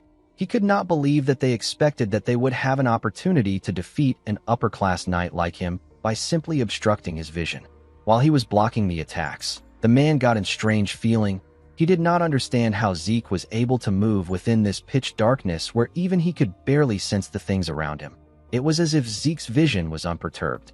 Our boy was using his dragon eyes. He put some distance between himself and Owl. He decided to use his dragon claw. He has been looking for an opportunity to use the skill. He knew that Owl isn't the type of person who would go around talking about what he experienced in a fight. Zeke covered his hand with the golden energy and fired an attack at Owl. The man was shocked to feel the weight of Zeke's attack. He was shocked to see that this was the sword strike of a first-year cadet. He quickly realized that this wasn't a sword strike at all. It was something different. Owl didn't actually care about what it was. All he knew was that Zeke has long surpassed the level of a cadet. He noticed that Reina couldn't move in the dark like Zeke. He wondered if our boy disregarded unnecessary forces to restrict him. This was something that would only work against an opponent of a similar level. While he was thinking, Zeke charged at him again. The man was able to block the attack. He decided to make his attack faster. He and Zeke moved at a crazy speed. Our boy was able to keep up with his attacks, but it was a bit tough for him. He noticed that Owl's attacks are starting to resemble what they were before the lights went out. He did not expect him to have already adjusted to the darkness. While he was in the air, Owl swung his sword at him. He noticed that Zeke had disappeared. He could only make out a hazy figure. It was like fighting a shadow. The moment he thought of this, someone appeared behind him. Owl swung his sword. He ended up cutting something different. The man noticed that he tore through a mana light. Our boy was cutting the ropes holding the lights in the air. He allowed them to fall on Owl. The man realized that this extraneous noises were covering up any traces of Zeke. While he was trying to sense his presence, our boy attacked him from above. Owl managed to block the attack. Immediately he did this. Zeke asked Reina to do something. The girl threw something at them. The scene shifts, and we are taken to the past. We see Fanon telling our boy that he can create something since its structure and ingredients are simple. He said that it is only a one-time use item. He asked Zeke about the kind of spell he wants to store in it. He asked him if it is explosion magic. Our boy smiled and told the man that it isn't. He said that a flash and the sound of an explosion is enough. The scene shifts, and we are taken back to the present. We see our boy's magically engineered flashbang get released in the air. Zeke was able to hide behind his sword and cover his ears. The bright light blocked Owl's vision, and the sound affected his hearing. The man knew that they got him. He realized that he made a mistake by disregarding Reina as unnecessary. The girl and Zeke charged at him at the same time. Our boy was happy to see the man cornered. Owl decided to use verse 1 of Chapter 4 of the Dragon-Slaying Arts. The technique is known as the Full Moon Slash. The attack covered the area around him. It caught Zeke and Reina off guard. It sent them flying. They both crashed into the ground. Owl was able to do this without his senses. In the next scene, we see the attendants carrying Zeke and Reina on a stretcher. The instructor commended Al on the match. Before Al could reply, someone yelled at him and told him that he did a number on his disciple. Al quickly bowed his head to greet Duke. He referred to him as the Knight of Gale. The instructor also bowed his head and greeted the man. Duke waved at him. He told Al that he is as stiff as ever. He placed his hand on his shoulder and asked him about how his disciple was. The moment he heard this question, Al remembered that Zeke intentionally abandoned his sword and raised his guard. He knew that our boy could have launched a counterattack if he wanted. He did not understand why he did not do it. He wondered if Zeke did not do it because his goal was to advance and not to gain victory. The man realized that Zeke might have revealed his abilities to the extent that he deemed necessary. While looking at his hand, Al told Duke that Zeke is far beyond his capacity to evaluate. The scene shifts, and we see the dean having a meeting with the instructors. This was the Academy Grade Advancement meeting. Howard asked the instructors if they are all in agreement regarding their decision. Al nodded his head. Andre said that he has no objections. Other instructors also agreed with the decision. It was announced that Reina and Zeke have advanced to the 3rd and 5th grades. After this, our boy lived as quietly as possible. After he was done learning all the Gale arts from Duke, he passed his place to Andre. Our boy continued to maintain a good relationship with Professor Fannin. However, the man was chosen by a royal magic laboratory in Delphoa. Due to this, Zeke ended up parting ways with him when he left the academy. Our boy no longer got involved with the heirs of the 3 great families. The only odd thing was that Al would meet him every quarter to request for a duel. After this, Al handed in a leave of absence and isolated himself inside a closed training hall. It was as if he gained a sudden realization. 2 years passed by like this, and Zeke graduated from the academy. Inside the Platinum Mansion, we see Decker congratulating our boy who is now 15 years old. He told him that he is the youngest person ever to gain an admission to Valhalla. He told him that the Patriarch would be proud of him. He said that he never expected the dean to personally write him a letter of recommendation. Zeke said that he is grateful for it. Our boy did not actually like the situation. The title of youngest to be admitted rendered his 2 years of quiet living null and void. He told Decker that he has 3 months before the entrance ceremony takes place. He asked the man to head to Atlas first. Decker was surprised to hear this. Before he could say anything, Zeke told him that he intends to rest quietly by himself. He said that he doesn't want to be bothered by anyone. He asked the man if he understands. Decker assured him that he understands. Zeke planned on going to the giant mountains where Kaiser's remains lay. Our boy plans to use his vacation as an excuse to go there. He wanted to explore through the Adventurers Guild belonging to the Argos Kingdom. He didn't want to reveal his destination to any suspicious individuals. While he was looking through some documents, someone knocked on his door. Zeke asked the person to come in. The person turned out to be Liam. The boy kneeled in front of Zeke. He referred to him as his liege. Our boy reminded him that he asked him to ease up a bit. He told Liam that it is fine to greet him informally. Decker said that he will be leaving. Zeke asked him not to forget to use the black card to take care of the matter with Valhalla. Liam asked Zeke to tell him why he called him to the Platinum Mansion. Our boy told him that he heard about him getting transferred to the special class. He said that he couldn't just stand by and do nothing as his liege. He grabbed a book and stretched his hand out to Liam. He revealed to him that he organized everything that he will need during his time in the academy. It contained expected exam questions, training manuals, and information on some essential items. Zeke asked the boy to go to the Papner's Breath and show the blacksmith the book. He told him that he will be given the required items. Liam was shocked to hear this. Our boy reminded him that he will need a personal sword in the 4th year. He asked him to commission Papner's Breath for this too. He asked him not to worry about the cost. He told him that he has already paid for everything. With a smile on his face, Zeke told Liam that he believes that he will follow after him. Liam was very touched by his master's gesture. He wanted to cry. He went on his knees and promised Zeke that he will live up to his expectations. Our boy reminded him that it has not been a minute since he asked him to ease up a bit. Liam said that he will try to rectify his behavior. The Argos Kingdom lies at the northernmost edge of the central continent. It is one of the 4 central kingdoms alongside Delphoa, Thebia, and Alencia. Dungeons of different sizes litter the giant mountains that divide the land of the monsters from the continent.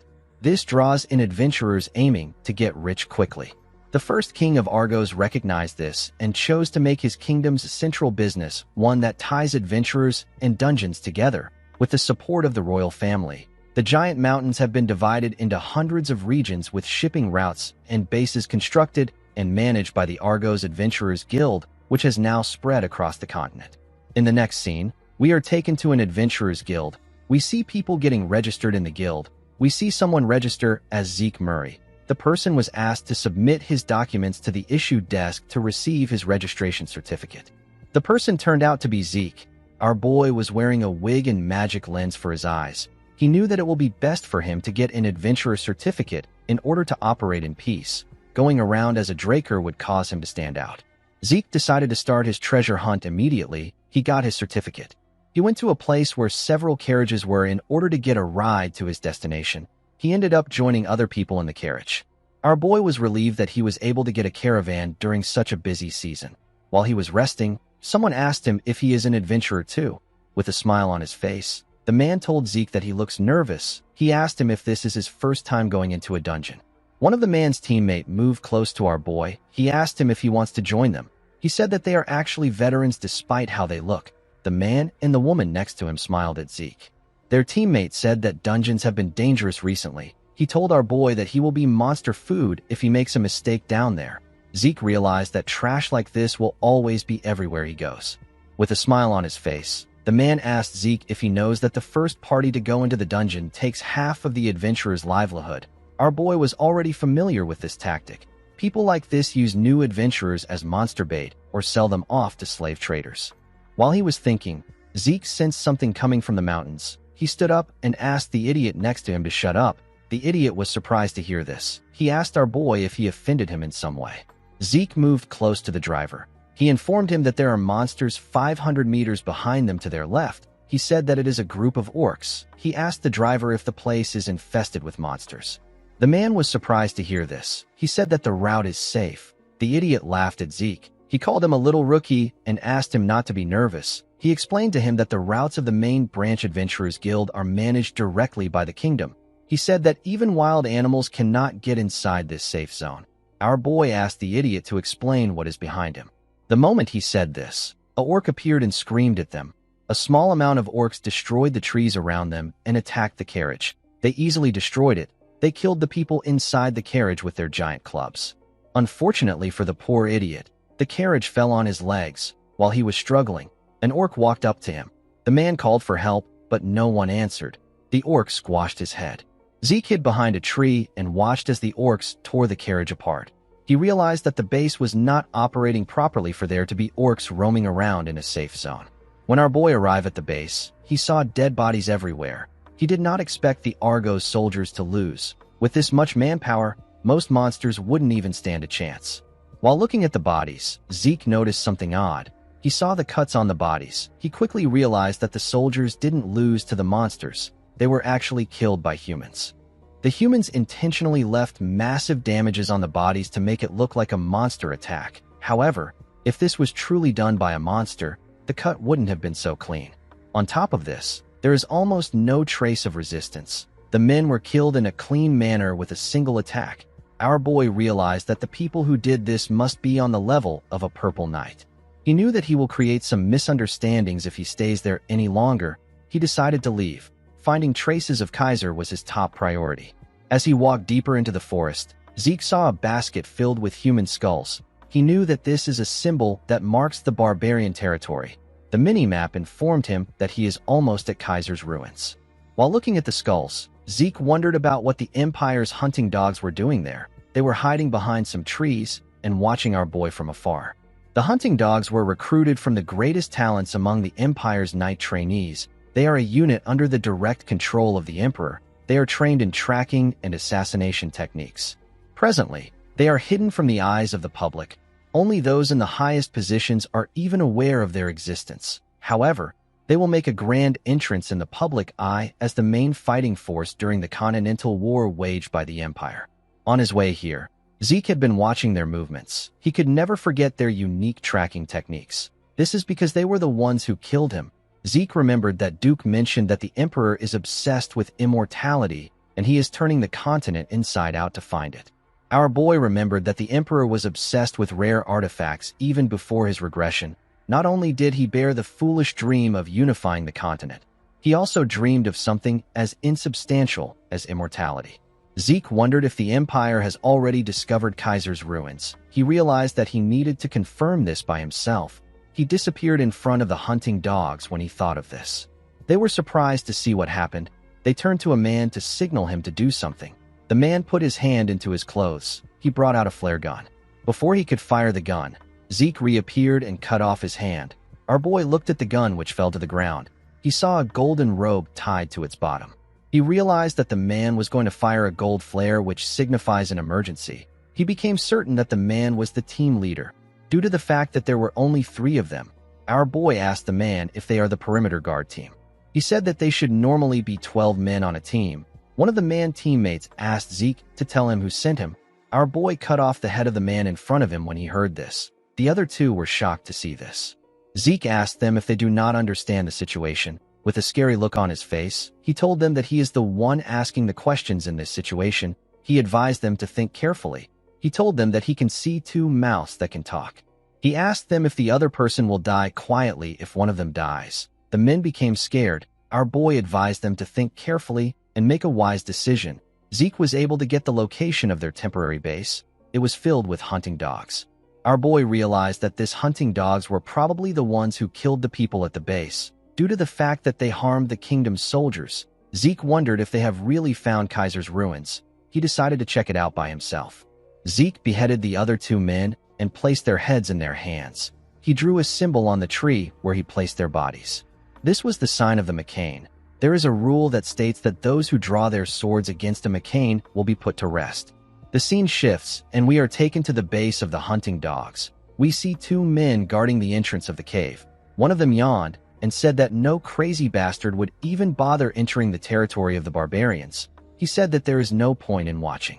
The man on the other side agreed with him. The moment he said this, a blade got fired at the man's head. The other man was shocked to see this. Before he could react, a blade got fired at his head too. Zeke ran into the cave at a crazy speed. One of the hunting dogs heard the sound of something. His colleague asked him about why he stopped moving. The man asked him if he didn't hear something coming from the entrance. His colleague said that he didn't hear anything. Before he could react, Zeke stabbed the man in his neck.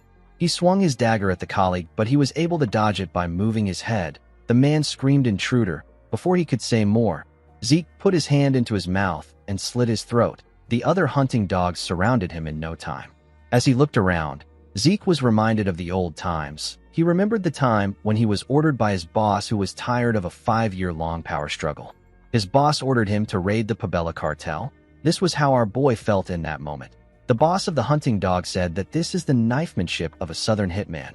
He wondered if Zeke came from McCain or Pabella. He didn't actually care. He told our boy that they can't let him leave alive now that he has gotten here. He promised to grant him an easy death if he surrenders. Zeke was surprised to see that this was the man in charge. The man was probably staring at the ceiling of Blue Knighthood. These hunting dogs were far weaker than the hunting dogs he fought in his past life. Zeke asked the leader if he is allowed to say something like this to the person who killed their comrades. The other hunting dogs were annoyed to hear this. Our boy asked the men if they care so little for their comrades that they wouldn't tear him apart and slaughter 3 generations of his kin. The leader told Zeke that they will grant his wish. He told him that he will tear him apart while he is still breathing. The moment he said this, one of the hunting dogs charged at Zeke. Our boy was able to block his attack. The others also charged at him. Our boy was easily blocking their attacks. Something felt odd to him. He wondered if the hunting dogs were always at this level. He wondered if they were too weak or if he had gotten too strong. It didn't really matter right now. He activated his mana reflection skill. The moment he did this, the mana lights went out. The leader was shocked to see this. He could not believe that there was a power outage at a time like this. It was too convenient. He wondered if this was a Dragon Slayer's mana interference. The hunting dogs were struggling to adjust to the darkness. The leader remembered that Zeke was empty-handed from the start, and he didn't use aura either. He was also using a dagger. The leader was certain that our boy is a hitman. He decided to conclude that the power outage was a simple malfunction. He called out to his men and asked them not to panic. He said that the power will soon be restored. The moment he said this, Zeke killed one of his men. By the time the lights came back on, all the hunting dogs were already dead. The man was shocked to see this. Our boy appeared behind the man. He told him that the emperor is quite bold. He said that he did not expect him to go after the ruins of the hero King Kaiser. While his hands were shaking, the man grabbed his sword and swung it at Zeke. He said that he doesn't know what he is talking about. Our boy disappeared and asked the man not to worry about it. He told him that he will find out on his own if he doesn't want to tell him. Before the man could take a step, he saw a hand over his eyes. With a shaky tone in his voice, he told Zeke that they really don't know anything. Our boy slit his throat. As he walked out of the cave, he threw the dagger on the ground. He did this so that all the events that occurred there will be attributed to the McCain. The McCain cartel is a group that Zeke poured his blood, sweat, and tears into in his past life. It is a criminal organization based in the South that would do anything for money. After the Cuzco Kingdom in the South fell due to a civil war, the McCain cartel divided the resulting lawless land in two. Zeke was certain that he could cover his tracks using his draconian skills, but he intentionally used the southern knifemanship and left the McCain's unique warning. Our boy knew that the Empire will definitely think of this as the Southern Cartel's doing. Even if the Empire makes its move due to the events that transpired, it would only serve to eliminate the McCain, so Zeke stands to benefit either way. Thanks to the letter our boy found inside, he was able to know that the Emperor has gone much further than he expected. The only command the Emperor gave the hunting dogs was to find ancient ruins. What shocked Zeke was the enclosure operation map. Our boy believed that it was natural for the Emperor to have covered the central continent, but he did not expect him to reach the eastern regions and unexplored dark seas. He mobilized hunting dogs everywhere that he suspected an ancient ruin existed. Zeke realized that the hunting dogs were already on the scale they were at before he regressed, but they still haven't found Kaiser's ruins. Zeke knew that he had to start searching immediately. The moment he thought of this, a flare was shot in the sky. It was a red flare. Zeke was surprised to see it. He knew that this was a signal for disaster. In the next scene, we see Zeke running in the forest. Our boy was running from the hunting dogs. When he turned around, he saw that the hunting dogs have already caught up to him. The 5-part red flare that was fired earlier refers to an absolute snare. It informed the members of the hunting dogs that they are to kill the hazard no matter what. With the flare as the center, they will search and secure their target and then ensnare them. Until the target is found, all the hunting dogs in the relevant area will continue their search. This is the archetypal assassination method of the hunting dogs. It is synonymous with a death sentence. Even Zeke died to the absolute snare when he stole the artifact that the Emperor wanted. The only thing different is that our boy now has the system. While he was running, one of the hunting dogs appeared out of nowhere and swung his blade at him. Zeke was able to dodge the attack. The other hunting dogs caught up to our boy. The red-head man with a scar and his teammates rushed to attack our boy. Zeke took out his daggers. He was certain that he could take care of the men. He used his daggers to block their attacks. Immediately he did this, he jumped out of their midst. He moved behind a tree. The hunting dogs were not fazed. Zeke became certain that these men were on a different level compared to the ones he met in the cave. More hunting dogs appeared behind our boy. They surrounded him from every corner. Zeke gently scratched his head and said that this has become a hassle. He took a look at his mini-map to see his position. Based on the abilities they displayed, our boy was certain that he will be able to escape from them. However, if he uses his plan, he will be tearing down the attempts he made to pin this all on the McCain. Unfortunately, Zeke didn't have a lot of choices. He didn't want to use one of his trump cards here. He took out a small horn that he wore as a necklace. He blew the horn. The sound echoed throughout the forest. The hunting dogs were surprised to see this. They looked around. Their leader quickly turned to Zeke. He saw our boy holding some smoke bombs. He quickly called out to his men. He said that the sound was a distraction. He ordered them to attack Zeke. Before the men could reach him, Zeke dropped the smoke bombs on the ground. He smiled at them and disappeared. Their leader asked them not to panic. He said that our boy can't get too far as long as the absolute snare is in effect. He asked them to guard their stations. He ordered them to search for Zeke if they spot any suspicious movements. The leader carefully looked around. He couldn't sense any traces of Zeke. He wondered if our boy thought that he will be able to retreat if he blocked their sight. He also wondered if the sound that came from the horn had any meaning. It just didn't make sense to him. The moment he thought of this, he saw the body of one of his men in the air. He was shocked to see this. When he turned around, he saw something shocking. He saw barbarians. He saw the barbarians beating up his men. He did not understand what was happening. He was certain that they didn't do anything to provoke the barbarians. It was possible for them to take on 1 or 2 barbarians. However, They were attacking in a large number. One of the hunting dogs drew out his sword and called the barbarians uncivilized brutes. He told them that they have a lot of guts to intrude. The moment he said this, he swung his sword at the barbarian. His sword was not even able to dent his skin. The man was shocked to see that his hand was shaking. The barbarian crushed his head with a single blow. The leader realized that this was his first time seeing them so enraged. He understood that they are at a disadvantage with their current force.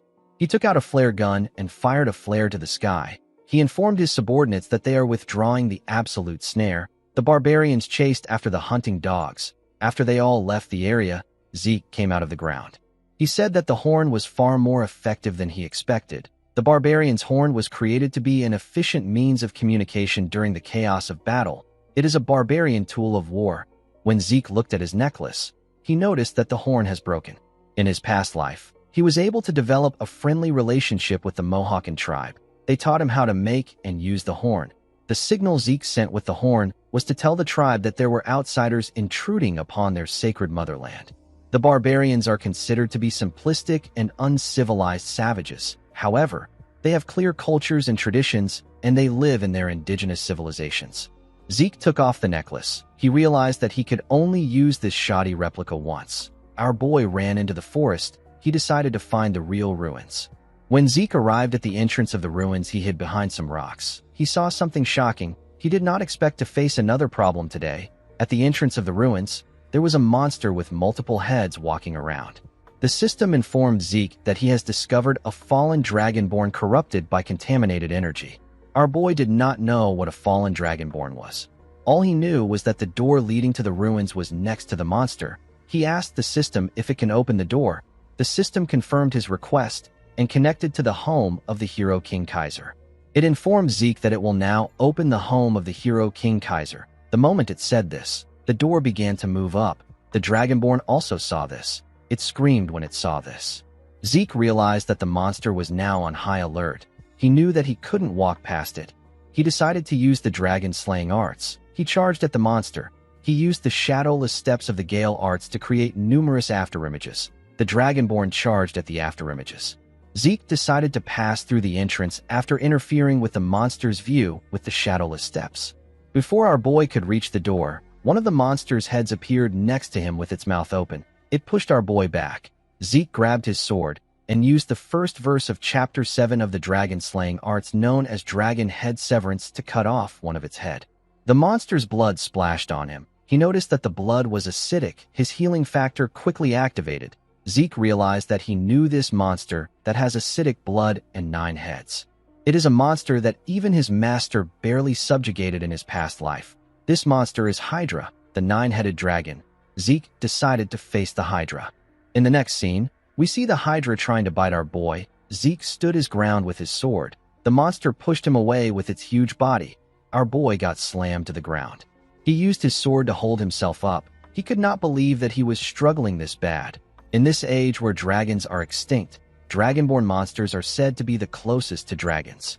Zeke's attacks were not working on the monster at all. No matter how much he cuts it down, it heals itself immediately. This was quite frustrating for Zeke. He realized that the Hydra was too much for his current self. He noticed that he was about 30 meters away from the door. He pointed his sword down and ordered the system to close the door. The system confirmed his request and told him that it will close the door of the home of the hero King Kaiser. The door began to slowly descend. Zeke pressed his sword into the ground and released some energy. The heads of the monsters slowly surrounded him. Our boy dragged his sword on the ground and used the 5th form of the Gale arts known as Wind Splitter. He used the technique to fire an attack that cut off one of the Hydra's heads. He was able to clear a path for himself. He quickly ran towards the door. He decided to give up on the monster and get through the door before it closes. The Hydra saw through Zeke's plan. It quickly charged at him with multiple heads. Our boy carefully used his sword to hold the door and pass through it. He quickly turned around to see what happened to the Hydra. Immediately he did this. One of the monster's heads passed through the door and grabbed his hand with its teeth. Zeke grit his teeth to withstand the pain. He did not expect this. The Hydra used part of its neck to hold the door. 2 of its heads were able to enter the ruins. Zeke did not think that the Hydra would follow him here. Since the head was holding on to his hand, our boy added his ether to his sword and used it to cut it off. While he was in the air, his arm began to regenerate. One of the heads fired a poisonous gas at him. The system informed him that he has been poisoned by the Hydra.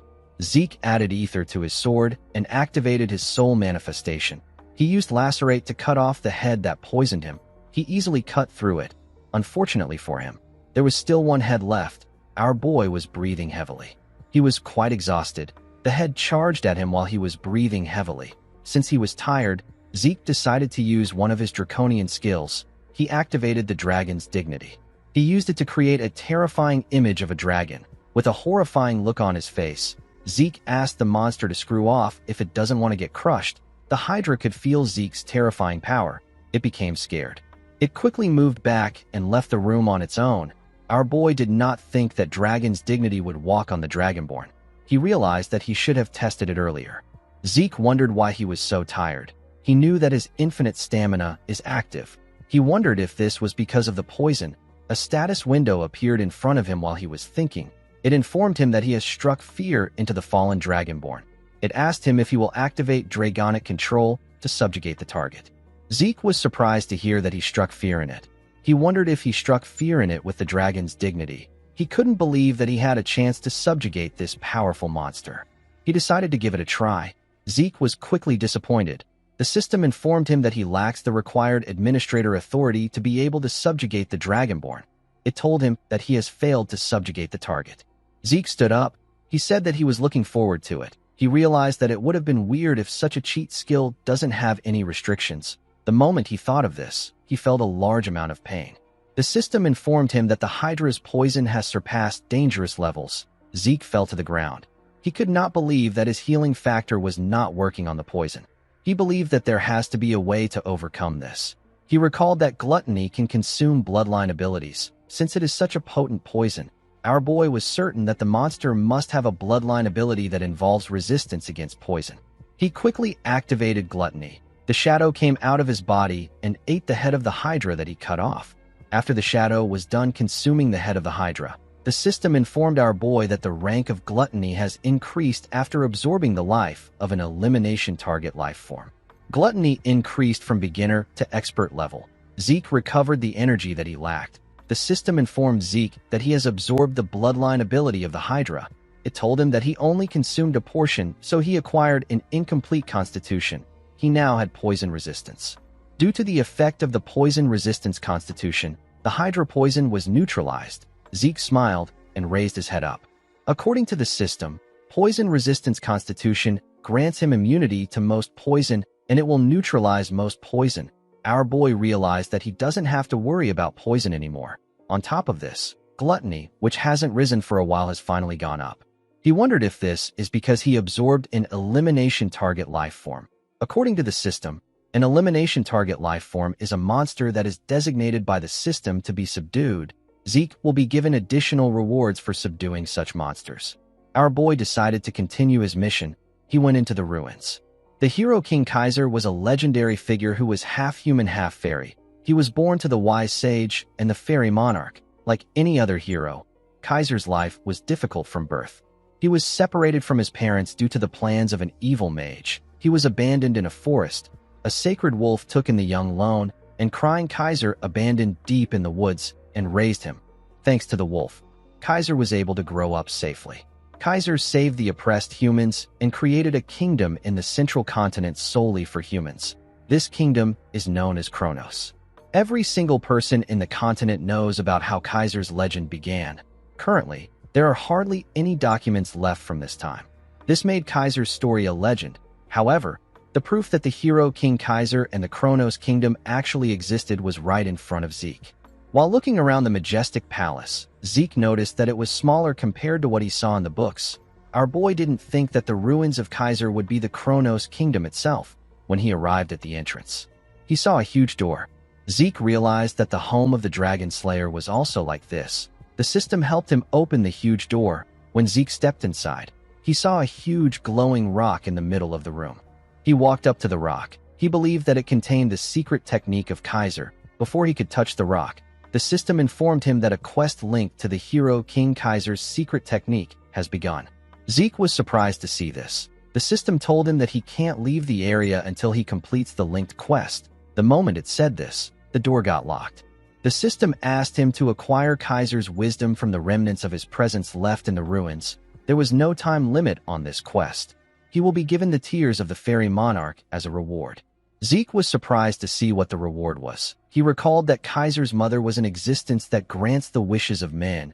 He could not believe that he would be getting the tears of the fairy monarch.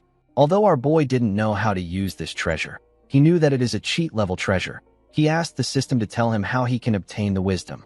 The system confirmed his request and began to extract the data within the magic video recording device. It discovered entry 546 of Kaiser's magic video records. There were 12 entries in entry 546 that corresponded with Zeke's request. The system decided to play the first video among the 12 magic video entries. It detected that the language used in the video was ancient Chronosian, which is no longer in use. It translated the language into the Central Continent language which Zeke speaks. The moment it did this, the device released a video of a man. This was the man of legends, the hero King Kaiser. At the beginning of the video, Kaiser said that a sword is simply a sword. He said that the senile old men who don't even know how to swing a sword always spout this kind of nonsense. Immediately he said this, he noticed that his recording device was shaking. He asked someone whose name is Sheltern to get himself together. He told him that the device is shaking. Zeke quickly recalled that Sheltern is the man known as Kaiser's most loyal knight. Kaiser asked our boy about what he needs to do to wield a sword well. He said that a person doesn't need to do much. He said that they simply have to swing their sword often and with vigor. He asked Zeke if he is curious about the amount of times he needs to swing his sword. He told our boy that he needs to reach this goal. The moment he said this, he took out his sword and made a simple and powerful swing. Zeke felt like he was cut in half. He basically died while looking at the attack. Our boy fell to the ground. He began to sweat and breathe heavily. He could not believe that this overwhelming spirit was able to affect him even though it was just a recording. He could not believe that this was the wisdom of the hero king. Zeke smiled nervously. He said that he likes it. He stood up and asked the system to replay the video from the beginning. The system accepted his command. In the next scene, we see Zeke swing his sword. It has been about 4 days since he locked himself in here to train. He discovered 3 other doors across the entrance. The first room is a food storage that contains enough food to last for months. The second room is a rest area meant to allow one to manage their body's condition. The final room contains a variety of books and weapons of war. This room is a training room meant for Kaiser's successor. Thanks to this, Zeke was able to focus purely on training and swinging his sword. Our boy was already able to mimic the form he saw in the video, but it still didn't feel right to him. While he was looking at his sword, the system informed him that he has acquired Kaiser's wisdom. It told him that he has gotten the basic form of the elemental sword. Zeke was surprised to see this. He didn't know what it meant. The system informed him that he has surpassed the basic level and entered the applied level. Our boy did not know what this meant. The system told him that it is going to summon Kaiser's soul. The recording device began to gather a large amount of energy. It brought together something. The device stopped gathering energy when the person had been formed. The person turned out to be the king of the ancient Kronos kingdom, the hero King Kaiser. Zeke could not believe his eyes. The hero King Kaiser was standing in front of him. While he was staring in wonder, Kaiser took out his sword and attacked him. Zeke was able to block the attack. He did not know why Kaiser suddenly attacked him. Kaiser added more strength to his attack and sent our boy flying. Zeke crashed into a wall. The hero king asked our boy to stand up immediately. Zeke could not believe that he sent him flying. He only felt this kind of strength once in his life. He felt it when he was facing his master in his past life. Kaiser asked our boy if he is going to learn his swordsmanship with such pathetic skills. With a look of anger on his face, he said that the knights of the old would pound the ground and lament at this sight. Zeke did not understand why Kaiser was attacking him. He wondered if the hero king was trying to test his abilities. Before he could even get up, Kaiser appeared in front of him. He swung his sword at our boy. Zeke was able to dodge the attack by moving to the side. Kaiser's sword destroyed the wall. Our boy became convinced that Kaiser was trying to kill him. He did not know if he will be able to go against the hero king. Zeke knew that a ridiculously powerful monster was in front of him. He took a deep breath and told himself that there is no need to think about it too much. He threw his training sword on the ground and told himself that he simply has to do what he always does and give it his best. He took out his sword and covered it with aura. He told the hero king that he is ready. Kaiser did not expect to see Zeke wield aura. He asked him if he is Sheltern's disciple. He had forgotten about the name of the power our boy was using. He wondered if it was called Aurora. While he was thinking, Zeke charged at him. Kaiser blocked his attack and pushed him back with a simple swing. The Hero King was still thinking about the name of Sheltern's power. Our boy's arms were shaking from receiving Kaiser's attack. He could not believe that the Hero King was this strong even though he was not paying attention. The moment he thought of this, he saw Kaiser in front of him. The Hero King said that the name doesn't matter. He said that all that matters is how fun it is. He attacked Zeke again. Our boy was able to block the attack. Kaiser began to make his attacks faster. Zeke was struggling, but he was able to keep up with him and parry his attacks. His body was shaking after he received the Hero King's attacks. Zeke already knew that he couldn't win against this man. However, he didn't think that there would be this much difference in their powers. He was like an ant that Kaiser was playing with. He wondered if Kaiser was trying to show him why he is the Hero King. Even though he was losing, Zeke was still confident in his perseverance. His critical strike got activated, his continuous slash and high-speed movement got activated, his dragon claw also got activated. Our boy charged at the Hero King with his skills. He used his dragon claw to attack him. The attack caused a huge explosion. When the dust cleared up, we see that Kaiser didn't even move. He simply stood there and took the attack head-on. He was actually surprised to see that Zeke was able to wield draconian powers even though he is not a dragonoid. Our boy charged at Kaiser from behind. He activated his ether. Kaiser turned around to see him. He told Zeke that he is also using elemental force. Zeke activated his soul manifestation and used Lacerate to attack the Hero King. Kaiser covered his sword with an unknown energy and used it to stop Zeke's attack. Our boy grit his teeth and continued pushing. The Hero King simply smiled at him. In the next scene, we see Zeke wake up on the ground. Our boy was surprised to see himself on the ground. Kaiser referred to him as weakling and asked him if he is finally awoken. When Zeke raised his head up, he saw Kaiser floating in the air. The Hero King told him that he has quite the talent. He said that our boy has Sheltern's talent, draconian powers, and even elemental force. Immediately he said this, Kaiser noticed something odd. He moved close to Zeke. He told him that a part of his soul is stuck in the spirit realm.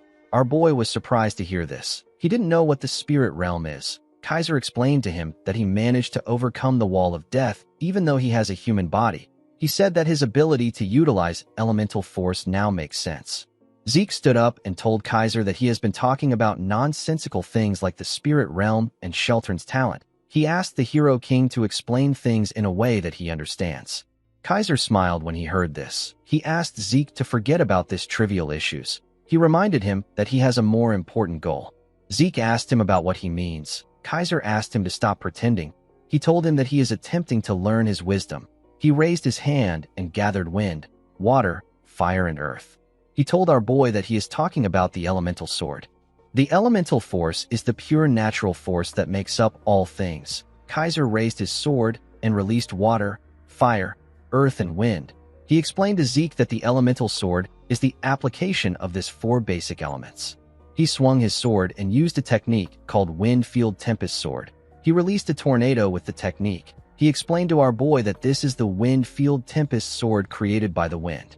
He said that the source of the elemental force that is behind the elemental sword is ether. Zeke was shocked to see the destructive power of the technique that Kaiser used. He believed that Kaiser's explanation and his raw power are closer to magic than swordsmanship. Zeke could not believe that the source of the elemental force is ether. He could not feel any ether from Kaiser. Our boy wondered if there is some kind of secret involved in the conversion of ether to elemental force. He asked Kaiser for the method of converting ether into elemental force. Kaiser covered his sword with fire to show Zeke how it works. He revealed to him that he is just naturally able to do it. He said that he doesn't know how to explain. Zeke wondered why people like this are always his masters. He realized that he could now feel the ether in Kaiser's sword. It wasn't that he didn't feel anything. It was that he couldn't feel anything if he wanted to. This is because Kaiser's ether usage is so perfectly controlled to the point that he needs to completely focus all his senses in order to feel anything. Zeke raised his sword and told his master that he will try it on his own. He told himself that he shouldn't lose himself in what he can see. He recalled that Kaiser called his soul manifestation elemental force. He believed that soul manifestation must be a power that utilizes elemental force. Zeke activated his ether and focused it on his sword. He used a technique known as soul manifestation gale. His sword got covered with wind. The moment he did this, Kaiser used his sword to hit him on his head. He reminded Zeke that he asked him to use elemental force. He told him that he is doing a knockoff imitation with his incantation. Our boy was surprised to hear about an incantation. Kaiser explained to him that incantation is the exclusive domain of dragons. He said that he doesn't know about dragonoids, but humans definitely cannot use it. He asked Zeke if he ends up pushing himself past his limit whenever he uses his soul manifestation. Our boy was surprised to see that Kaiser was aware of his problem. He remembered how he always gets tired after using soul manifestation. Kaiser explained to him that there is a marked difference in the size of human souls and dragon souls. He told Zeke that he might be able to imitate it, but he will never be able to use it to the same effects. With a look of anger on his face, Kaiser said that the ability is pathetic. He said that it is a low-grade knockoff of incantation. He asked Zeke to start again now that he understands. Zeke remembered that he has seen something that spoke about incantation before. This happened when he absorbed Bahamut's heart in the home of the Dragon Slayer. He saw a status window that told him that incantation has been acquired, but he cannot use it. Zeke wondered if he will be able to use soul manifestation freely when he becomes strong enough to unlock incantation. He believed that this should work since soul manifestation is a technique based on incantation. Our boy realized that he has gotten another reason to grow stronger as fast as he can. Kaiser asked him if he needs another blow to get himself together. He asked him to stand up. Zeke quickly stood up. The application training took more time than the basic training. Through the effects of Divine Body, Kaiser's demonstrations, and countless duels, Zeke was able to understand the elemental sword's fundamental principles. Just like how magic is activated using mana as its driving force, elemental sword is founded on the principle of utilizing ether to drive the power of the spirits, which is elemental force. After understanding the fundamental principles and the method of using it, the elemental sword was no longer difficult for Zeke to use. Our boy was able to use his sword to fire the Wind-Field Tempest sword. Kaiser told him that he can finally look at him. He told him that it will be incredibly difficult to reach the next level. He asked him to rest for now. Zeke told him that he understands. When Kaiser put his sword into the ground, Zeke asked him if he can ask a few questions while he rests. Kaiser used the wind to float in the air. He asked Zeke to go ahead. After learning from Kaiser, Zeke now understood that he was floating using elemental force. He asked his master to tell him why he called him Sheltern's disciple when he saw him use aura. He asked him about what it meant. Kaiser realized that the name of the power he was trying to remember was aura. He revealed to Zeke that Sheltern told him that humans can't use elemental force. He told Zeke that Sheltern created the power that he is using. Kaiser was annoyed to see that Sheltern ignored his techniques and only passed down his own. He cursed the man known as Sheltern Draker. Zeke was shocked to hear Sheltern's surname. He could not believe that the right-hand man of the hero king and the man known as the noble knight was the founder of Aura and a Draker. This means that the progenitor of the Drakers was not Tarakan. It was actually Sheltern Draker. Zeke wondered why this truth isn't known by the people. He told Kaiser that he also wants to know what the spirit realm is. He explained to him that he has acquired elemental sword, and he can feel the power of the spirits, but he cannot yet grasp the concept. Kaiser swung his hand when he heard this. A huge wall made from wind rose from the ground. Zeke immediately knew that this was the elemental sword wind field. He did not expect that it could also be used in this way. Kaiser said that the spirit realm is basically the afterlife. He asked our boy to think of their current realm as this life. He told him that he can never return once he leaves his body in this realm and enters the spirit realm. It is as if a person has been blocked off by a wall that he cannot cross. Zeke reminded his master that he said that part of his soul is in the spirit realm. He told Kaiser that he also exists as a soul in front of him. Kaiser snapped his finger and created a hole in his wall. He told Zeke that this is his first time seeing a case like his. He said that there are actually a couple ways to cross between realms. Zeke passed through the hole. Kaiser revealed to him that a dragon actually helped him cross over to this realm. Our boy simply accepted this. He quickly thought about his master's response again and asked him if he is sure. Kaiser told him that he is. He asked our boy if there is a problem. Zeke said that it should be impossible for a dragon to help a human. Kaiser asked him about what he is talking about. He said that dragons are beings that cherish humans. Zeke was shocked to hear this. He did not understand what his master was talking about. He did not know what to say. He wondered about the monsters that were led by the evil dragon Bahamut to destroy the world. Zeke was having a mental breakdown. He realized that the relationship between dragons and the ancient humans must have been different. Our boy didn't know what was true anymore.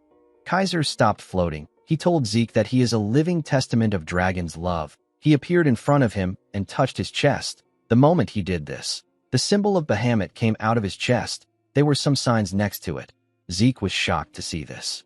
Kaiser asked him if his heart and the fang he used to create his sword are not things that Bahamut gave him.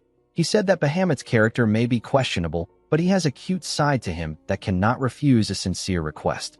Zeke realized that Kaiser and Bahamut were on friendly terms. He believed that it was best that he hides the fact that Bahamut was subjugated. With a pretentious smile on his face, Zeke told his master that he is right. He said that Bahamut gave these things to his clan which worships him because they were admirable. He said that he simply made a mistake. Kaiser laughed when he heard this. He said that Bahamut always takes great care of those under his wings. He tapped Zeke on his shoulder and asked him if he had a hard time dealing with Bahamut because of his temper. He said that Bahamut fought many times with Kronos because of his fiery temper. Zeke wondered if Kronos was the name of another dragon. He asked his master if he is referring to the kingdom's dragon. He said that he heard a lot of things about Kronos from Bahamut. He asked Kaiser if the kingdom's name was gotten from Kronos. Kaiser told him that he is right. He revealed to Zeke that he is Kronos' contractor. He said that while someone was racking his brain over the name of the kingdom, Kronos was leisurely drinking tea. When he saw this, Kaiser decided to name the kingdom after him. Zeke was shocked to hear about a dragon drinking tea. He wondered if this was done through the polymorph skill. Kaiser said that Kronos didn't react much. It was as if he expected it. The Hero King said that he wanted the name of the dragon to be known by future generations. Zeke started to piece things together. Thousands of years ago, during the era Kaiser lived in, humans and dragons lived in harmony. However, in the case that an incredibly powerful dragon helped a human without a contract, the balance of the world would collapse. This would endanger the entire realm. In order to prevent this, the dragons suppressed their own strength and polymorphed into human form to help humanity through their contracts. The dragons called their contracted humans contractors. Zeke deduced that the reason the ancient figures were so powerful was because they were receiving help from dragons. Our boy wondered about what caused the rift between the humans and the dragons. Kaiser told Zeke that he can no longer wait for him. Our boy decided to hear his master's entire chronicle when he gets the chance. He told Kaiser that he waited over 2,000 years for a successor. He told him that he can afford to wait a little longer. Kaiser said that he picked up an arrogant disciple. He told Zeke that he wants to see if he will be able to keep up this attitude. He picked up his sword and took a stance. He revealed to Zeke that his final lesson is a duel against him. Our boy noticed that the atmosphere around his master has changed. Kaiser said that an ordinary duel will not be different from what they have been doing. He said that he is going to add a rule. He raised his hand and created walls that blocked the 3 doors in the room. He told Zeke that eating and sleeping will be forbidden from now on, and the duel will continue until he says that they can stop. He also told Zeke that he can only use an elemental sword of the same element as him. Zeke asked his master about what will happen if the rules are broken. Kaiser activated a technique known as Flame Field Dance of Flames. This technique covered his sword with fire. He charged at our boy. Zeke managed to block his attack.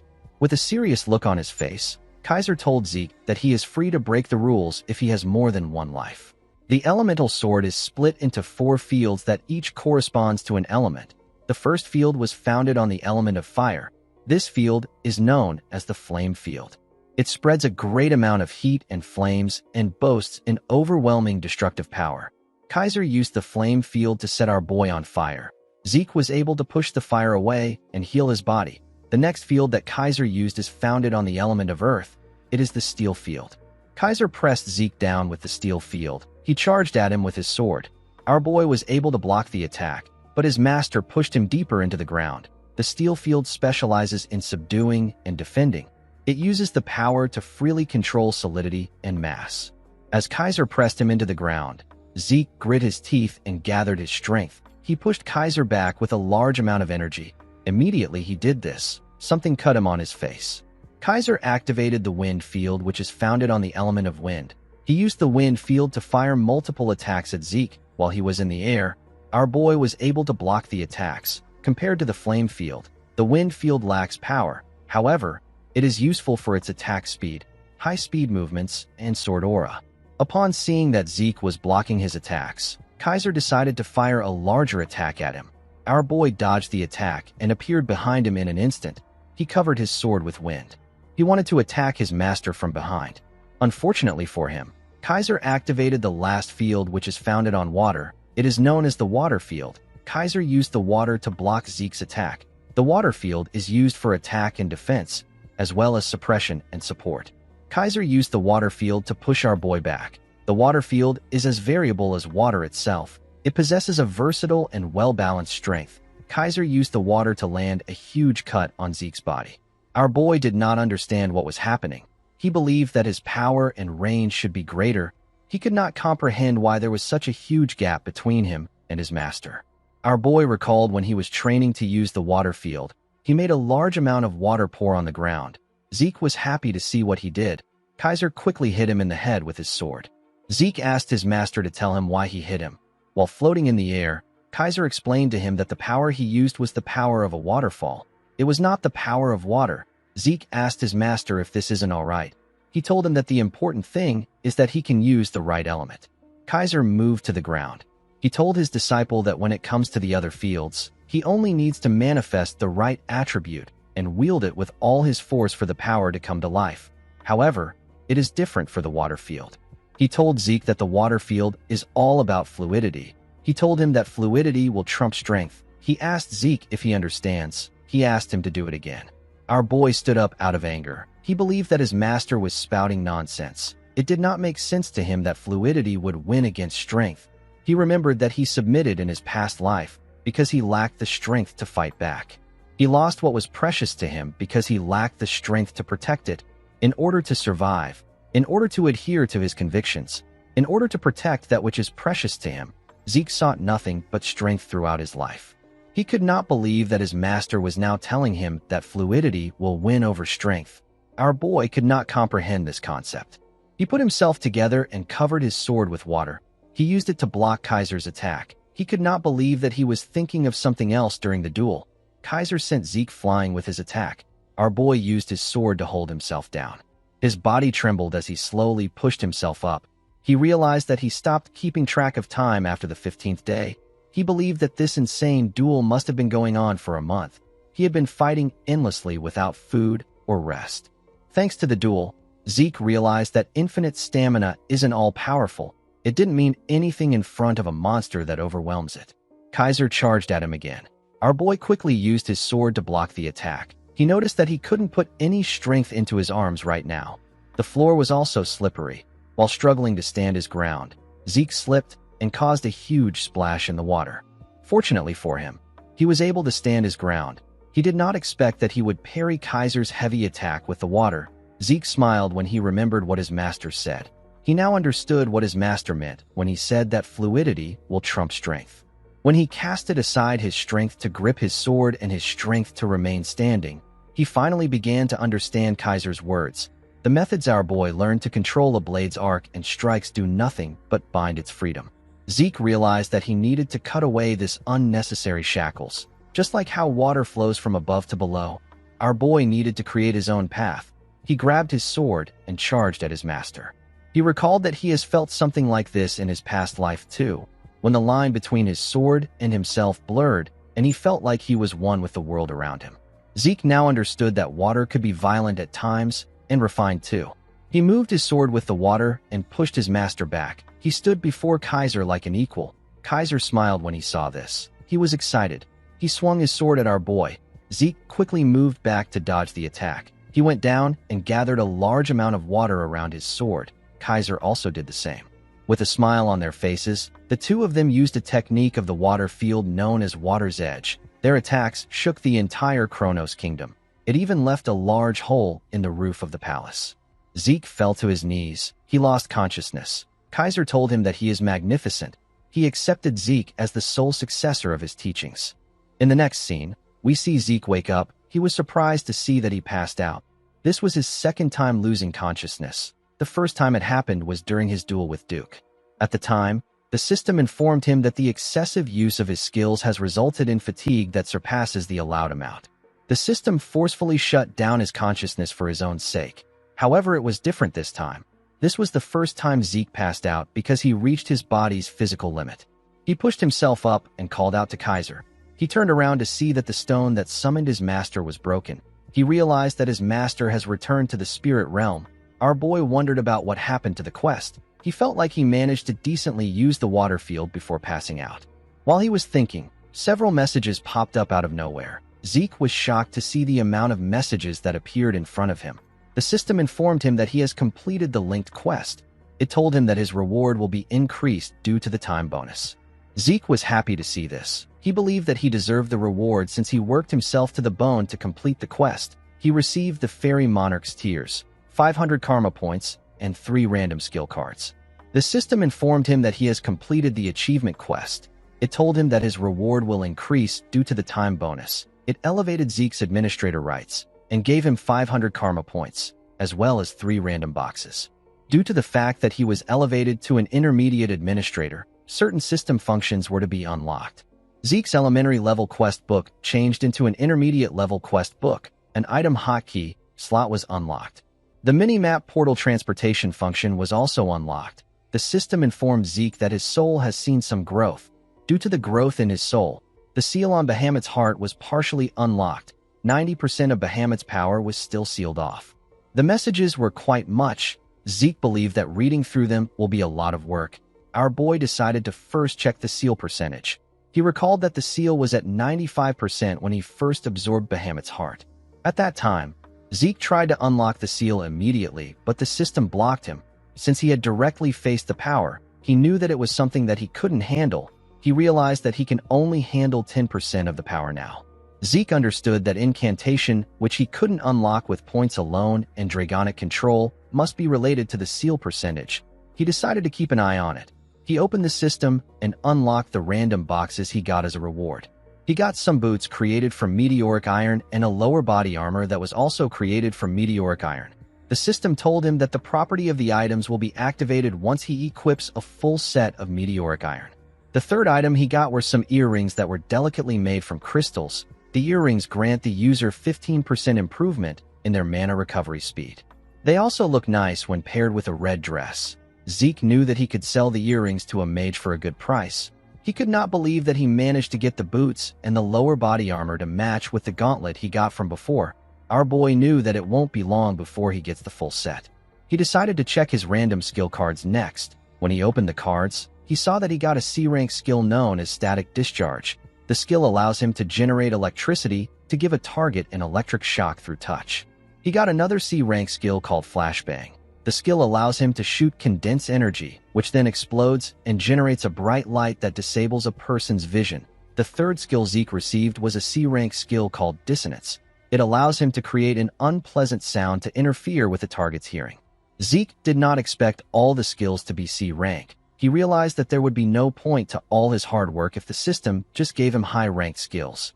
Our boy took out a dagger and applied his static discharge to it. It caused a huge spark. Zeke could not believe that this was a C-rank skill. The power was very good. He realized that he could use it in different ways. He believed that he will be able to produce something that surpasses the effect of the artifact he used during the Great Advancement exam if he uses Flashbang and Dissonance together.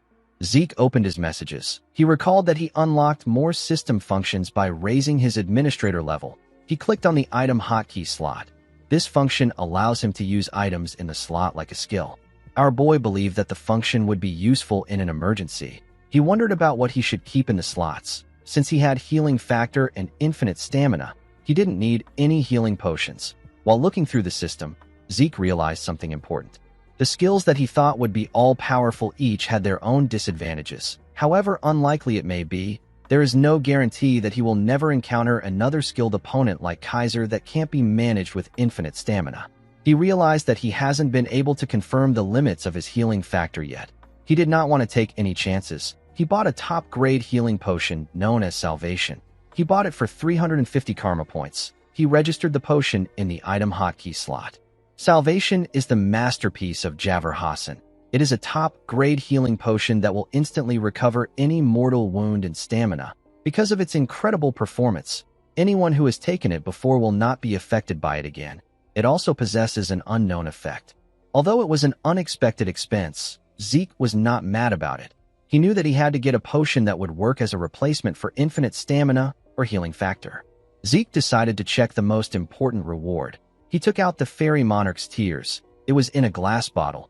The tears were said to be spilled after falling to the grief of losing the hero King Kaiser to an evil mage's conspiracy. It can be used as a medium to summon the fairy monarch from the spirit world. It can only be used once. Zeke was shocked to see the description of the item. He recalled that the fairy monarch appears in legends as an existence that grants human wishes. Zeke wondered if summoning the fairy monarch would lead to a wish being granted. He realized that it can only be used once. He decided not to test it now. He kept the bottle in his inventory. He stood up and told himself that a time will come when he will be able to use the item. After saying this, he walked out of the building. In the next scene, we are taken to an outpost. We see Zeke appear in the outpost out of nowhere. When he looked around, he realized that he was at an adventurer's outpost. He could not believe that he was actually transported there. He was able to do this with the new system portal function. He jumped out of the outpost. The system asked him if he would like to use the portal transportation function. It asked him to pick a destination to be transported to. He was currently at the Argos Kingdom's 8th adventurer outpost. As long as Zeke picks a destination from the minimap, he will be able to move there immediately. Other than the fact that the required points increase with distance, there are no restrictions. As long as Zeke has the points, he can travel freely within the continent. This makes traveling easy, and it also helps him to conceal his whereabouts. This ability was very useful to our boy's plans. While he was looking at his map, Zeke noticed that there was a lot of flowers around him. He wondered why flowers would be there in winter. Zeke quickly realized that he messed up. The scene shifts, and we are taken to the Central Continent's top night nurturing facility. The place is known as Valhalla. We see different students wearing white clothes. At the facility, we are taken to the dean's office. We see him trimming his plant. Zeke was in the office with him. He told our boy that he has never seen a case like his in his 10 years as a dean. He had never heard of a freshman that comes to school a month after the entrance ceremony. Zeke did not expect that he would be locked in Kaiser's home for a whole month.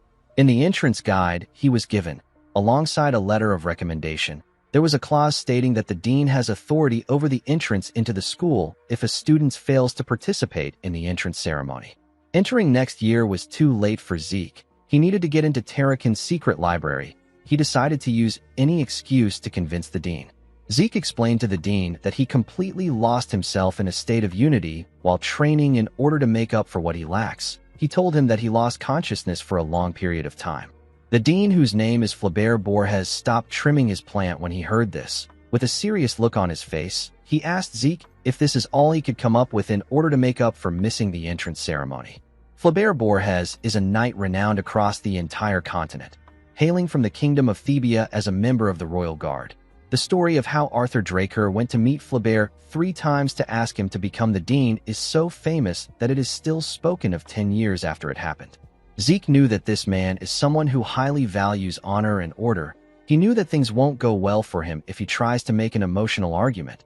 He bowed his head and told Flaubert that he has no excuses for his absence.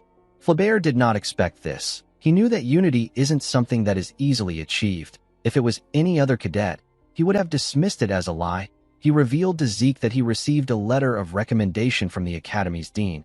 He told our boy that he will arrange a place for him. Zeke was shocked to hear this. Flaubert explained to him that he will permit his enrollment if his month-long training is determined to have been worth more than a month in Valhalla.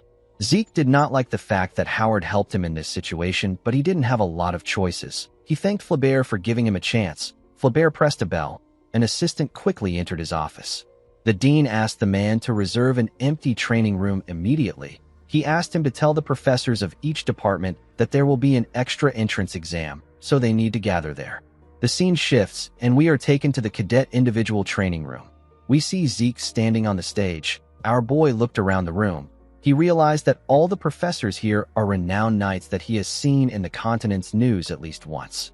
Since everyone had gathered there, Flaubert ordered Zeke to show them the fruits of the training he claims to have undertaken.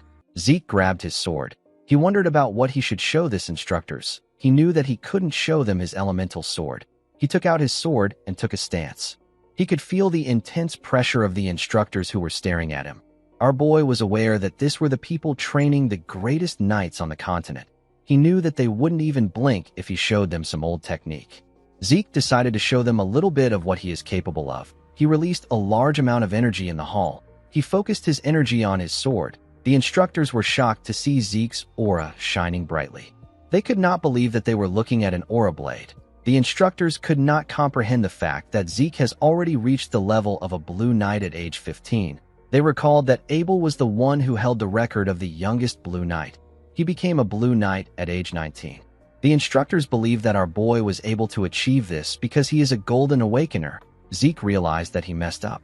He recalled asking Kaiser about what he thinks of aura. The Hero King said that it is a petty trick used by the weak. After facing Kaiser for a while, our boy completely forgot how to hold back his aura. When he saw how the instructors were arguing, he became relieved. He was relieved that they only think of him as a warrior at the level of a Blue Knight. Before meeting Kaiser, Zeke's aura was at the level of a Blue Knight. However, after he learned the elemental sword, his aura broke through to a whole new level and he managed to reach the level of a Red Knight. The key difference between the two lies in the usage of Aura Blade. Aura Blade is a technique that allows one to wrap their sword in a thin and sharp layer of aura to optimize deadliness. A Blue Knight is only capable of manifesting and maintaining it. A Red Knight, however, would be capable of changing its form freely while maintaining its deadliness. Zeke was relieved that he stopped after merely using the Aura Blade. He knew that things would have gotten stressful if he continued.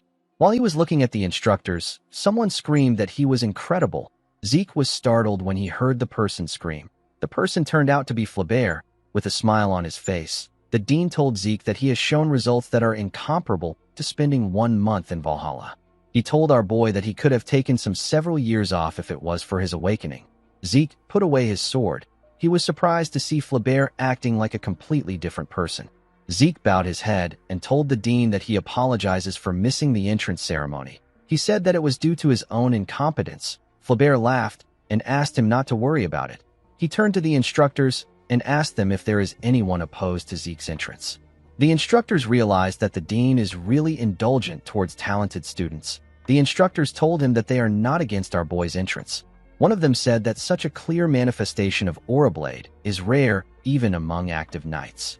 He said that they don't need to see anything else. Flaubert agreed with them. He congratulated Zeke on his enrollment. Midland Atlas is a great city that is the size of a kingdom in the center of Midland. It is where the training facility of the greatest knights on the continent is located at.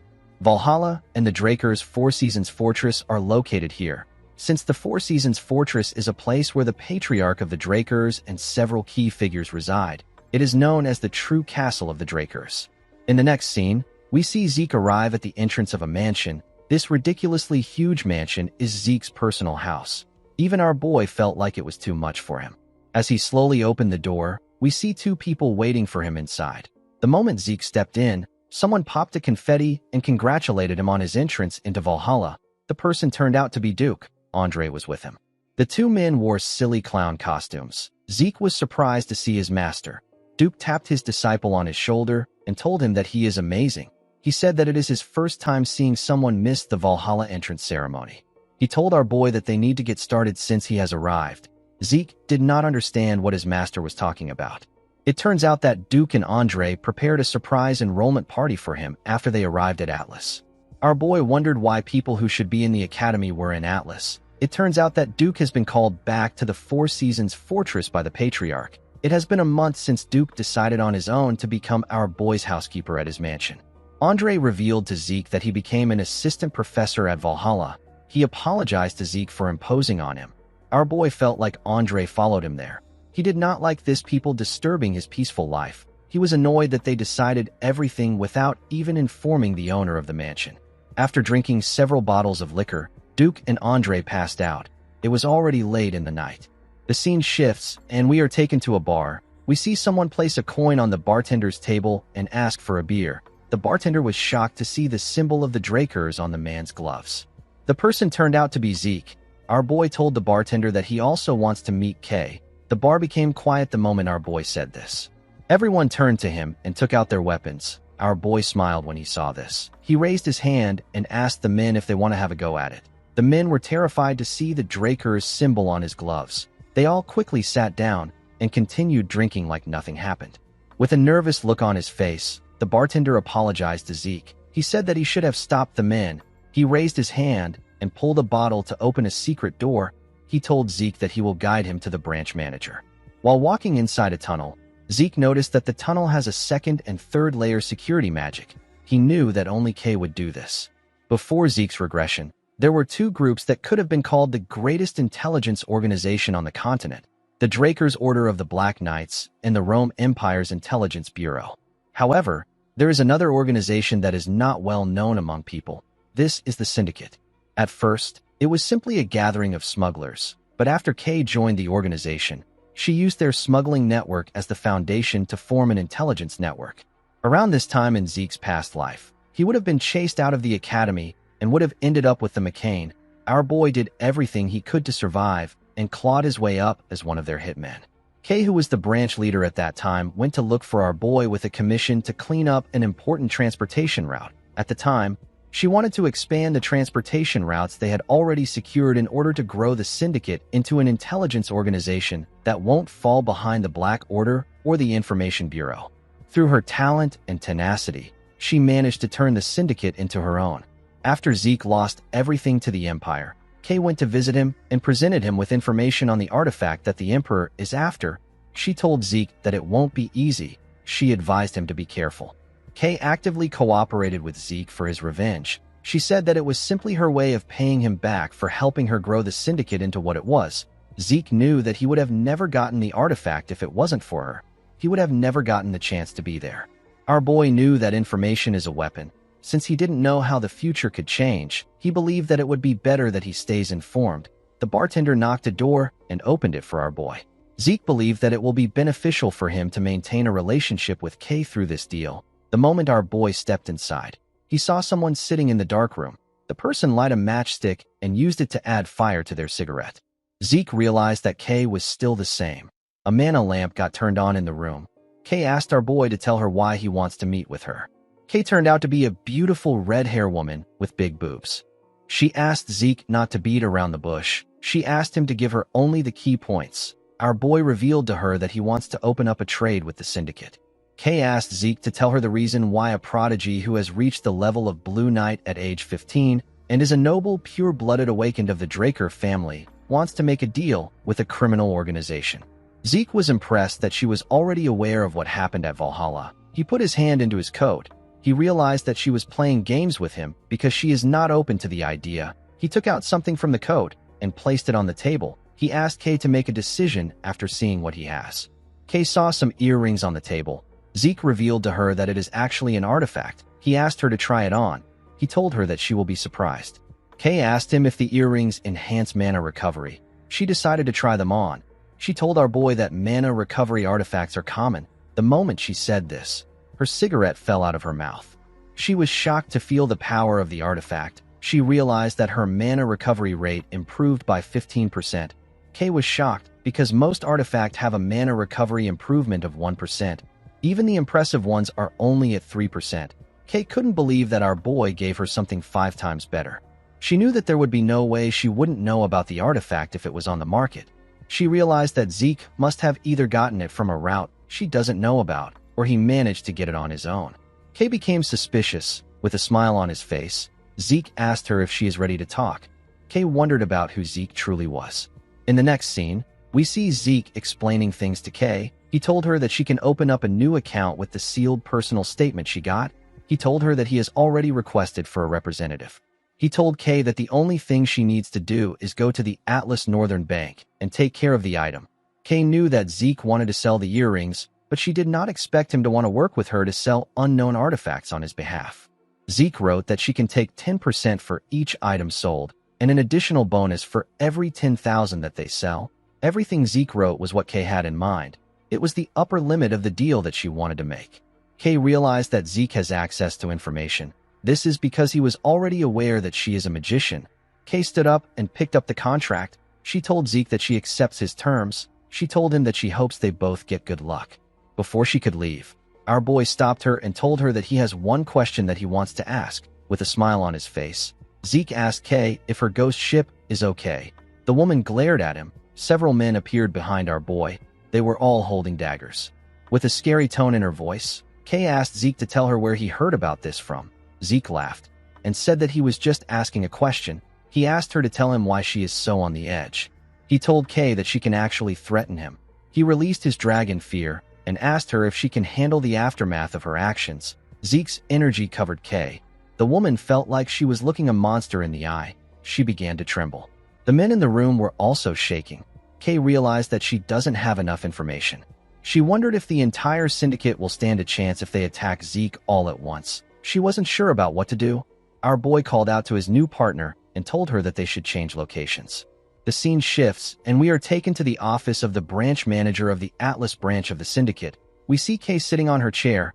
Our boy was standing in front of her.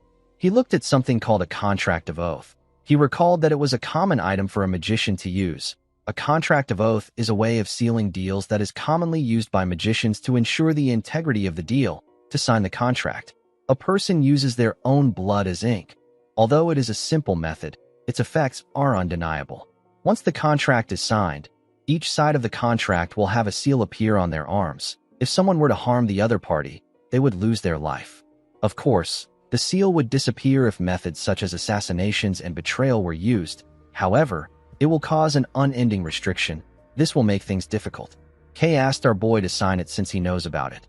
She told him that it is natural for her to want some insurance in case something happens. She told Zeke that there is no way of knowing when he will change his mind and simply kill her.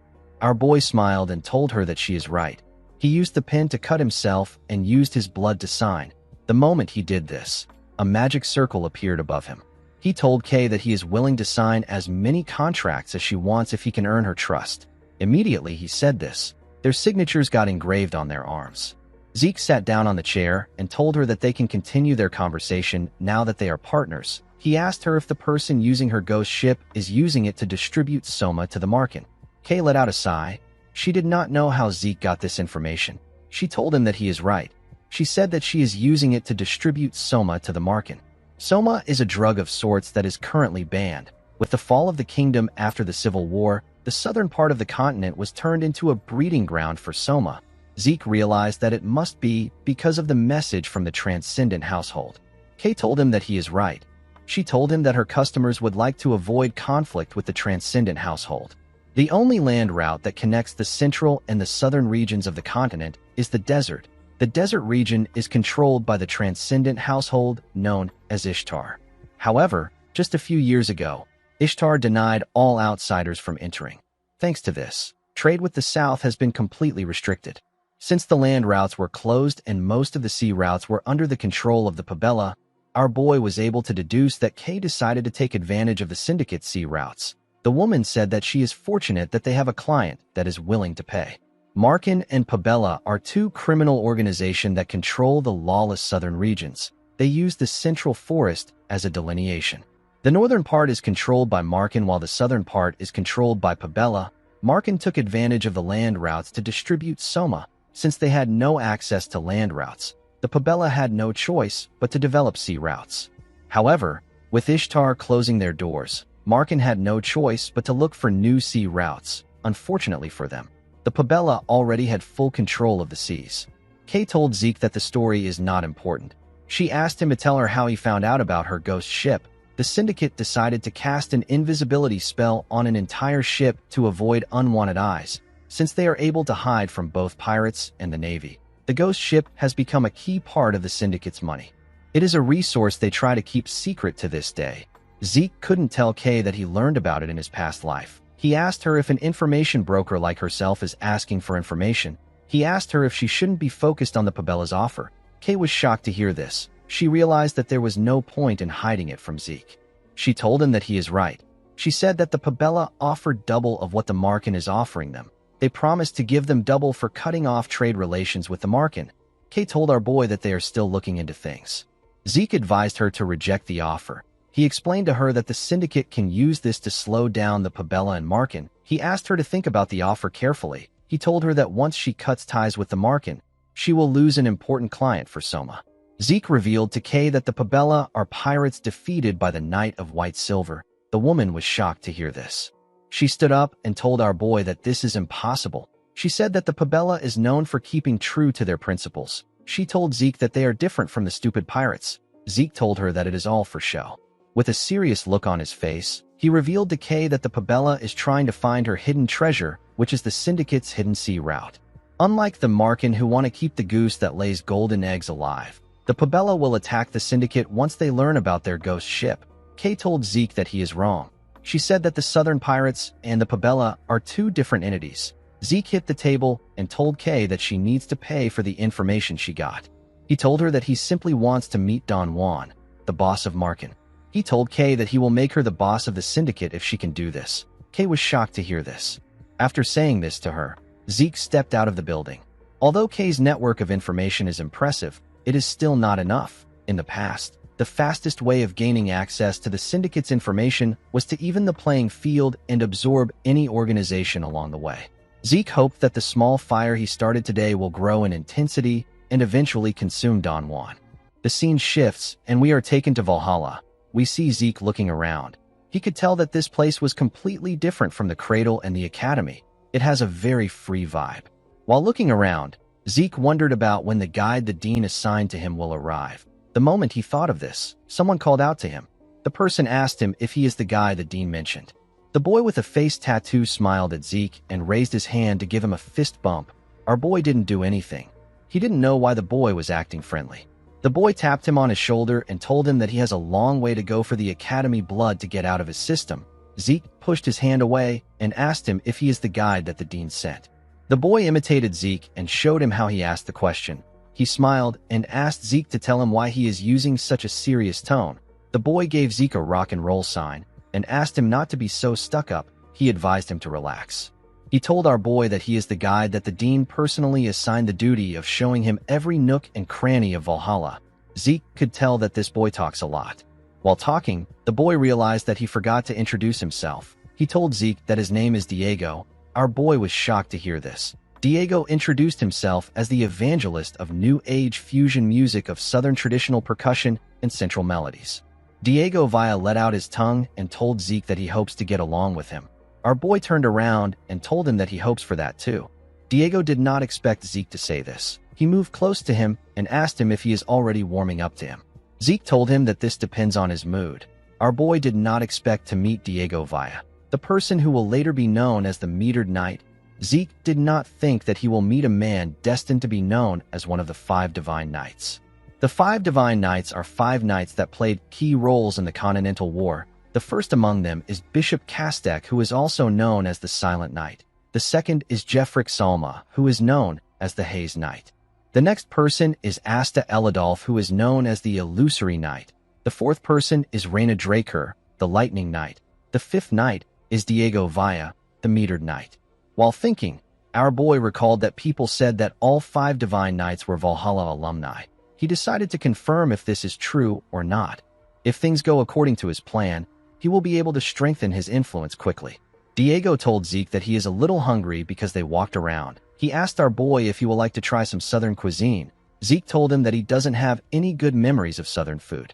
Diego told him that he hasn't had proper Southern food.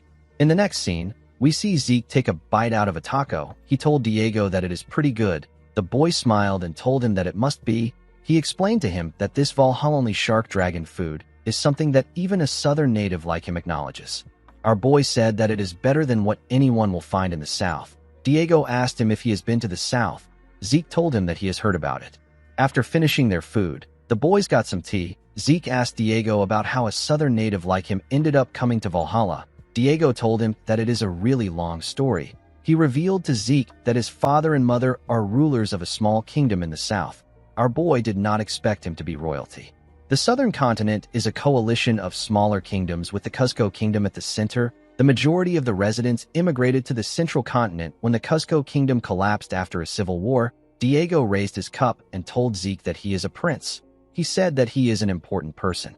Our boy could not believe that he was really a prince. He couldn't believe that royalty this undignified exists. Diego explained to Zeke that there are some really stuck-up old people that insist the royal family's traditional twin swordsmanship must be carried on. Since Diego was such a genius with the twin swords, he ended up getting sent to Valhalla. With a bright smile on his face, Diego told our boy that he doesn't care about swordsmanship. He said that he is going to pursue his music. Zeke wondered about what he will do about the people expecting great things from him. Diego asked our boy if he wants to join the Southern Fusion New Age Music Research Club. Zeke quickly declined his offer. In the next scene, we are taken to a lecture hall. Zeke asked Diego if it is okay to enter the upperclassmen lectures like this. Diego advised our boy to stop acting like he is in the academy. He explained to him that Valhalla is all about freedom. Anything and everything is allowed if it is for the sake of learning. He told Zeke that he can go to listen to any lecture he wants if he wants to. He revealed to him that today's special lecture isn't common. He said that he heard rumors that the school has prepared something huge. Zeke wondered if the boy ever gets tired of moving his lips around. While he was thinking, he heard some people talking about him. They referred to him as the youngest person to ever enroll in Valhalla. The students talked about how our boy is a direct descendant and how he is a prodigy that beat up an instructor. Diego was surprised to hear this. He asked Zeke if he is a Draker. Our boy could not believe what he was hearing.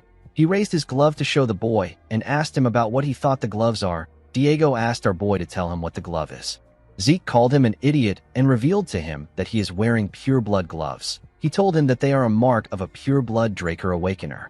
Diego was shocked to hear this. He recalled that Zeke didn't take off the gloves while they were eating. He told our boy that he simply thought that he was a real badass for sticking to his guns. He told him that he had no clue that he was wearing pure-blood gloves.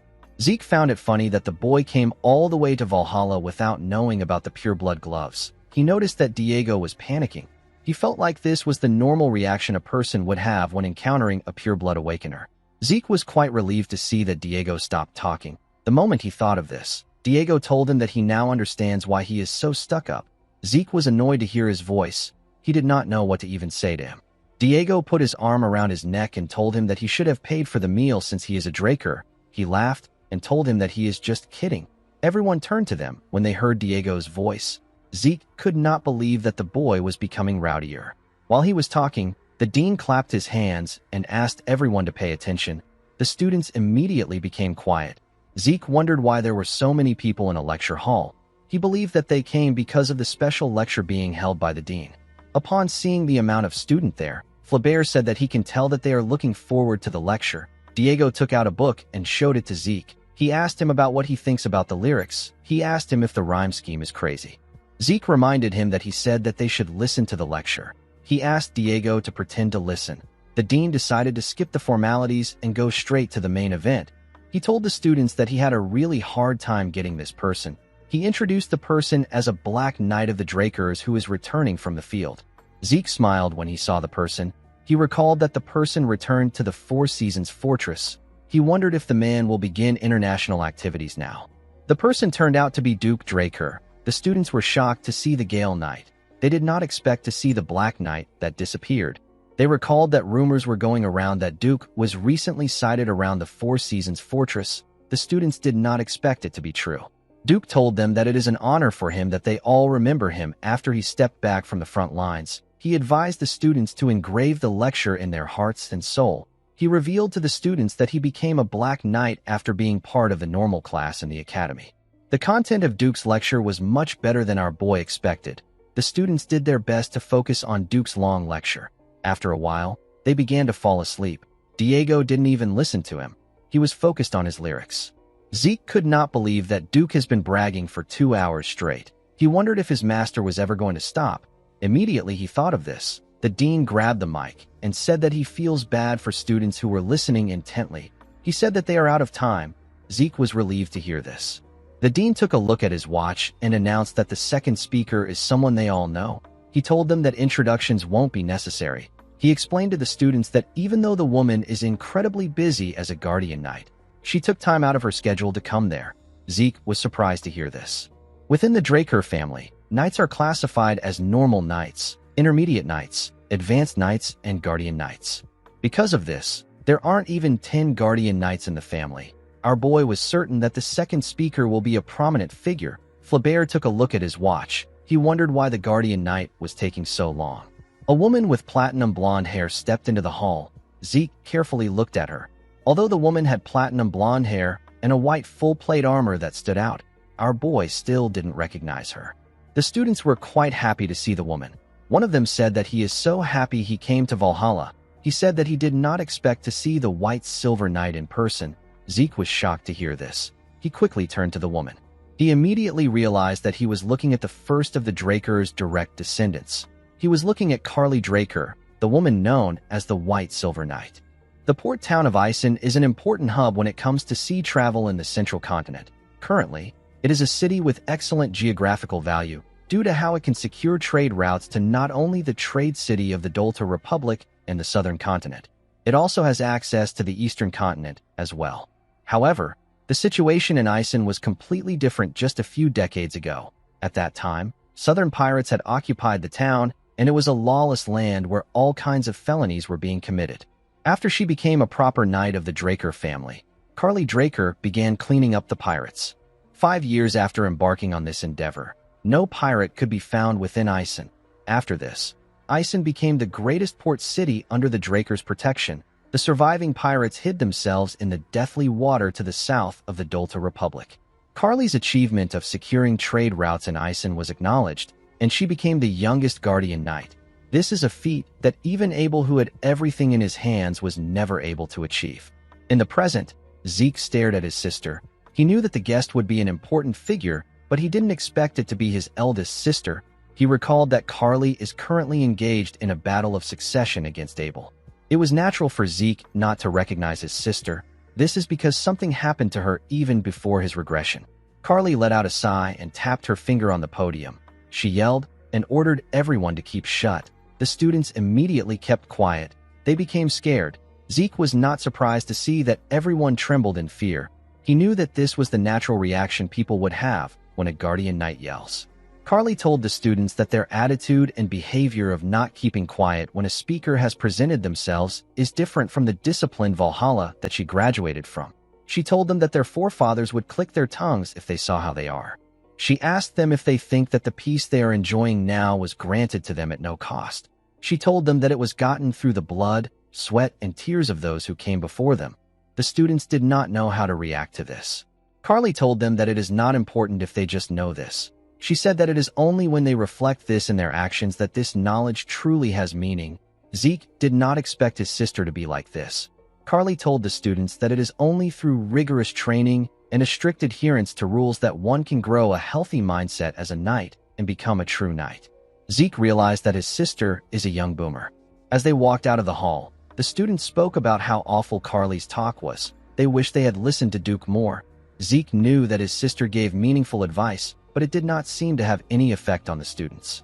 While walking, he remembered what Diego told him. With a bright smile on his face, Diego apologized to our boy. He told him that the 5 hours of composition lit a fire in his soul. He said that he has finished the Valhalla tour. He told Zeke that he will be leaving now.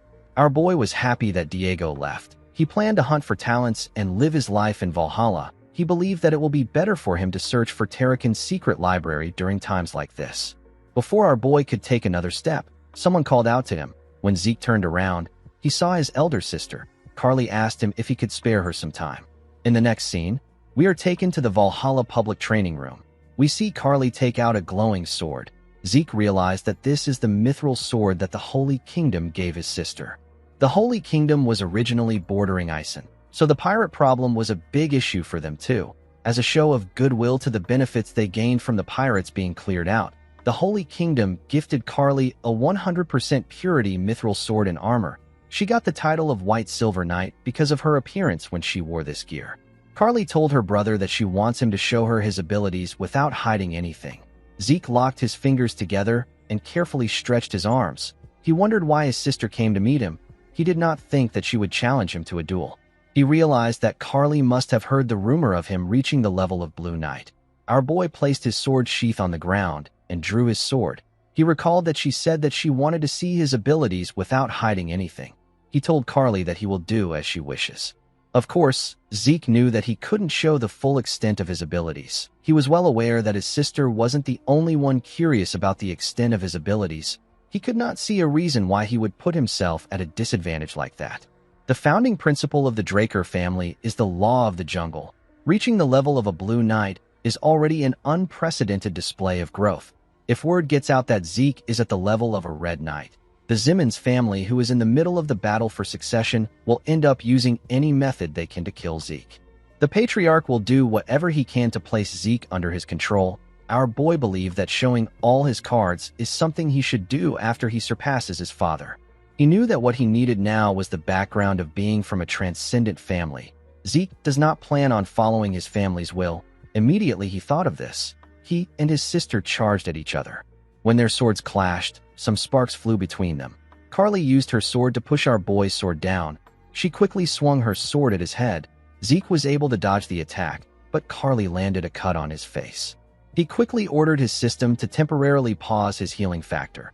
Since his opponent is a guardian knight, our boy knew that she might notice his healing factor. He didn't want to make the same mistake he made with Duke. Carly made her attacks faster and used her sword to push her brother back.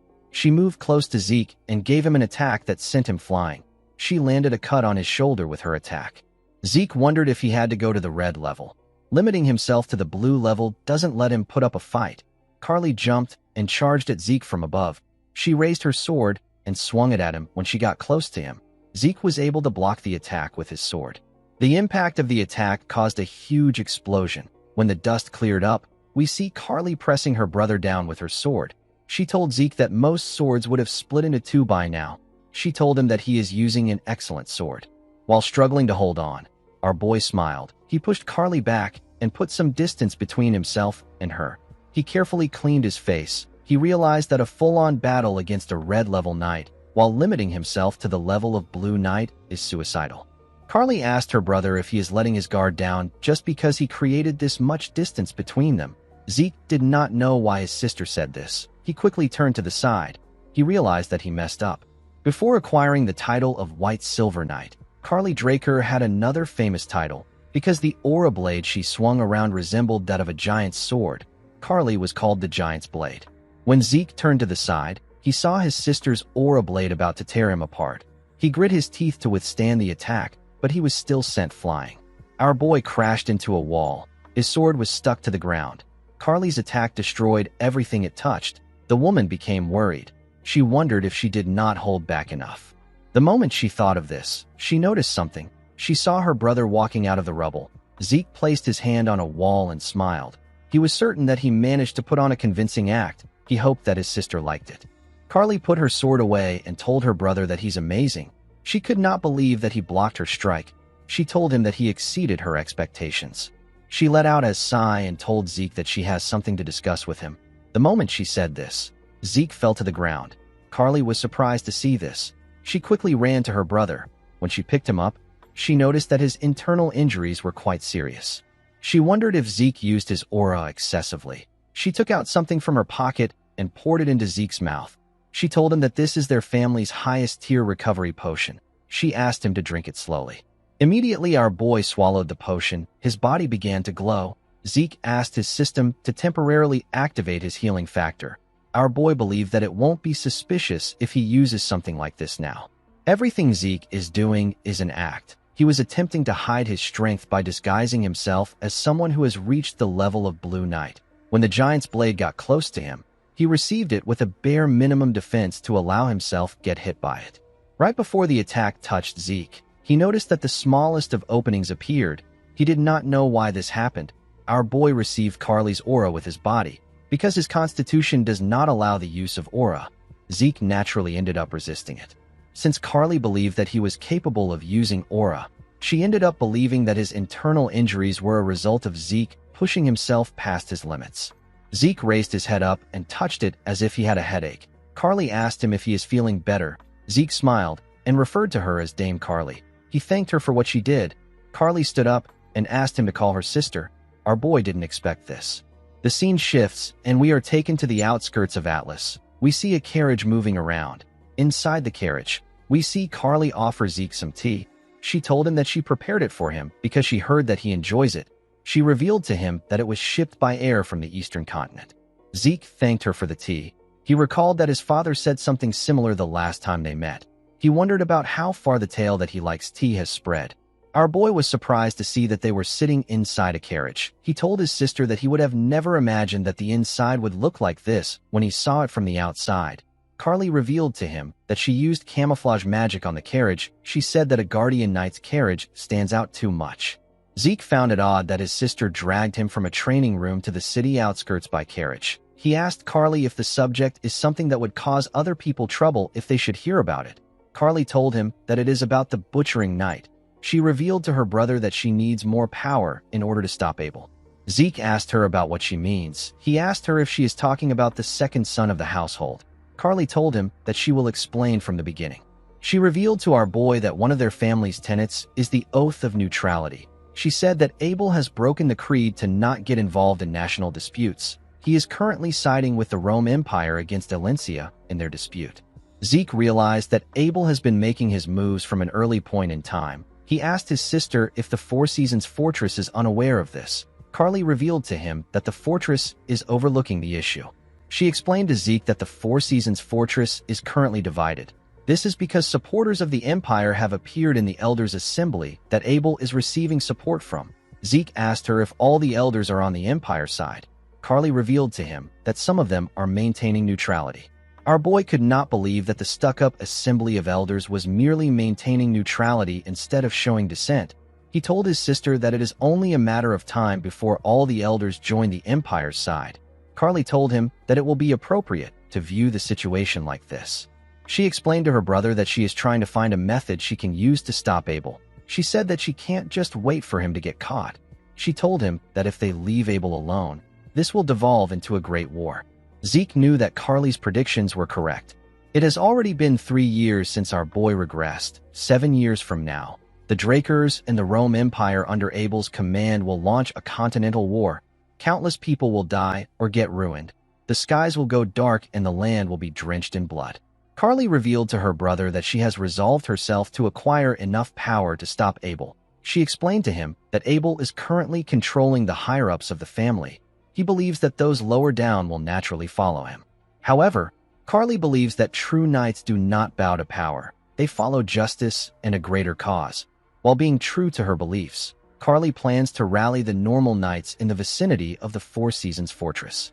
She told Zeke that she does not plan to force him to support her. She told him that he is still young and his future is guaranteed as a pure-blood awakener. Zeke took a sip of his tea and stared at his sister. He now understood the kind of person she was. Although she possesses an iron will, she is prepared to act as flexible as needed if it is for the sake of justice. She is a righteous and pure person. Zeke realized that the reason an opening appeared in her giant's blade was because she was concerned about him. Although she appears as steadfast and as strong as a Draker, she is also a gentle soul. Carly told her brother that he could be branded as a traitor if things go wrong. She asked him to think about it carefully. Zeke thanked her for her concern. He placed his cup on the table and went on his knees. He told Carly that he has made his decision. He told her that he wishes to join her on her path of chivalry, even though he is inexperienced. Carly was shocked to hear this. She gently smiled and thanked her brother. The scene shifts, and we are taken to Valhalla Research Facility. We see Zeke looking at his status window. In his past life, our boy was able to acquire up-to-date information about his family through K. He never expected that this corruption was already in his family even before the Continental War. The reason Zeke intended to leave his family early was because he wanted to avoid Abel's interference while gathering enough forces to prepare for the Continental War. However, now that there is someone sharing the same goals as our boy, it is not necessary for him to leave the family. Zeke actually liked this situation. Remaining in the family would make it easier for him to keep tabs on Abel's actions. With Carly at the forefront, Zeke wouldn't have to face the brunt of any retaliation. In order to achieve his goal, Zeke needed to officially become a knight and turn public opinion on Carly's side. Even if Carly is firstborn and a guardian knight, she is neither a pure-blood awakener nor is she from one of the great families. In our boy's past life, Carly was pushed back by Abel's forces and failed to take the family for herself. However, if a pure-blood awakener like Zeke becomes an official knight and gives Carly his support, the scale would be balanced. Zeke could not believe that he had to act like a knight, even though it didn't suit him in any way. While thinking, our boy looked at the map. He saw that he was almost at his destination. He entered the Great Central Library in Valhalla. He went inside to check for the main reason he came to Valhalla. He went to check for Tarakan's secret library. Inside the humongous library, our boy walked into a closed section. The system informed him that he has arrived at his destination. Zeke could not believe that this was the secret library. He felt kind of disappointed when he looked around. He didn't see anything special or meaningful there. Since it was a place the system guided him to, Zeke expected to find something like Bahamut's heart or fangs. He wondered if he ended up coming there in vain. Immediately he thought of this. He took another step. The system informed him that it has detected a data storage point. Immediately it said this. A huge shelf appeared in front of our boy. Zeke was shocked to see the shelf. He was more shocked by what he saw on the system. The system informed our boy that the secret library of the administrator known as Tarek and Draker has been found. Zeke could not believe that Tarek and was a user of the same system. Since this was a bookshelf that only appears in reaction to the system, our boy understood why no one has ever discovered it. The system informed him that the information within Administrator Tarekin's library has been linked and updated in his own system. It explained to Zeke that he will now always have access to Tarekin's secret library. The system provided categories in order to allow Zeke access the information easily. It created 4 categories. The first was the Organization Management Manual. The second was the Dragon Slaying Manual version 5.21. The third was the Reference Materials, and the last was the Collections of Proverbs to Improve Growth. Zeke decided to check the categories later. He asked the system to find him something that will help his growth the most right now. The system confirmed his request and informed him that a book matching his request has been found. Zeke noticed that the book was glowing on the shelf. The book appeared in his hand. Its title is The Secret Technique of the True Dragon's Swordplay. Zeke was certain that he had never heard about this technique. He checked the back to see who the author is. He was shocked to see the name of the author. It was the close advisor to the hero King Kaiser, the man known as Sheltern Draker. In the next scene, we see Sheltern Draker writing in his study. Sheltern wrote that he wants to elaborate on why he felt the need to create the true dragon's swordplay. According to him, the relationship between dragons and humans began with the great hero king. It is because of him that even mere humans are able to form contracts with supreme beings like dragons. However, dragons cannot help humans without any special reasons to do so. They simply took pity on the weak humans because they lack the special traits that other races possess. Thanks to Kaiser, the number of contractors greatly increased. They spread across the continent to create civilizations. However, it is because of this incredible rate of development that Sheltern is worried. Sheltern fears the dragons. If such transcendent beings help humans because they were driven by feelings as shallow as pity, then they could also easily turn against humans. Sheltern believed that if his concern ever comes true, humanity will not be able to resist in the slightest. They will find themselves completely annihilated over the course of a day. Due to his fears, Sheltern decided to find a way to fight dragons. The first thing that came to his mind was magic. However, magic was the very first gift that dragons granted humans. It is because dragons inscribed circles into the hearts of humans that they are able to cast spells. Their own hearts were incapable of generating mana on its own. Attempting to combat dragons with magic would be a fool's errand. Sheltern's next thought was the elemental sword wielded by the hero king. This was a power that even the dragons feared.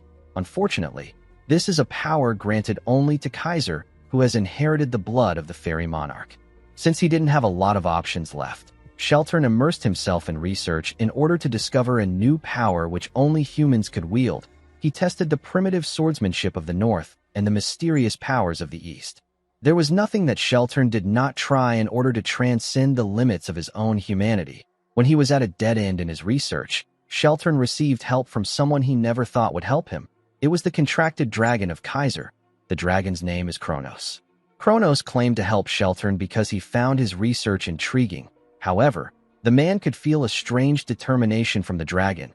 His determination was too strong for Sheltern to simply accept his given answer as the truth. Sheltern could not refuse the dragon's help. He continued his research. He and Kronos happened to stumble upon aura. It was neither elemental force nor mana. It was a power that only humans were able to wield.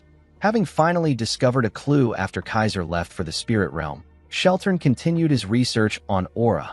Not long after this time, Sheltern's research bore fruit. The man walked out the theory and application of aura, as well as a style of swordsmanship for utilizing it. Sheltern wrote and distributed the true dragon's swordplay. However, things did not go as he wanted. In a world where people could quickly and easily grow powerful through the use of dragon-made artifacts, the The true dragon's swordplay, which required one to put in efforts in order to grow stronger, was cast aside and neglected.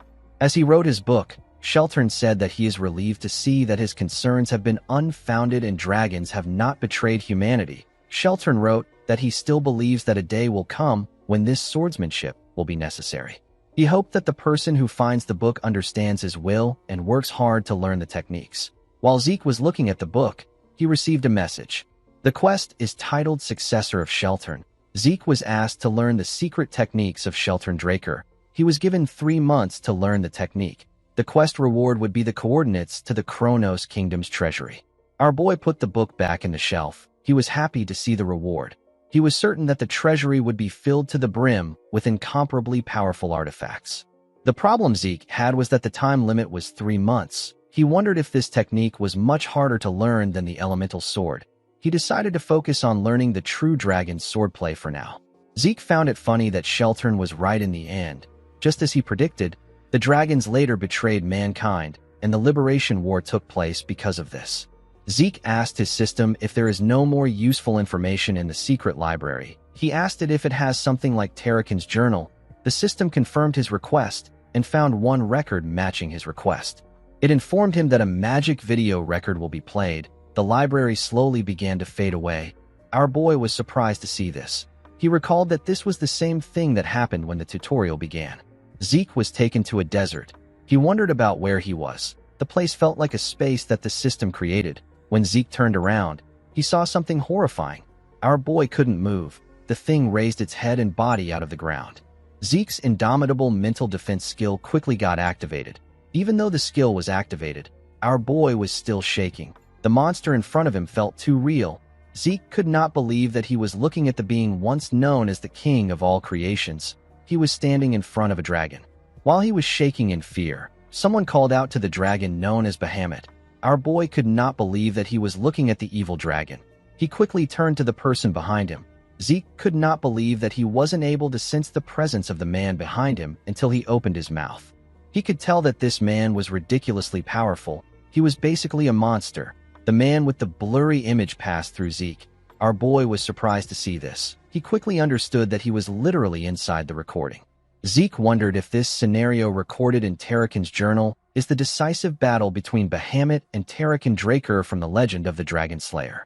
When Bahamut raised his enormous hand, Zeke smiled. He was quite excited to witness the battle that was passed down only through legends. To our boy's surprise, Bahamut used his claw to hit the ground. Tarakan did not seem fazed by what the dragon did. Bahamut asked Tarakan to tell him why he is hesitating. Tarakan did not say anything. Bahamut referred to him as his contractor and told him that he disappoints him. Zeke was shocked to hear this. He could not believe that Tarakan was Bahamut's contractor, just like Kaiser and Kronos. Zeke could not comprehend what was happening. He did not understand how the legend of the Dragon Slayer came to be and how Tarakan subjugated Bahamut. While thinking, Zeke noticed something odd. The world of the recording began to glitch. Our boy did not understand what was happening. While he was looking around, he noticed that Tarakan told Bahamut something. Unfortunately, he couldn't hear what they were saying. Zeke called out to his system and asked it if it can do anything about the glitch. The system could not accept his request. Zeke did not like this. While thinking, he turned around to see Tarakan. Zeke remembered asking Kaiser if a contracted dragon could kill its contractor. Kaiser laughed and told our boy that he spouts a lot of nonsense. The Hero King said that a dragon can never betray a human. It is more likely for the betrayal to come from the human. The moment our boy remembered this, he saw Tarakan take out his sword from Bahamut's head. Our boy saw Bahamut's corpse slowly getting reduced to ashes and disappearing. He could not believe his eyes. After Bahamut's corpse completely faded away, Zeke saw something in front of Tarakan. He saw the heart and fang of Bahamut that he received at the home of the Dragon Slayer. Zeke wondered if a dragon always leaves behind a part of itself and turn into dust. He recalled that the pure-blood gloves in his hands are made from dragon leather. He believed that Bahamut might be a special case. While he was thinking, he saw a huge glitch appear in the cloud. Zeke got dragged back to reality. He wondered if the video ended there. He sat on the ground to put himself together. He could not understand what was happening. He decided to head back home. Zeke found out that Tarakan's secret library got connected to the system so that he could access the records wherever and whenever he wanted. Our boy quickly tried to replay the record again. However, there was still so much noise in the part where Bahamut and Tarakan spoke. Zeke couldn't hear their final conversation. Fortunately, our boy was able to gain something from it. Thanks to him consistently looking through the secret library, he was able to discover something new. Zeke found out that the dragon-slaying arts originated from the true dragon swordplay. Tarakan simplified the complex true dragon swordplay and refined it to create the dragon-slaying arts. Because the techniques got simplified, the power behind it also went down. Unlike its name, it became a technique that was unable to deal a fatal blow to even a dragonborn. However, by applying one's innate traits to the technique, it will be possible to land an effective blow. While the technique dropped in raw power, Tarakan succeeded in improving its practicality. The one thing that bothered Zeke the most was the big difference between the legend of the Dragon Slayer, known across the world, and the contents of Tarakan's journal. The current legend of the Dragon Slayer says that Tarak enslaved Bahamut and ushered in a golden era of prosperity. It is not much different from any other story of a hero that is told across ages. Although the big picture doesn't differ much from Tarakan's journal, the fact that the two were contracted is not mentioned anywhere. This wasn't the kind of information that could have been easily omitted. The scene shifts and we see Zeke outside. He took a letter from a messenger pigeon. It was a letter from Kay. The magician told Zeke that she investigated every variation of the legend of the Dragon Slayer across the continent, just like he asked. She did not understand why Zeke suddenly gained interest in folktales. She revealed to Zeke that she even checked versions that weren't translated into the common tongue. Kay wrote that she didn't find any information about contracts between humans and dragons, or the dragons that Tarakan and Kaiser were contracted with. After digging for a while, Kay noticed something strange. She found it weird that all the sources she found were using the exact same words to describe the event. It was almost as if there was some kind of conspiracy at play. As she dug a little deeper, Kay received a warning message directly from the Great Draker family. Due to this, the syndicate decided to back out of the investigation. They did not plan to have any friction with the Drakers. Zeke became worried when he saw what Kay wrote. He quickly burnt the letter and turned around. Zeke became certain that his family is censoring information regarding Tarakan. He didn't understand why they would do this. The Draker family, which is currently one of the 3 transcendent families, made its name off Tarakan, the man who is praised far and wide for being the first Dragon Slayer. It did not make sense to Zeke that the very same Draker family was restricting information regarding Tarakan and Bahamut. Regardless of their reason, Zeke was certain that there was more at play. He believed that he might have missed something. He decided to go through the secret library again. When Zeke opened the front door, he called out to the system. Before he could issue a command, our boy sensed something. He carefully closed the door and looked around his house. He recalled that all employees, including Decker, are off today. Duke and Andre will both be late because they have business to attend to. As Zeke walked up his stairs, he wondered about the identity of the man watching him from the dark. Our boy quickly asked his system to turn on the mini-map in his head. The system confirmed his order. It showed him the location of his intruders. Our boy confirmed that there are 2 presents in this place. One person is inside and the other is outside. Zeke wondered if the hunting dogs from the giant mountains tracked him here. He quickly removed this idea from his head. He didn't use the dragon-slaying arts or even a long sword. Even if the hunting dogs are good, it is impossible for them to draw any connection to him and what happened there. Zeke realized that he needs to find out who ordered the men to target him. He already had a suspect in mind. The man inside his house watched him as he went into his room. While the man was looking at the door, Zeke appeared in a window behind the man like Spider-Man and asked him if he was sent by Abel. The man was surprised to hear our boy's voice. He quickly turned around. Zeke believed that Abel sent an assassin to kill him because he found out about the alliance he and Carly made. He was certain that this was the only plausible explanation of what is happening. Zeke moved to the ground and took out a blade from his inventory. He told the man that he doesn't have to answer the question if he doesn't want to. Immediately he said this, he appeared in front of the man and swung his dagger at him. The man was able to quickly block the attack before the dagger reached his neck. Zeke told the man that he has a lot of ways to get the truth out of him. As Zeke and the man clashed, their swords released sparks. Zeke did not have any trouble pushing the man back. He swung his dagger at the man multiple times, but the man was able to block it with his dagger. Our boy tried to push the man down by swinging his dagger with a lot of pressure. The man was able to block the attack. He quickly pushed Zeke back. Our boy used his leg to hit the ceiling and push himself back. He was able to safely land on the ground. After crossing blades with him, Zeke was able to gain a rough idea of his identity. Even if a person masks their appearance, it is still difficult to hide their swordsmanship style in battle. This style of swordsmanship is from the Gorkha Kingdom, which is in the northern regions of the continent. The Gorkha Kingdom's rangers are known to be the strongest of rangers. They are known as the Northern Continent's guardians. They wield a kukri. This is a dagger which bears a distinct shape. Thanks to their outstanding skill, they are highly valued in the Central Continent and are used as special forces who are assigned important missions. Since it was a Gorkha ranger, Zeke realized that this wasn't Abel's doing. He swung his sword and wondered why the ranger was doing this. The Gorkha rangers don't take on requests like assassination because it creates grudges. Zeke pointed his sword at the ranger. He quickly raised his sword and took a stance. Our boy noticed that the man was far too defensive for a ranger. Despite the fact that he purposely showed some openings in their fight, the ranger didn't show any intentions of exploiting them. Even though the man is definitely skilled enough to be able to react to the openings, he didn't intend on pressuring Zeke at all. Our boy was able to deduce that the goal of the rangers was to secure him and not to eliminate him. Immediately he thought of this. Zeke turned to the side. He saw a ball enter the hallway through his window. Our boy realized that the other person outside has begun to move. He knew that the ball contained a sedative meant to subdue him. When Zeke struck the ball with his sword, it released a large amount of gas in the air. Our boy immediately recognized the scent of the sedative. It had the characteristic earthy scent of mandragora rootlets. This was a common ingredient used in sedatives. Zeke let go of his dagger. He decided to play along. When the system detected compounds from mandragora's rootlets, it activated our boy's poison-resistant skill. Zeke fell to the ground and acted as if he lost consciousness. The ranger walked up to him and picked him up. His partner came into the building through the window. As the man slowly carried him away, our boy wondered about who kidnapped him. He did not know why someone would do this. He wanted to see how the situation would play out.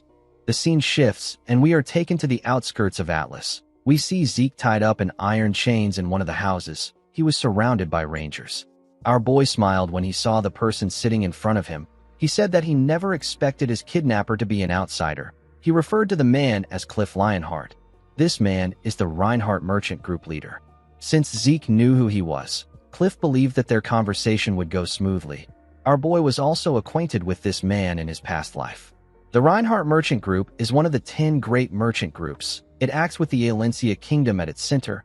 Of course, if things follow the expected trajectory, the continental war that Abel and the Empire will start will end up raising the merchant group and the Alencia kingdom to the ground. At the time of the war, both Zeke and Cliff belonged to the side that fiercely opposed the Empire. However, for one reason or another, after passing secret information that could be fatal to the Empire to Zeke, Cliff returned to the Alencia kingdom during its collapse. Our boy never saw the man again. Even after going through so much to escape the kingdom, the man still returned there. Zeke did not know if Cliff was trying to be patriotic. He found the man's decision to be foolish. Cliff apologized to Zeke for using an inevitably rough method to get him there. He used his hand to signal someone. The ranger that kidnapped our boy moved close to him and removed his chains.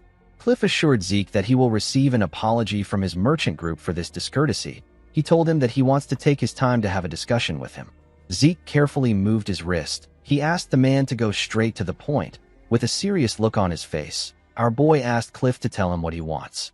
The man did not expect a young boy to have this kind of response. He realized that a Draker is still a Draker regardless of how young he is.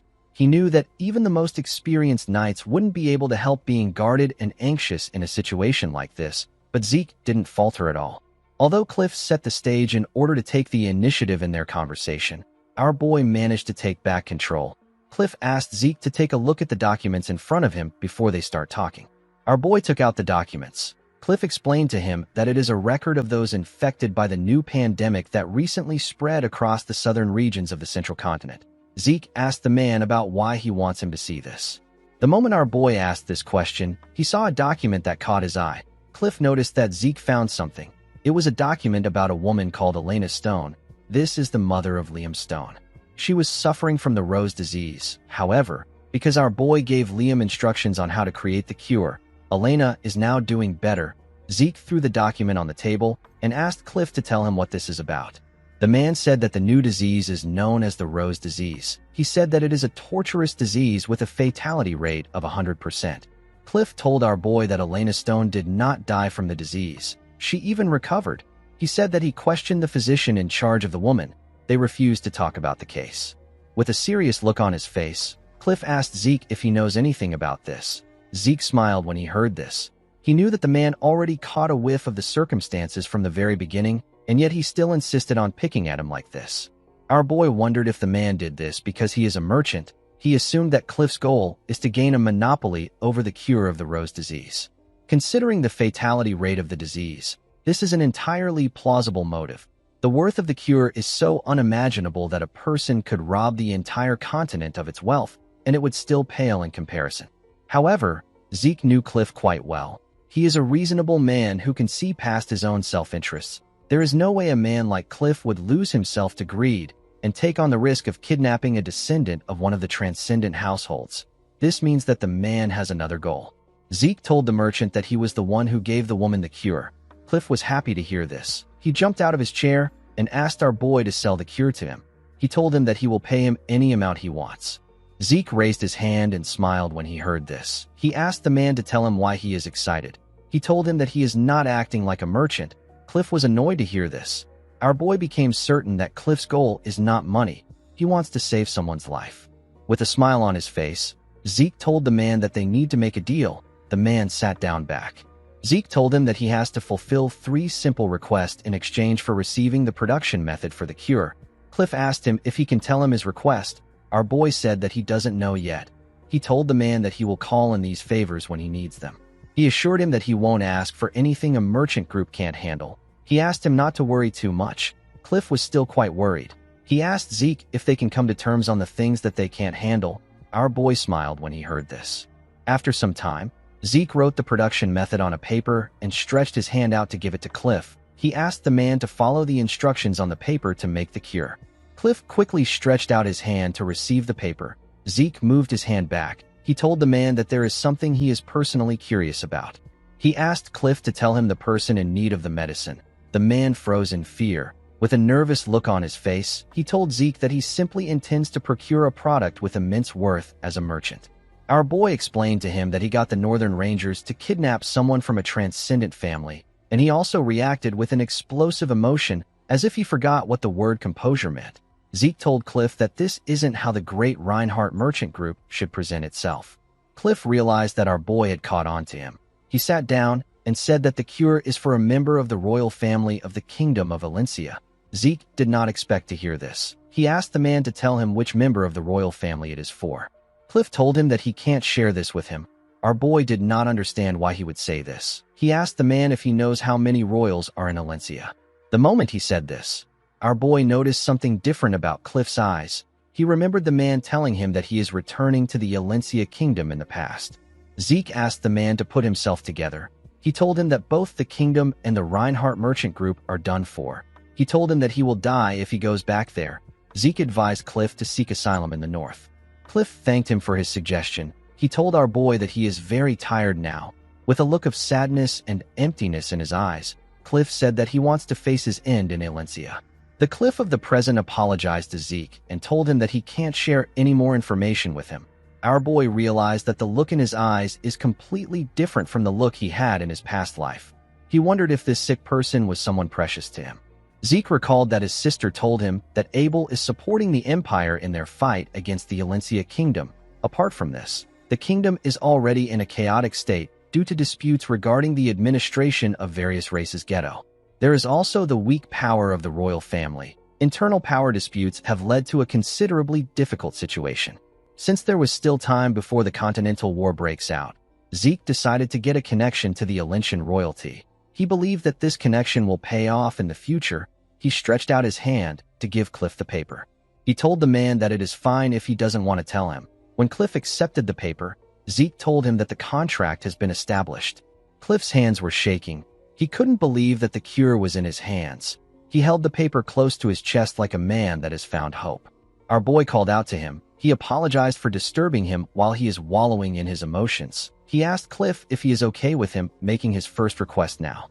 Cliff put away the paper and told Zeke that he can ask for whatever he wants as long as it is something that his merchant group can handle. With a smile on his face, Zeke told the man that he wants his merchant group to hire him. Cliff did not expect to hear a request like this. He asked Zeke if he is planning to start a business. Zeke explained to him that he needs a fake identity for temporary use. Cliff believed that Zeke could easily get something like this if he wanted. He told our boy that he wouldn't need his help if this is all he needs. He asked him about what he really wants. Our boy explained to him that he plans to use the identity in the southern continent. Since it is a crime-ridden territory, Zeke couldn't afford to take any half-hearted measures. However, the Reinhardt Merchant Group has built up enough trust in that part of the continent that they can even make use of the cartels there. Cliff told Zeke that he is correct. He said that he is not very proud of what they have done. He told Zeke that he understands the situation. He told him that he can use his cousin's name. The cartels won't be able to outwardly suspect him if he does this. Zeke was happy to hear this. He asked Cliff to provide regular transportation to the south and a house to stay in. He revealed to him that he will be storing his cargo in the house. He asked him to make sure it is on the larger end. He told the merchant that this is the end of his first request, since the men kidnapped and brought him there. Zeke asked them if they have prepared a way for him to return. Cliff forced himself to smile. He was annoyed to see that our boy was just making difficult requests. He wondered if Zeke didn't have a conscience. He accepted our boy's first request and told him that he will contact him when everything is ready. He told him that the Rangers will provide a horse for him to return on. Zeke was surprised to see that Cliff accepted the deal calmly. He realized that this person must be extremely important to the man. Cliff got up and left with his guards. The red-haired man and his partner moved close to Zeke. The red-haired man asked Zeke to follow them. They took him outside and showed him a horse. Our boy told them that it is a pretty good horse. He walked past them and took something off them at a crazy speed. He stored the thing in his inventory. When Zeke got on the horse, the ranger told him that their business is over. He said that they will be leaving.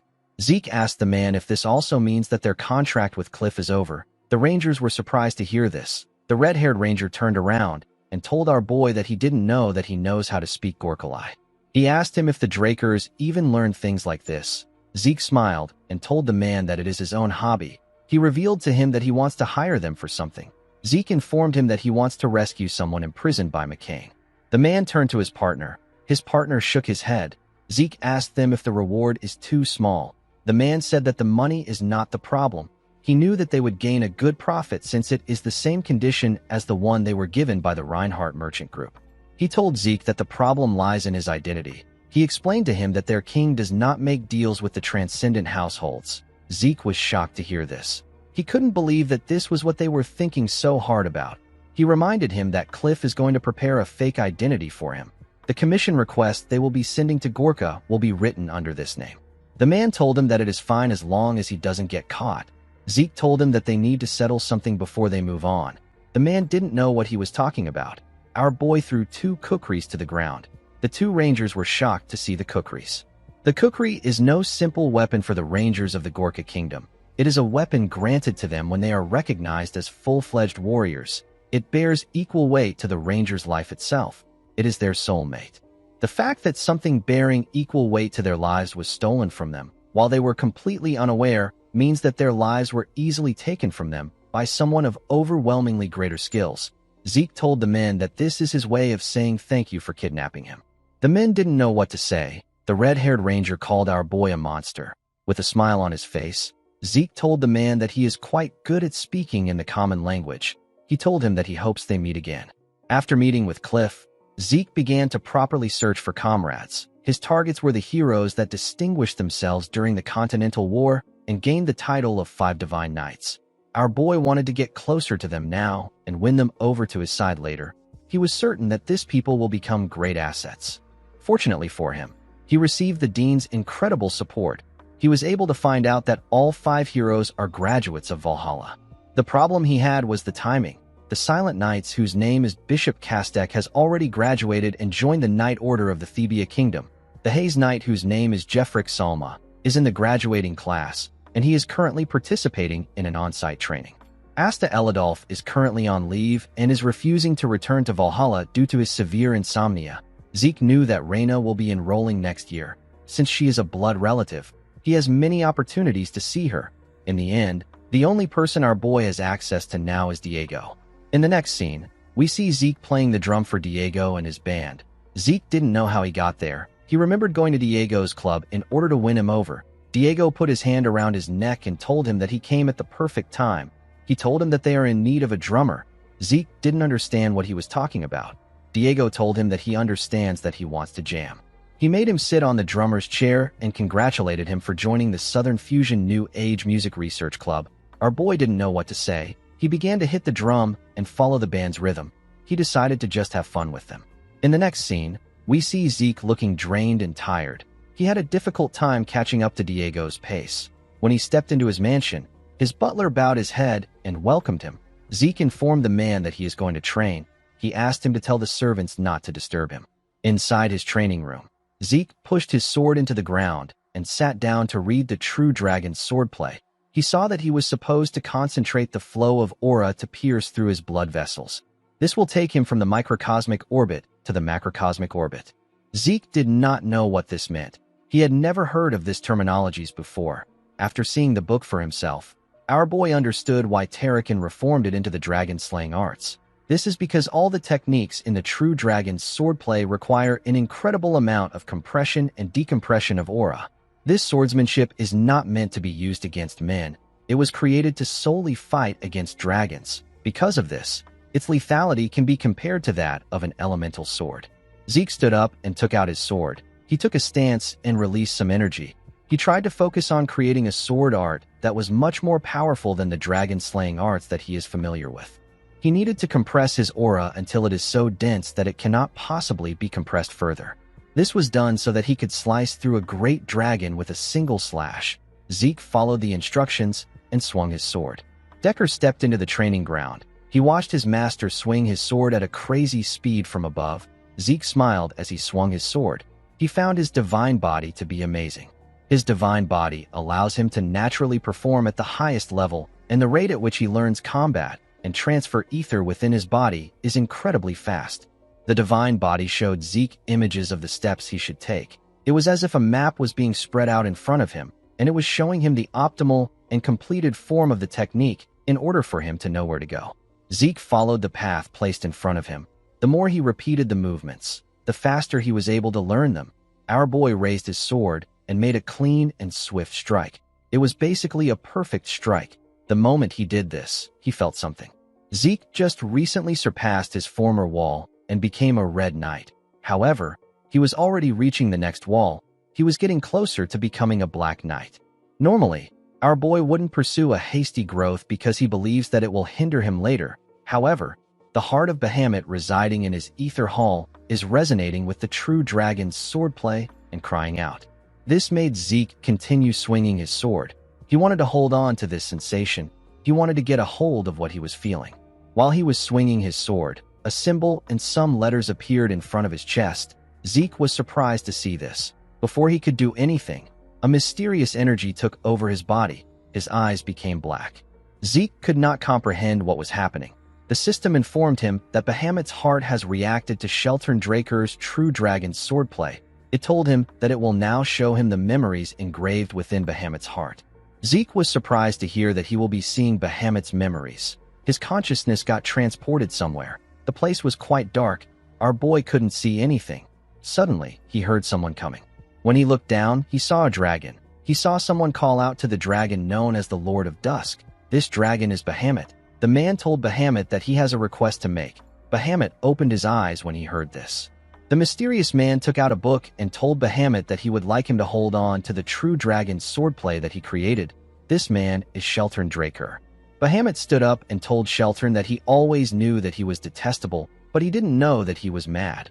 Our boy realized that the man in front of him was Sheltern. Bahamut asked the man if he truly plans to entrust a dragon-killing technique to a dragon. Sheltern revealed to him that Kronos has already agreed to it. Bahamut slammed his hand on the ground when he heard this.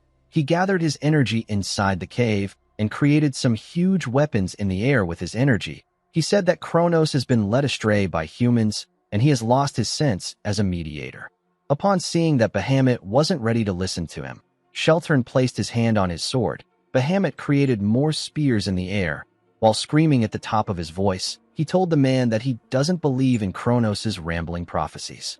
The moment he said this, he fired his spears at Sheltern. Sheltern quickly drew his sword.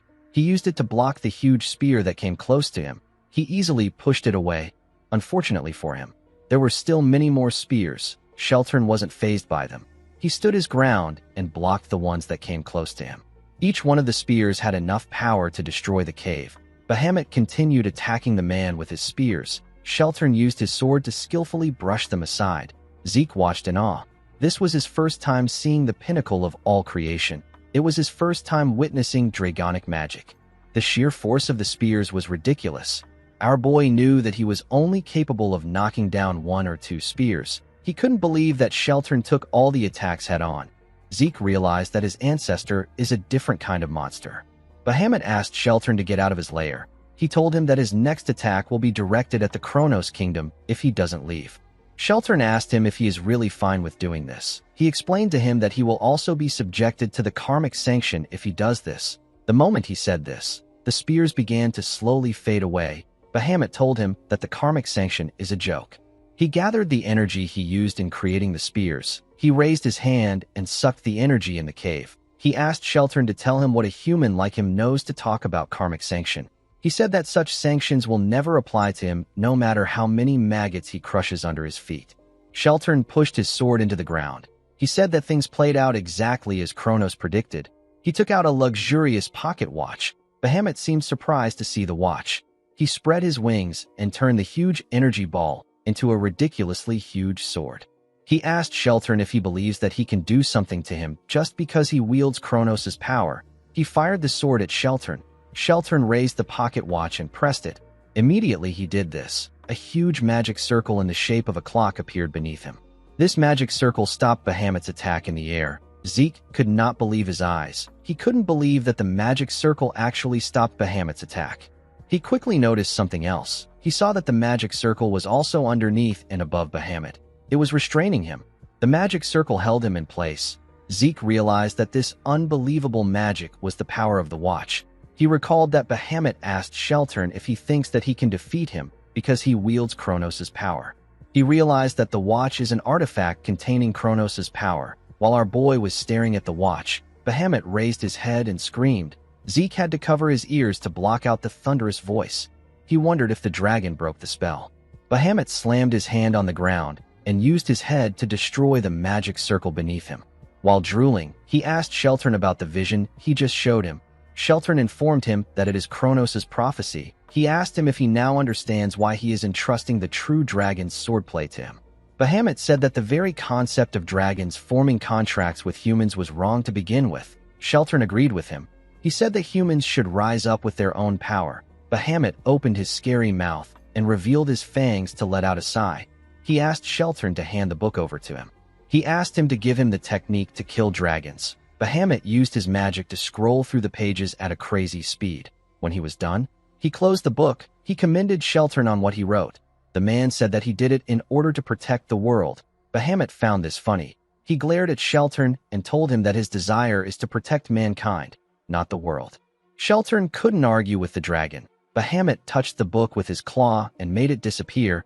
He told the man that he will be taking care of the book. He explained to him that the book will never see the light of day if the prophecy doesn't come true. Sheltern turned around when he heard this. He said that it doesn't matter because humans will eventually learn how to use aura. Bahamut told him that he will personally exterminate all humans if this happens. He believed that insignificant beings like humans cannot control this power. Sheltern smiled when he heard this. He explained to Bahamut that he created the true dragon's swordplay out of fear of the dragons. However, he trusts him and Kronos. Bahamut didn't expect to hear this. Before leaving, Sheltern revealed to him that Kronos always said that he will eventually find someone that he can open his heart to.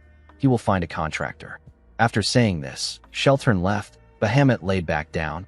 He found it funny that Kronos thought that he would find a contractor that he can open his heart to. He said that such a thing will never come to pass. He closed his eyes after saying this. Zeke got sent back to reality. He sat on the ground and looked at his ceiling. Even though he couldn't understand a single thing that they spoke about, the one thing he was sure of is that Bahamut is incredibly distrustful of human beings. Due to the fact that Bahamut's heart was in his body, Zeke could empathize with him. Despite his hatred, Bahamut still ended up making a contract with Tarakan. Zeke wondered about what made the dragon change his mind. After seeing Bahamut's memories, our boy continued to carry out research on the war that took place. He wanted to satisfy his curiosity. All history related to Tarakan was being manipulated by the Drakers. In this current era, Tarakan's contracted dragon is an evil dragon. It was impossible to find any useful document. While searching for clues and training in the true dragon's swordplay, Zeke received a message from Cliff which informed him that the preparations for the first request is complete. Our boy requested for an identity that would allow him to completely avoid suspicion. He didn't think that he would end up being the deputy manager of the Reinhardt Merchant Group's southern branch. Zeke believed that this was a bit too grandiose. While he was reading his letter, Zeke noticed something. He saw a bird pecking on his window. Our boy smiled when he saw the messenger pigeon. He realized that Kay has resolved herself. In the next scene, we are taken to the Syndicate Atlas branch jurisdiction. The place is known as the Secret Garden Hotel. Inside the hotel, we are taken to the top floor. We see Zeke enter a room. Kay was waiting for him in the room. Our boy was wearing his disguise. Kay referred to him as partner and welcomed him into the VIP lounge. Zeke smiled and sat down. He found it funny that she was now calling him partner. Before he could say anything, he turned to the transparent glass to look outside. Kay did not understand why he was looking outside. Although our boy has been in Atlas for a while, he had never gotten a view like this before. The city looked quite beautiful. Our boy was captivated by its beauty because the view he was used to seeing were ruins caused by the Continental War. He put himself together and turned to Kay. He told her that he didn't know that there was a place like this in Atlas. The woman was surprised to see that our boy actually got absorbed by the scenery. She revealed to him that the hotel is one of the syndicate side businesses. They wanted a place where those working underground could speak in secret. Kay poured a drink for herself and Zeke. Our boy pushed the drink forward. He told the woman that he doesn't drink liquor. Kay found this funny. She asked him if he is refusing to drink because he is underage. She told Zeke that he has a cute side to him. Zeke did not know why she was making a stupid assumption. He explained to her that he doesn't drink because he can't feel anything from it. Zeke took a drink when he got caught up in the atmosphere of his entrance celebration party. He learned that his poison resistance skill considers alcohol a poison and detoxifies it on its own. Before his regression, Zeke would occasionally drink because he wanted to get drunk, but now he can't do that anymore. Due to this, Zeke prefers to drink tea, which is something he actually enjoys. Kay told our boy that she understands that he doesn't like alcohol. She said that they can leave the small talk aside. She told him that she has something to show him. Our boy realized that Kay doesn't really care if he drinks or not. The magician took out a report and some pictures. She told Zeke that the Pabella are truly involved in piracy. Immediately, she started looking into it. The evidence kept coming out. She found it shocking that her organization hadn't noticed anything until now. The decisive evidence was the fact that there was a period of intense growth for Pabella after they disappeared as a result of being cleaned up by the White Silver Knight. On top of this, there were undocumented profits made by the Pabella. Kay pointed at a man in a picture. The man's name is Joaquin Fernandez. He is also known as El Mencho. Despite being the second in command for McCain, he still has dealings with Pabella. Kay explained to Zeke that she hasn't reported anything to her superiors because the information is quite shocking. She knew that it would cause chaos within the syndicate. She said that ignorance can be bliss. The woman wanted to mention something about the artifact that Zeke asked her to find a buyer for. However, something shocking caught her attention. Zeke thanked Kay for doing him a big favor. With a horrifying smile on his face, Zeke told the magician that he will now tell her how he plans to make her the boss of the organization. Kay was terrified by our boy's smile. In the next scene, we see rain falling in a town. We see trains moving in that town. Zeke appeared in an alley with an umbrella in his hand. He opened his system to check something. The system informed him that he opened a portal at a specified location. Zeke teleported here with the mini-maps portal function. Using this function consumes a significant amount of karma points. However, the function helps make sure that no one suspects our boy. Even in the Nirvana, which is one of the 3 transcendent families that is skilled in magic, there are a very limited number of individuals that can use teleportation magic. In fact, moving between cities would require a magic tower's large-scale portal to begin with. Thanks to his portal function, Zeke can mask this plan as a simple accident. He smiled when he thought about how some old geezers would react to what he is about to do. He couldn't wait for night to fall. Later in the night, we see a building on fire. The people were shocked to see the building burning. Someone said that they need to call the firefighting mages. Another person asked if someone has contacted the owner of the building. While everyone was panicking, Zeke mixed with the crowd and carefully walked away from the scene. In the next scene, we see Kay smoking on her balcony. While smoking, she thought about Zeke. She always believed that our boy was bold because he is a Draker. She now understood that he was more than that. She realized that Zeke is completely insane. She recalled the conversation that she had with him earlier. Zeke informed her that he was going to set fire to all the Soma warehouses belonging to the McCain within the central continent. Kay quickly stood up when she heard this. Our boy explained to her that he wants her to give him the location of the warehouses. Kay revealed to him that this kind of information is something that only the McCain and the executives of the syndicate have access to. She warned him that he will be caught if he does something like this. Zeke told her that this is fine. He said that he has no intention of keeping things under the wraps. He revealed to her that he plans on pinning all the blame on El Mencho. He said that it is better if they have a specific suspect. He asked her if the syndicate isn't yet aware of the fact that the Pabella are pirates. Kay told him that she hasn't reported it yet. The moment she said this, she understood Zeke's intentions. Our boy told her that she catches on really fast. He pushed the glasses and the drinks off the table and explained to Kay that they don't even have to put in any real efforts. With a horrifying smile on his face, Zeke asked the mage to wrap up all the syndicate executives weighing up McCain and Pabella with a neat little bow. He asked her to report all of them to Don Juan. Kay was shocked to hear this. She was horrified to hear our boy's plan. She asked Zeke if he knows what he is saying. Our boy assured her that he does. Kay told him that his plan is preposterous. While trembling in fear, Kay asked Zeke if he knows what will happen to the traitors of the organization. Zeke picked up a bottle of wine and slammed it on the table. Kay was startled by the sound. While screaming at the top of his voice, Zeke asked Kay to tell him why any of this is important when all the executives will be wiped out clean. He asked her if she plans to live as a low-ranked dog of the organization forever. He reminded her that she agreed to his plan to become the boss of the organization. With a serious look on his face, Zeke told the mage that she is no longer allowed to fold. He told her that she can only call or raise. He asked Kay to choose her future. Kay was shocked to hear this. She knew that Zeke was right. She reminded herself that she didn't join the organization to do other people's dirty work. The person in front of her is a phenomenal genius that managed to figure out the Pabella's true identity when no one else had. In addition to this, Zeke managed to find still undiscovered ancient ruins, and he was able to perfectly recover countless high-quality artifacts. What Kay felt after witnessing this unbelievable abilities was a determination to ride or die with him. She realized that she can't get scared and back out after hearing his plans. She dragged the wine from Zeke and chugged it down her throat. Our boy was surprised to see this. Kay told him that she has to bet everything because she will be dead if she fails. She cleaned her mouth and said that she is all in. Zeke was happy to see that she was fired up. He assured her that he will make sure that she doesn't regret making this bet. The moment she remembered this, Kay's hand began to shake. She quickly used her other hand to hold herself. She said that she will believe in Zeke and place everything on the line. Inside her office, we see a newspaper lying on her table. The newspaper spoke about how there is a serial fire in the central continent. People wondered if it is a coincidence or if it is planned. The fires occurred at the same time across the central continent. The investigation agencies from the affected nations have said that it will be difficult to consider it a planned arson. The fires were concluded to be a result of negligence. The scene shifts, and we are taken to a mansion. We see a man in his office. The man had the same newspaper as Kay on his table.